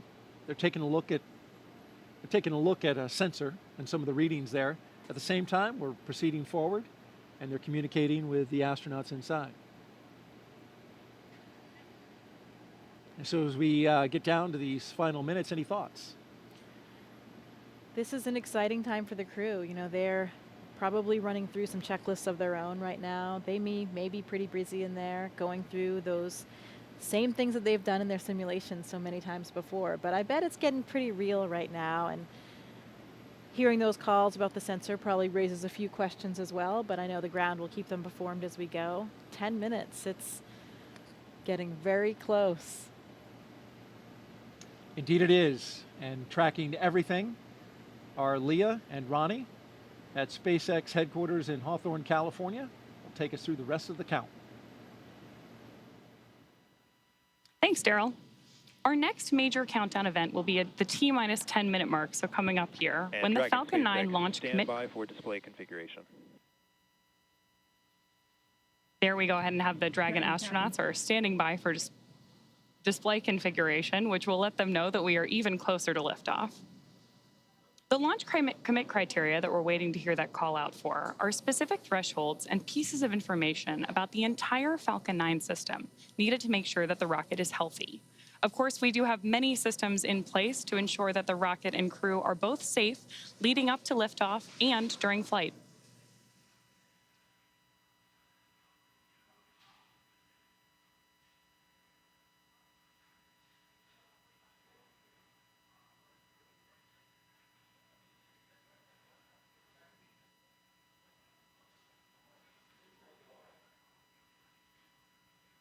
Coming up on 9 minutes until liftoff today, which is also about the same amount of time it takes to get to orbit, a 9-minute ride.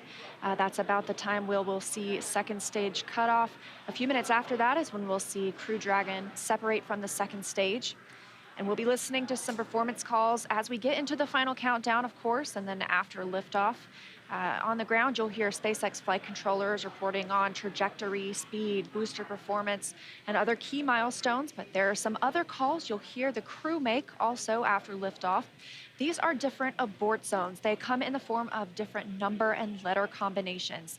And these are throughout the flight up the eastern seaboard. So the first two are 1A and 1B. They have that name because they're in the first stage. That lasts until they're up to the very north of North Carolina. And the next are 2A through 2E. Those come into play when the second stage is powering Dragon. That takes us from the top of North Carolina all the way to the tip of Newfoundland in the northern Atlantic. Now, a little bit different from the other naming system, you'll hear the call Shannon, which refers to Shannon, Ireland, meaning they would target off the coast of Ireland if they were later in that second stage and needed to abort. You'll hear those different calls throughout the flight uphill, along with key performance callouts from the guidance, navigation, and control officer, as well as the propulsion lead.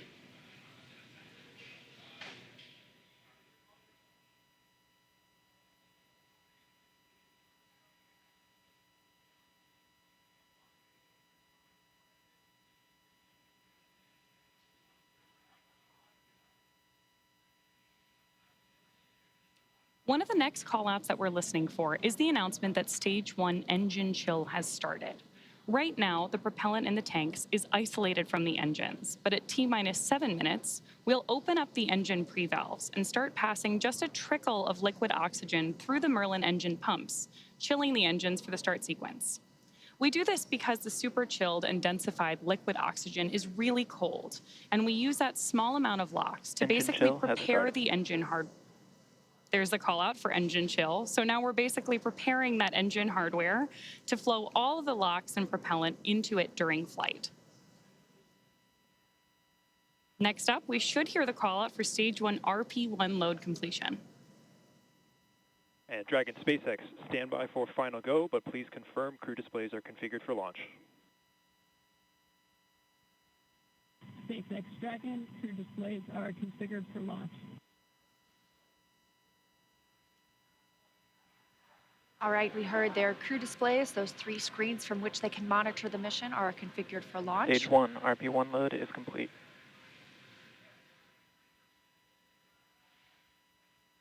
In confirmation that RP1, the densified kerosene or the rocket fuel that propels the crew into orbit, loading is complete on the first stage. We did hear the second stage was completed a short time ago as well. Now T-minus 6 minutes until launch. We are still loading liquid oxygen on the first and second stages. This is the oxidizer we need to combine with the densified kerosene that just finished loading. Coming up, we will hear the call for Dragon to configure for terminal count and then transition to internal power at about 5 minutes until launch. Then we'll hear the propellant tanks on Falcon 9 are getting ready to pressurize, adding some additional rigidity and structural support as we get ready for the strong back to retract.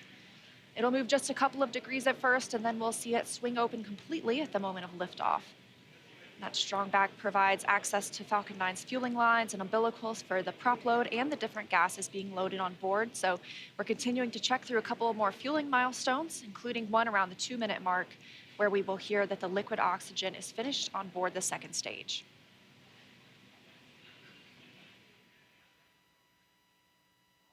Dragon is configured for terminal count, and Dragon's on internal power. Falcon tanks are pressurizing for strong back recheck.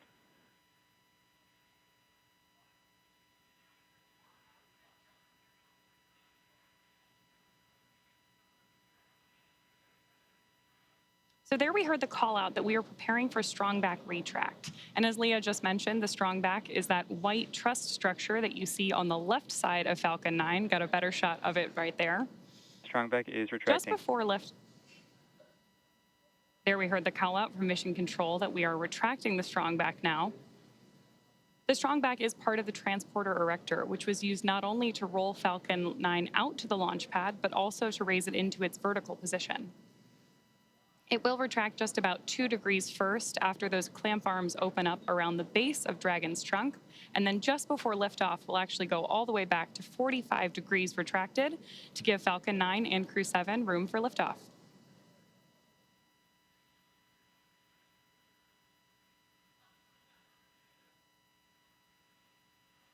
Now under 4 minutes until launch.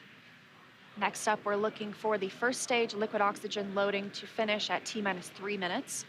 You're starting to see some white clouds on your screen. That is vapor, it's normal. We'll continue to see that build up as we get closer to launch.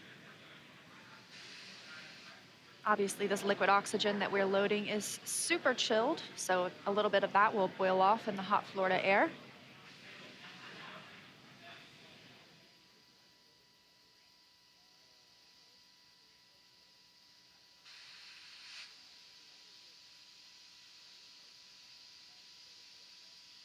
Stage 1 lock flooding is complete.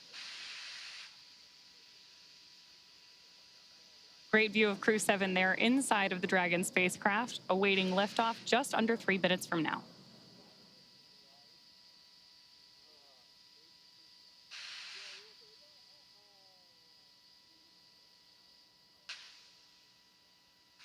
Dragon is in terminal count.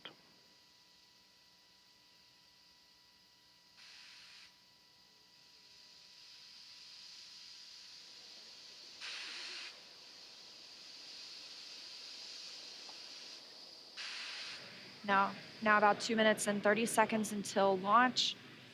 Next milestone, we're looking up for stage 2 LOX load to complete. Additionally, shortly after that, we'll hear gas closeout begin, isolating the feed lines from the different gas systems for the Falcon 9 rocket. Those will get vented overboard through the umbilicals and the strong back itself.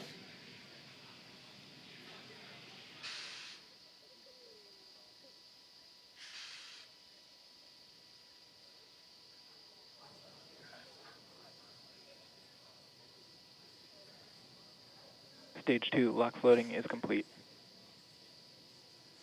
Dragon is in auto idle.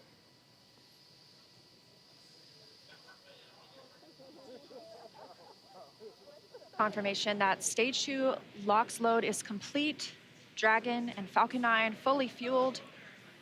Gas closeout has started. Expect loud venting. There's the gas closeout call that we expected.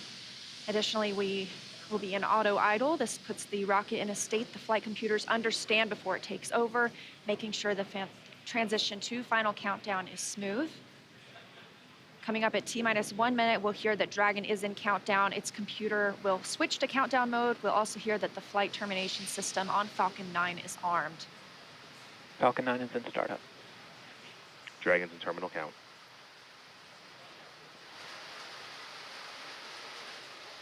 Dragon's flight computer in countdown and configured for launch, and the flight termination system now armed. Less than a minute until liftoff today. Dragon, SpaceX, this flight termination go for system. launch. Dragon copies, go for launch.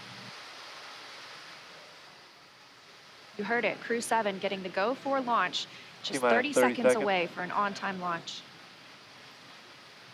At the time of liftoff today, the space station will be flying 260 miles over southeastern Iraq. T-minus 15. T-minus 10, 9, 8, 7, 6, 5, 4, 3, 2, 1. Engine full power. And liftoff. Go Falcon, go Dragon, go Crew-7. Endurance ascends, an international Copy, crew 1 Alpha. destined for the International Space Station. Stage 1 That's propulsion is 1.7 nominal. million. Good calls from the propulsion officers here. Propulsion's nominal. 1.7 million pounds of thrust on Falcon 9, taking Crew-7 to the International Space Station, now traveling almost 300 miles per hour.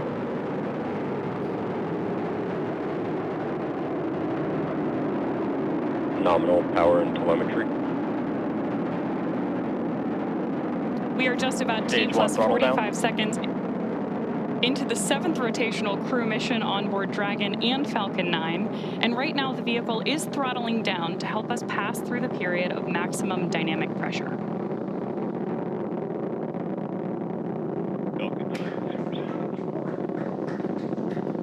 There's the call out that Crew-7 is now moving faster than the speed of sound. Max Q. Stage 1 throttle up. Confirmation we have moved through max Q and are throttling back up. Copy, 1 Bravo.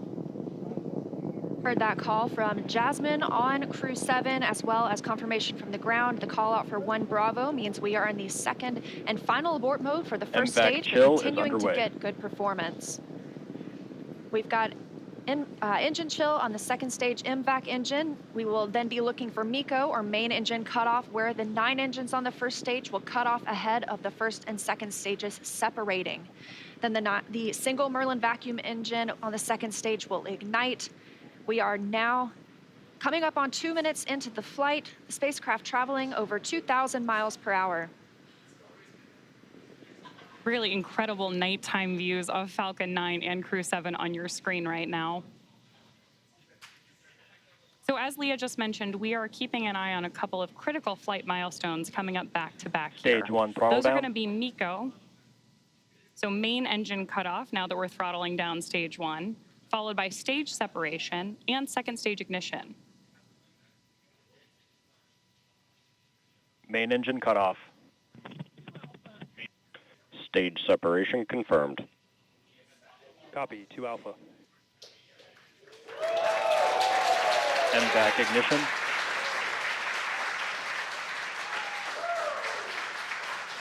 So there you heard and saw Miko stage SEP, and hopefully you heard Jasmin call out for the 2 Alpha abort mode just before second stage ignition. And of course, this is the second stage, powering Dragon on its flight, now traveling almost 4,000 miles per hour. Over 3 minutes since launch, the second stage will continue to power the spacecraft. And our first look at the crew inside.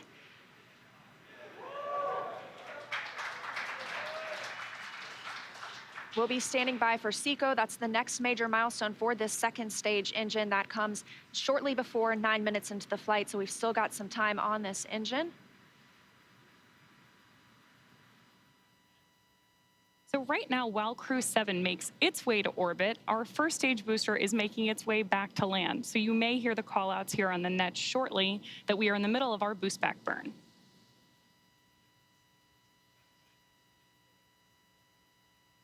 Right now, stage 1 is coasting. Dragon, SpaceX, trajectory nominal. Good call-outs there that Dragon is on the right track. And confirmation from Commander Jasmin Moghbeli. Continuing to see good performance on this lone Merlin vacuum engine on the stage. Also, as we've heard, nominal trajectory. That's the guidance, navigation, and control officer here at SpaceX stating that we are on the correct path. Dragon's pointed in the right direction. The second stage continues firing until, like we mentioned, second stage engine cutoff at about 8 minutes and 50 seconds into the flight. Right now, we are 4 minutes and 30 seconds since our on-time liftoff, now traveling at 5,000 miles per hour. This single Merlin vacuum engine can provide over 220,000 pounds of thrust in the vacuum of space, doing its job to take our crew to the International Space Station today. Dragon, SpaceX, trajectory nominal. More good news from Mission Control. Acquisition of signal, Bermuda. So with that Bermuda call out, we actually know that the ground station transmitting this flight data back to us is coming from Bermuda.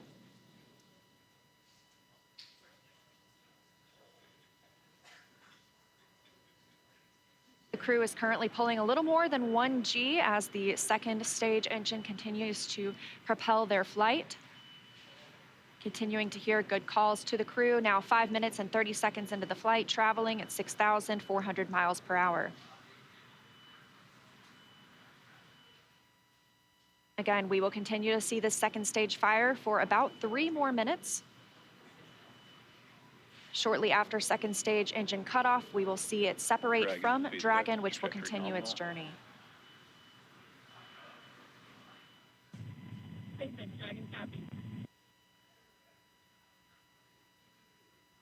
Now, at this point in the flight, we are just about 15 seconds away from stage 1 entry burn start. At this point, the center engine on Falcon 9 will be lit for just about 10 seconds to help us slow the vehicle down as it re-enters the Earth's atmosphere. That's not the only thing helping us on re-entry, though. The first stage sees high drag on re-entry, which scrubs roughly 70% of the velocity by the time the landing burn begins, which you just had great views of on the left-hand side of your screen. Florida Space Coast beginning to come into view in the background.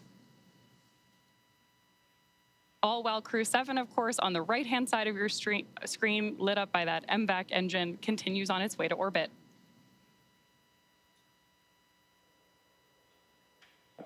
And we are now coming up on continuing to get good calls as we reach almost 7 minutes into the flight. Crew traveling at 9,400 miles per hour. Again, we still have about 1 minute, 45 seconds left with the second stage propelling the crew. And of course, we are also expecting that landing burn start from Falcon 9 any second now. Great views.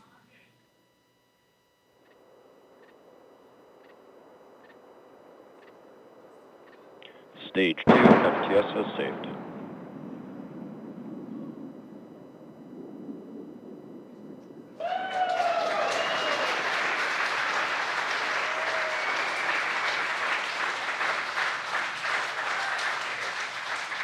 Great news there that Stage 1 has successfully landed back at Landing Zone 1 in Florida. And Stage 2 continues to propel Dragon and our Crew-7 crew members. We now are coming up on SECO, second stage engine cutoff. Again, looking at that about 8 minutes and 50 seconds into the flight. Everything continues as planned today, now traveling over 13,000 miles per hour. Again, we're looking for eventually a good orbital insertion at which we'll be traveling. Good calls here at Mission Control in Hawthorne.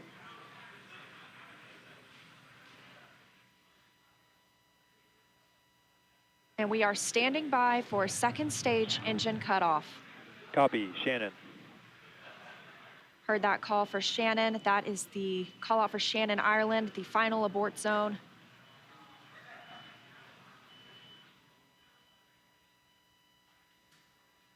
MVAC shutdown.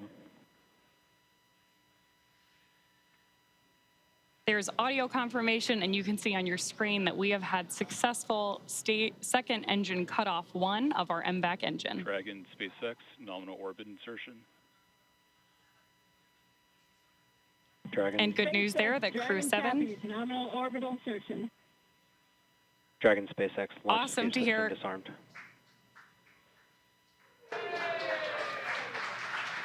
Fantastic.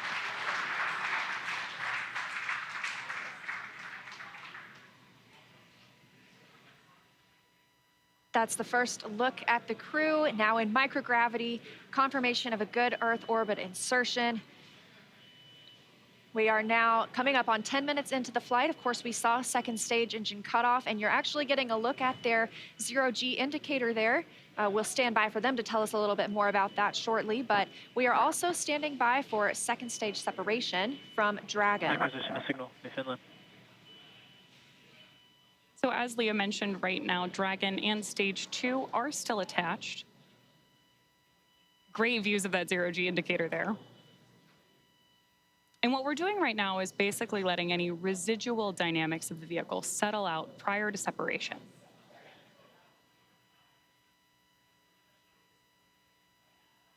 We are expecting that separation event in probably about 90 seconds. Crew looks like they're having a great time up in space, too. And as we stand by for that separation, shortly thereafter, we'll be looking for the nose cone to begin deploying. That command will be sent, and we'll see it open shortly after. We'll need the nose cone to open to expose those forward bulkhead thrusters, as well as the docking mechanism with which they will use to link up with the International Space Station. After their ride, it's almost 30 hours long.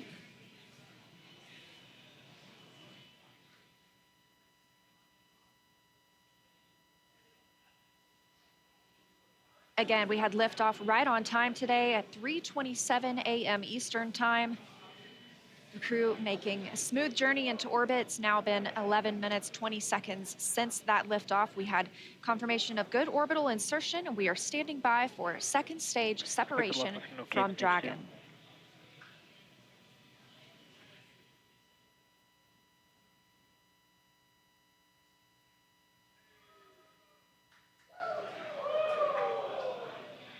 Great views of Mission Control here in Hawthorne, California. And the SpaceX team standing in the background, standing by for Dragon separation.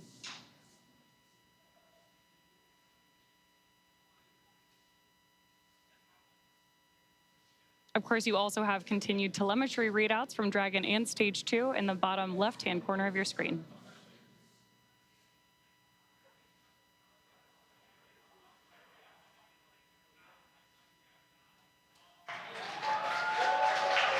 Dragon separation confirmed. Crew-7, on behalf of the Falcon team, I'd like to welcome you to orbit, and we hope you enjoyed the ride on Falcon 9. Space travel is difficult, even though you make it look easy, so thank you for trusting us to get you up there. It's not a bad way to spend a day in the office. Stand by for words from the launch director. Hello, Crew-7. This is Launch Director here on Countdown. On behalf of the entire SpaceX Launch and Recovery team, I'm honored to welcome Dragon's first ever all-international crew to orbit. Счастливого пути, Gotor, Iterashai. Godspeed, Crew-7. Cheers. SpaceX, thanks for the ride. It was awesome. On behalf of Andy, Satoshi, Koshi, and I, we'd like to thank the multitude of people who've led us to this unique moment. We may have 4 crew members on board from 4 different nations, Denmark, Japan, Russia, and the USA, but we're a united team with a common mission.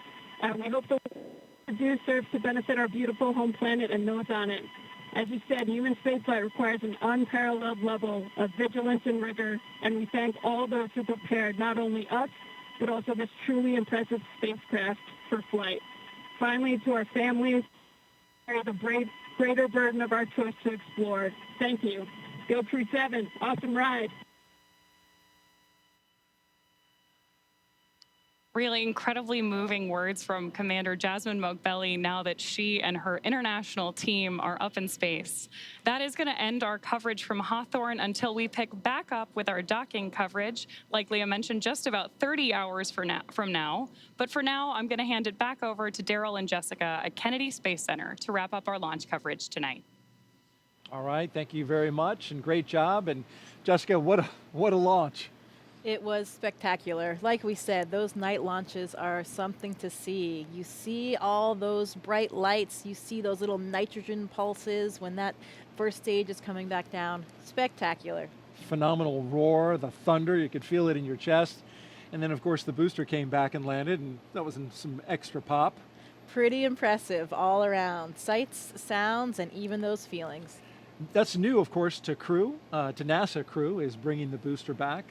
NASA decided they have a lot of prop margin, propellant that is, and so they burn the first stage a little less and the second stage a little more. It allows them to bring the first stage back and back to land, which is good to see. And so you saw the zero-G indicator floating around. Tell us what it was. I did. Well, that, Daryl, was a 3-toed sloth. Important distinction, not a 2-toed sloth. Oh, really? Yeah, so apparently this is one of Andy's kids' favorite animals.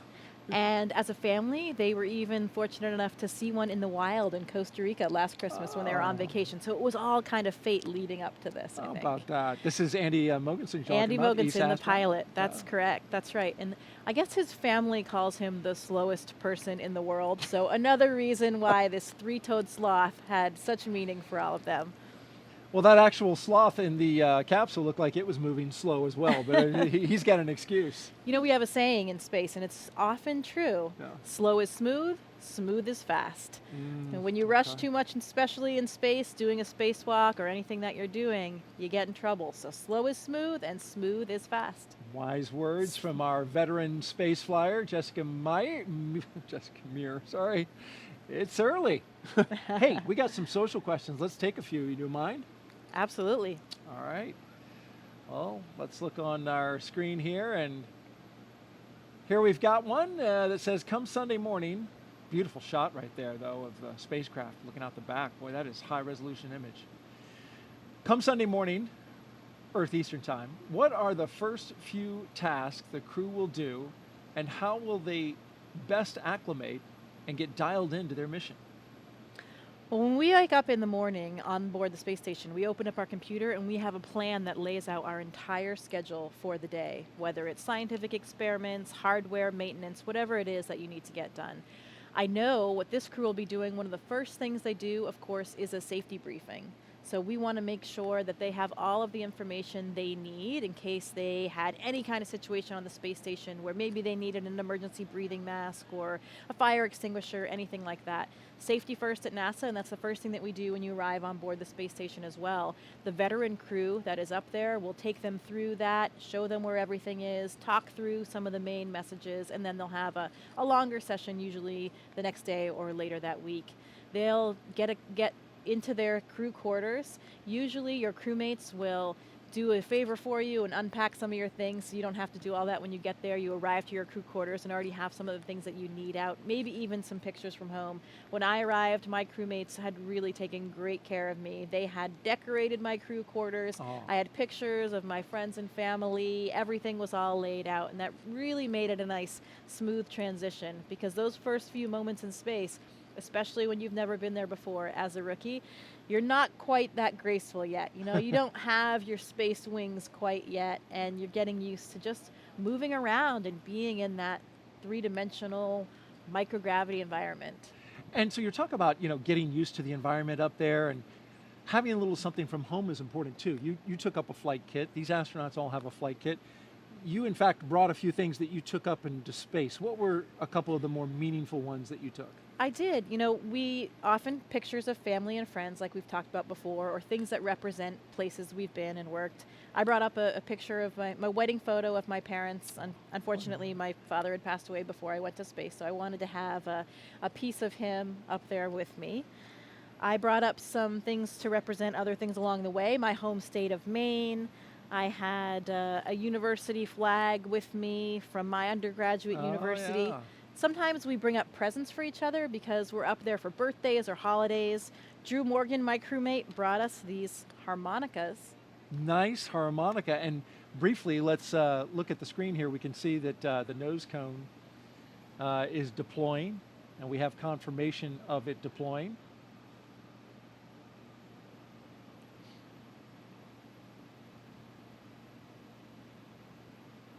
Beautiful shot there. Of course, the nose cone has to deploy in order for Dragon to connect up to the International Space Station. And once this clears out of the way, it is quite a view. Depending on where Earth is in relation.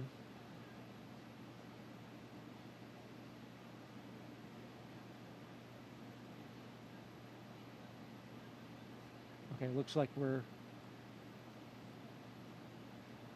pointed mostly in space, which makes sense.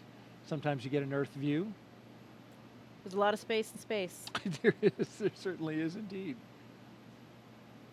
And then what else? Oh, you got something special. My one item that I brought that was my personal kind of selfish item that wasn't for anybody else was my panda. This is Pandemonium. Oh, I've had him since I was 5 years old. Pandemonium. So he made his way to space with me as well, and we saw a lot of stuffed animals floating with these zero-G indicators. We saw that three-toed sloth, but Pandemonium was up there floating in all of his glory as well. And, you know, these are all just things that remind us of home and really help us share the mission with everybody back home. All of these places and things that have meant something to us along the way, because we did not get there alone. We got there with the support of so many people that helped us, and this mission is for everyone. It's really for all of humankind. So hopefully they can all share in. Absolutely. And thank you for sharing your flight kit with us. This is especially, I mean, this is a 40-year-old tour. Right 41 here. now, yeah. That's He's great. been around the block. He just said he wants to go back to space. He does want to go, but we all want to go back to space. So hopefully he'll have another opportunity. We just got confirmation that nose cone is fully deployed. And so Dragon is on its way to the International Space Station. Now, a member of Crew-7 will kick off a major study that will give us a comprehensive look at how the human body is affected by time and space. Let's bring in now NASA's Jasmin Hopkins for more. As we saw this morning, the Commercial Crew program launches astronauts from American soil, and this enables NASA's human research on the International Space Station. Joining us now to talk more about that is Kurt Costello, ISS Chief Program Scientist. Thank you for joining us, Kurt. Thanks, Jasmine. It's great to be here this morning. We are glad to have you here. So how does the Commercial Crew program better enable NASA's human research? So the Commercial Crew program has enabled us to launch again from U.S. soil. And what that means is a lot of our sensitive science that needs to be loaded within the last few hours before we launch can now be quickly transported from our labs here at KSC to the vehicle on the launch pad. So this enables us a late load capability that allows us to get our samples, critical samples, onto the vehicles. And the Commercial Crew Program has also enabled us to launch more frequently and regularly. So a lot of our sensitive investigations that need specific timing for when we get those samples to the space station and then back down are enabled by that program. That is great, Kurt. And can you tell us a little bit more about the new human research investigation going to be part of Crew-7? Sure. I think you're referring to CIPHER, and CIPHER is not just one investigation, but 14 in one. And what it is really setting out to do is to help us understand whether we have risk from my wife. to humans being in Hey, space I'm always for longer than 6 the months. last to leave the house whenever we're going anywhere. Personally, I think it's with good reason. But they say I'm the slowest person alive, which is also why it's a three-toed sloth, not a two-toed sloth, because apparently that would be too fast for me. So welcome to space, Sasha the sloth.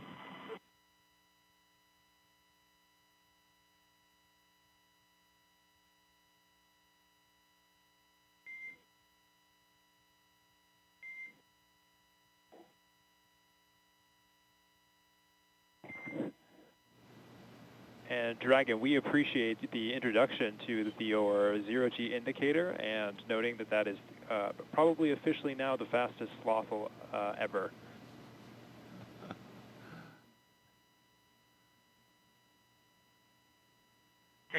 This is Satoshi.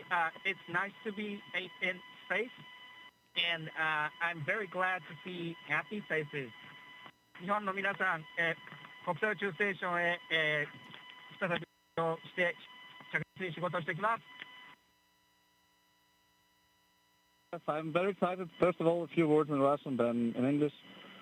Всем большое спасибо, огромное восхищение тем, как мы прокатились на ракете, мы в космосе. Невероятно. Полет в космос — это результат действий скоординированных тысяч людей, которые работают в разных странах. Всем большое спасибо. Роскосмос, НАСА, ESA, JAXA, SpaceX. Моим друзьям и семье большое спасибо. Thank you very much for all your hard work. SpaceX, Roscosmos, NASA, ESA, JAXA, and all the partners involved in manned spaceflight. That's a proud example of how much we can achieve working together in harmony. Let's continue. Cool. Thanks a lot to everyone, to my family as well. Thanks.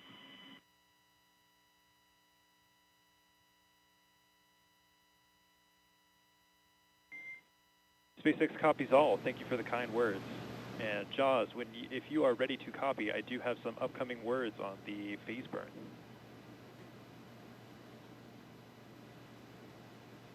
Expect a loss of signal. Good, Haley. Check. Dragon is ready to copy. Okay, wanted to give you an update that we are going to be losing TDRS for voice comms for about 15, that's approximately 15 minutes, which is going to include that upcoming phase burn per your displays. We do have a ground station pass during that burn prep, so you will actually be able to call us in the blind. However, you will be LOS during the burn. There's no concerns, but we'll pick you back up at 0819 Zulu, which will be right after the burn, and we'll confirm that burn performance. How copy? SpaceX, Dragon copies all. We'll lose you on TDRS for the phase burn, but we can make calls via the ground station in the blind, and we'll catch you on the backside at 0819. Good readback. Okay, you just heard some communication between Commander Jasmin Moghbeli and SpaceX's launch team. Just saying they're going to lose TDRS connectivity, which will, during the burn, they'll be unable to communicate, but they've got a ground station that will catch them on either side of that.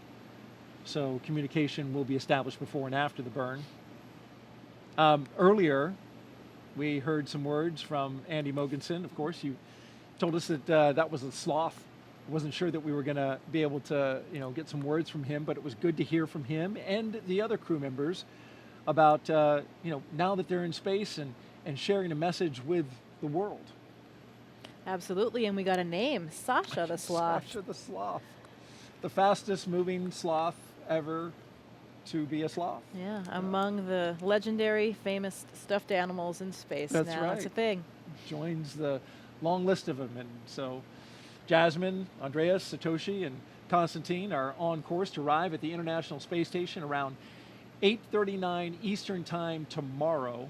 NASA TV, well, we will be wrapping up our coverage, but you can follow along with Crew-7's entire ride to the station and hear real-time audio from that space to ground, which we were listening to just then, on our mission audio stream on YouTube. Make sure you look for the link on our NASA social media accounts and in the description of the NASA YouTube launch broadcast. And though our coverage here at Kennedy Space Center is concluding, Crew-7's mission has only just begun. They'll get to the International Space Station in about 30 hours. It's going to be a long ride. But then they'll be able to meet and join, I should say, Crew-7 to Crew-6, and that'll be quite a ceremony. Absolutely. You know, these first missions, these first moments in space are absolutely unforgettable. I'll never forget that. Feeling weightlessness for the first time. You're still strapped in your seat, but everything starts lifting up, your arms, your pencils, anything that was on the floor, the zero-G indicator, everything. And I remember looking across at my crewmate, just sharing those moments and those smiles. I know how happy that crew is right now. I am so excited for them and their mission. It will take a little while, 30 hours, like you said, to get to space station, but they are in space right now, and I know they're enjoying every minute. Congratulations, Crew-7. We are so excited for you. This is going to be an incredible mission on the International Space Station. Great words, Jessica. Appreciate those. And Crew-6 will be coming back down in about a week. They'll have a roughly 5-day handover, and then they'll return. Next up for us is our post-launch news conference scheduled at 5 a.m. Eastern Time on NASA TV. And of course, we'll have live joint coverage of docking and the Crew-7 welcome ceremony starting tomorrow at 6:45 a.m. Eastern Time on NASA TV, as well as SpaceX's YouTube channel. You can find mission updates on X, at NASA, at SpaceX, and on the web at nasa.gov, including, again, the link to that mission audio stream if you want to stick around with Crew-7 and be with them on their entire journey. Well, before we sign off from Kennedy, I want to thank Jessica Meir for being here on the launch broadcast and sharing your incredible experiences and all your insight, answering the questions, bringing pandemonium and showing them off. Thank you so much. We really appreciate having an astronaut, and especially you today on Crew-7 to share this with us. Well, it is absolutely my pleasure. Any good day when a rocket ignites is a great day for astronauts all around the planet. So we wouldn't miss out on it for the world. Very happy to be here and excited to share this moment with all of you. Thanks so much. And a huge thanks as well to all of our guests for joining us today, but most importantly, thank all of you for watching. For everyone here at NASA and SpaceX, have a great morning and keep looking up. We leave you now with a look back at highlights from suit up to liftoff. So we've got Crew-7, and they are doing their suit checkouts. And here they come, the astronauts walking down the hallway at astronaut crew quarters. And here they come, Crew-7, taking their first steps outside before their journey to space. Here they go, doors are closing. This begins the drive across NASA's Kennedy Space Center to Launch Pad 39A. And there's Jasmin Moghbeli, the commander, and Andreas Mogensen, our pilot. There go our pilot and commander carefully getting in. And here come our mission specialists, Konstantin Borisov, and on the right, Satoshi Furukawa. Technicians working to close that side hatch. 1, engine full power, and liftoff. Go Falcon, go Dragon, go Crew-7. Endurance ascends, an international crew destined for the International Space Station. Stage 1 That's propulsion is 1.7 nominal. million. Good calls from the propulsion officers here. Propulsion's nominal.